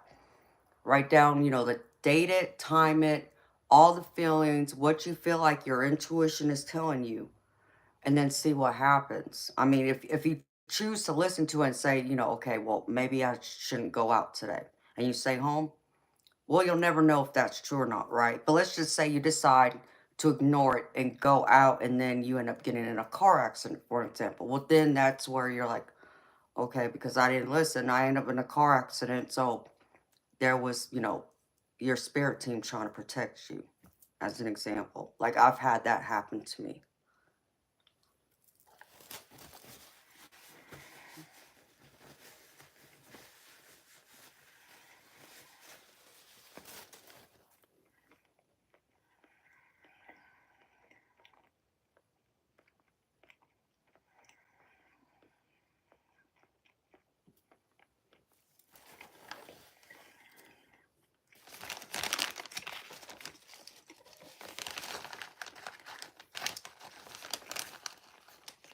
So that's how you kind of test it out, sweetheart. You have to test it out as it comes to you.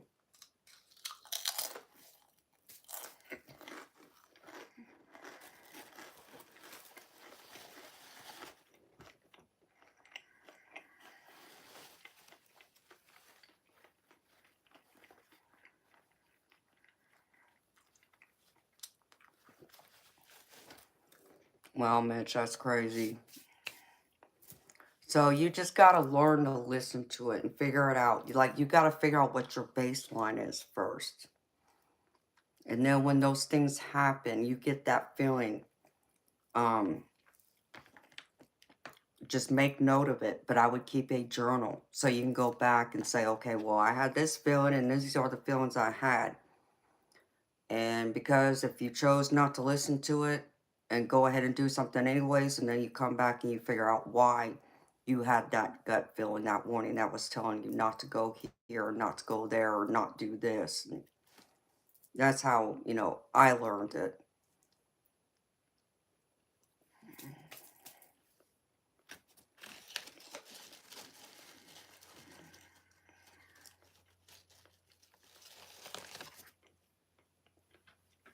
Cargo, it's been good. Thank you for asking.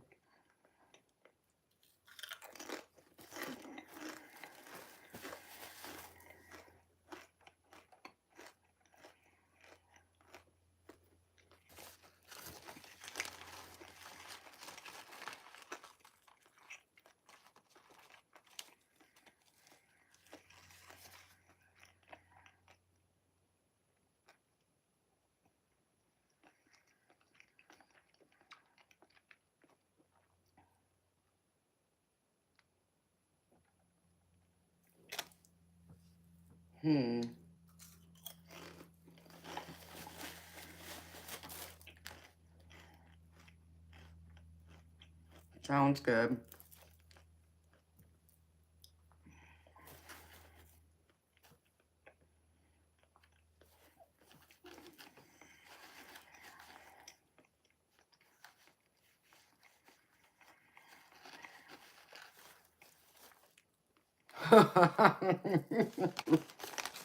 Yeah, that was getting a little annoying. It's like, what is this, trivia night? I don't think so.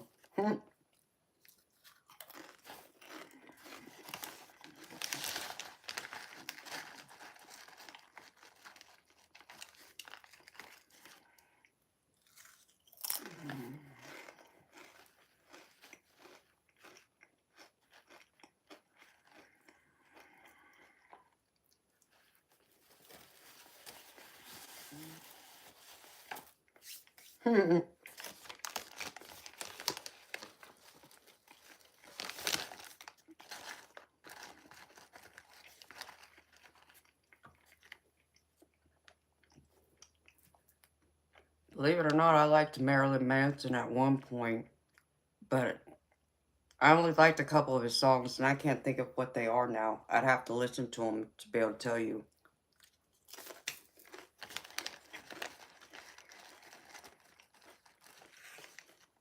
And I only heard them because my stepdaughter listened to them.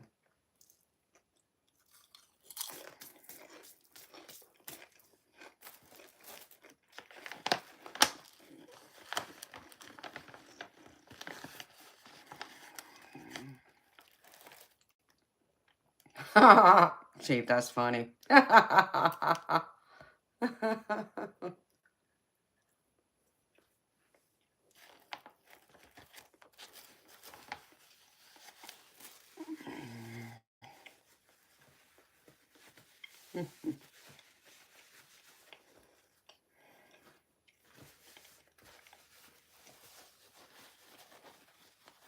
Yeah, I'm not the Manson type of goth phase, but that's funny though.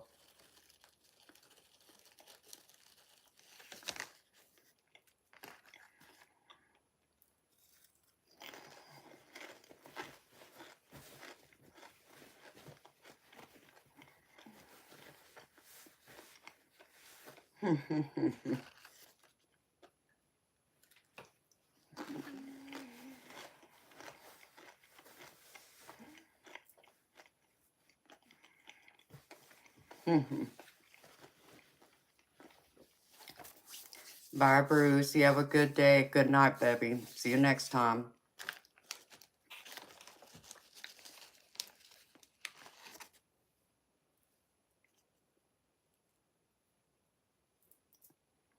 Oh, that's funny, Chief. J. Victor, yes, I do. It's $20 US.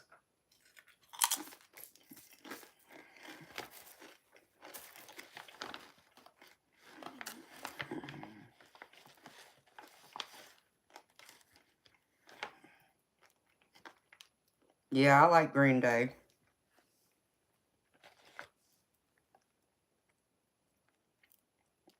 No, J. Victor. I only do paid readings.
I like many different types of music.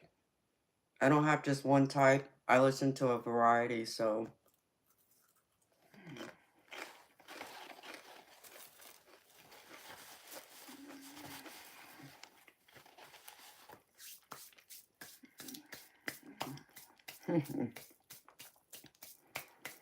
Okay, Jess. Well, I think I'm fixing to shut the stream down, actually.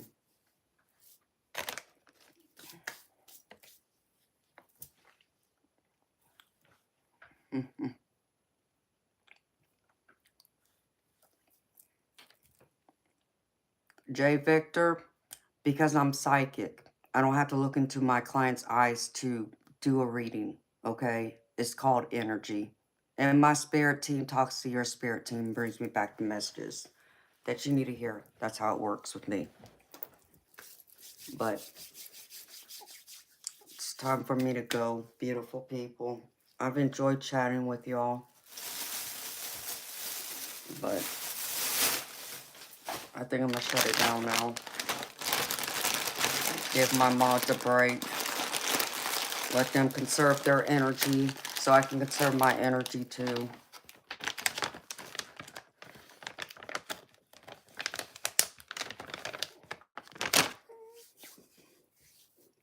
So I'm wishing y'all a beautiful evening, day, wherever you are at in this world. And I'll be back tonight, Sunday night, 10 p.m. Eastern. So until then, y'all, beautiful people, be blessed. Bye.